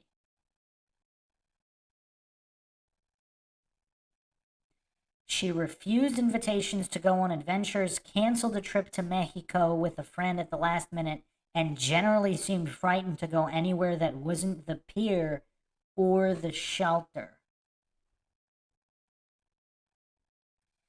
So, okay, what if this previous stalker... So, how many stalkers did she have? I mean, we're talking... There's up to 2 from her hometown area and their circle of drug dealers and friends. There's at least 2 more in Victoria. There's this guy from Campbell River. Did this guy make a new identity and maybe she was somebody he was interacting with online? Is this the predator of the previous theory, pretending to be somebody else?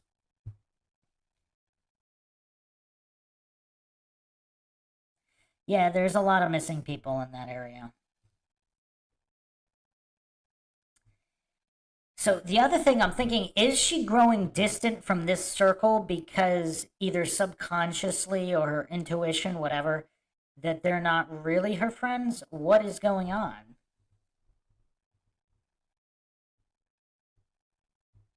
The other thing is, even if the staff at the shelter is not involved, well, yeah, that's the other thing, court of public opinion. Shelters, unfortunately, are also involved in trafficking because a lot of times they're dealing with transient people or homeless people that people aren't going to miss immediately. So they would be easier to traffic without attention being brought. Now, I'm not claiming that's what happened here, but, I mean, all of this is just really suspect.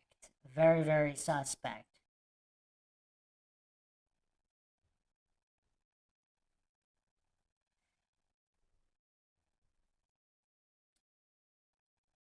And it seems like they're hiding behind privacy laws.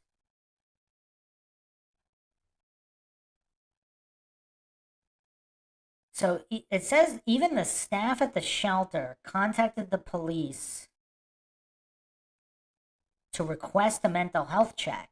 The staff explained the situation over the phone, and police, rather than visit the shelter to assess Emma, they told the staff to call back if they noticed any more odd behavior. The staff did not call back. So was she targeted? Were the police already aware of her? I mean, this is a really dark theory, of course, but if she was targeted, and then now her mother's coming, was there an effort by criminals or possibly traffickers to move up the timeline to get her? I mean, again, I don't know how these people work. Obviously, different rings work different ways, but if this was kind of a high intel operation where they were just gathering information about who might not be missed if they were trafficked, yeah, that's really sad, court of public opinion. The shelter was supposed to be the safe place, yes. I mean, supposedly she did feel safe there, but then again, there are the rumors that she was going to be kicked out and all these other things.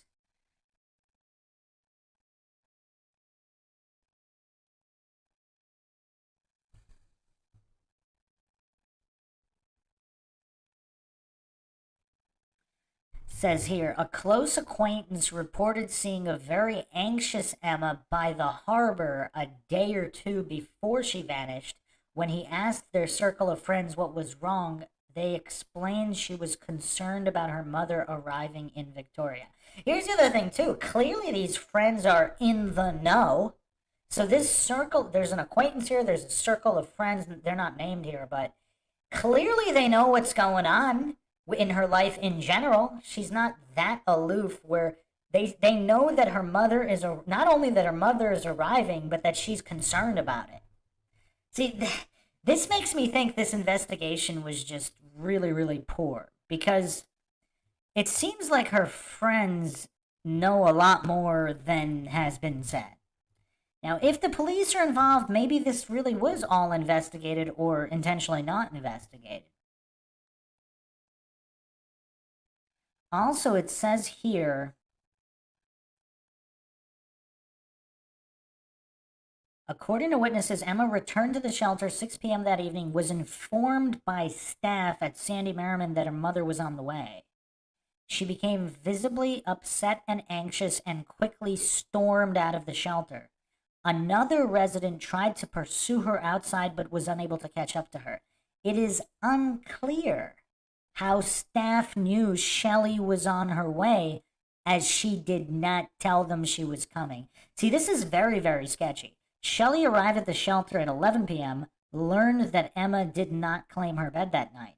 Shortly after midnight, the shelter staff called police to report Emma as a missing person. Okay, so how did the staff know that her mother was on her way? So, is there a missing link here between the staff at the shelter and Emma's circle of friends?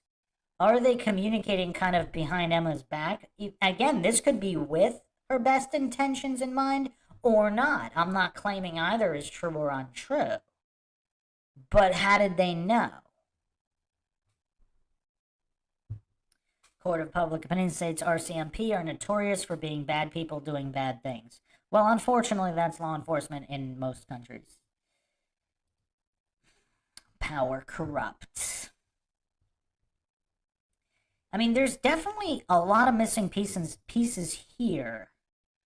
Because, because Emma apparently changed her mind about wanting to come home a few times. So this could be possibly mental health issues, or are her friends or one of her friends or supposed friends influencing these decisions?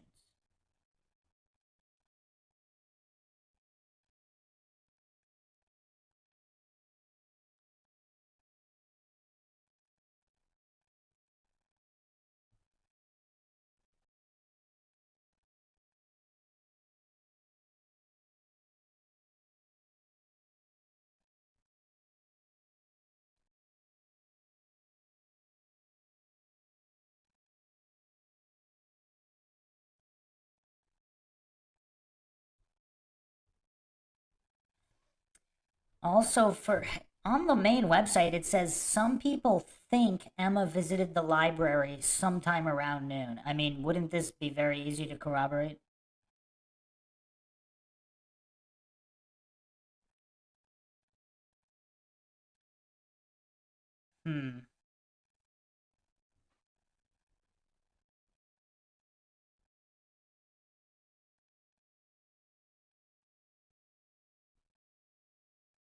Also, apparently there were up to 3 reports, at least 2 of which actually called the police in the afternoon because they thought Emma was looking confused and lost. So the police, again, if the police are involved, it would make sense, or if they're just that apathetic.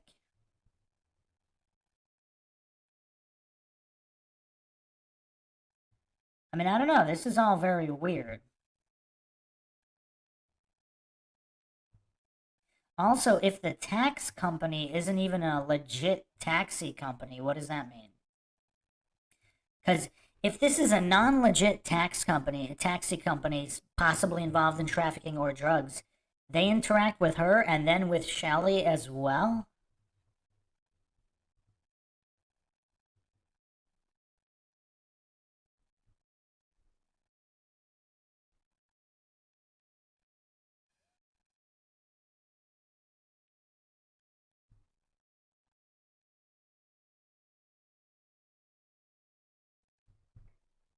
The other thing I kind of mentioned before, did someone else set up the situation with her van for whatever reason? Just to cause problems and maybe swoop in to try to help her while not really helping her. I mean, those were my thoughts. Something doesn't add up with the van either. There's issues with her van.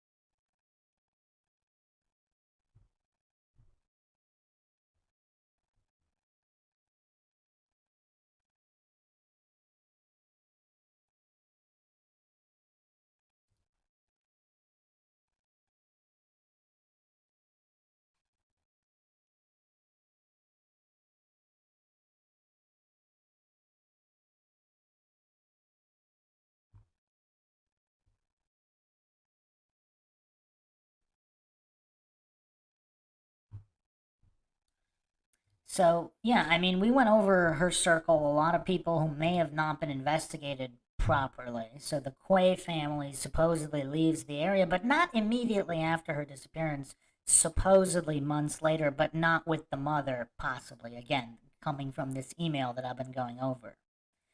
We have, seems like a trail of males that Emma's female friends were interested in that might have preferred Emma instead.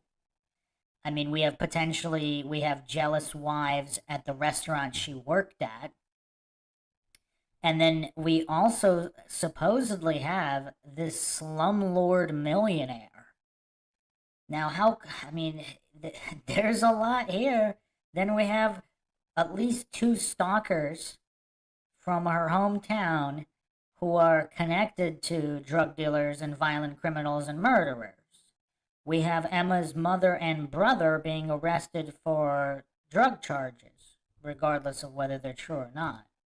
I mean, there's so many connections here. We have one of these stalkers running into her the morning of her disappearance. So, yeah, I mean, this is all very tough to rectify. One of the most mind-shocking cases of all time, no doubt. I mean, this is a haunting one that just stays with you. I'll be doing follow-up episodes if there's any more information, but I just wanted to go over this email because it seems like there's a lot here that hasn't previously been gone over and investigated, and there's quite a few people in Emma's circle. So, unlike other cases, you have a ton of people here that may or may not have known what happened. Thanks South to West, thanks the Court of Public Opinion, everybody else in here. Hope everybody found another edition of MindShock True Crime interesting and informative. If you want to help support the podcast, help keep up awareness in this case and other cases, you can donate to our PayPal. Just check the link in the description. Make sure to subscribe to the channel, hit the bell for notifications. You can also become a YouTube member right here on YouTube. Like and share, Twitter, Facebook, Reddit, Patreon. Questions, comments, theories, thoughts, suggestions, rebuttals, debunkings of any kind, leave them in the comment section. This is Bruce McGuire signing off. Catch you guys next time.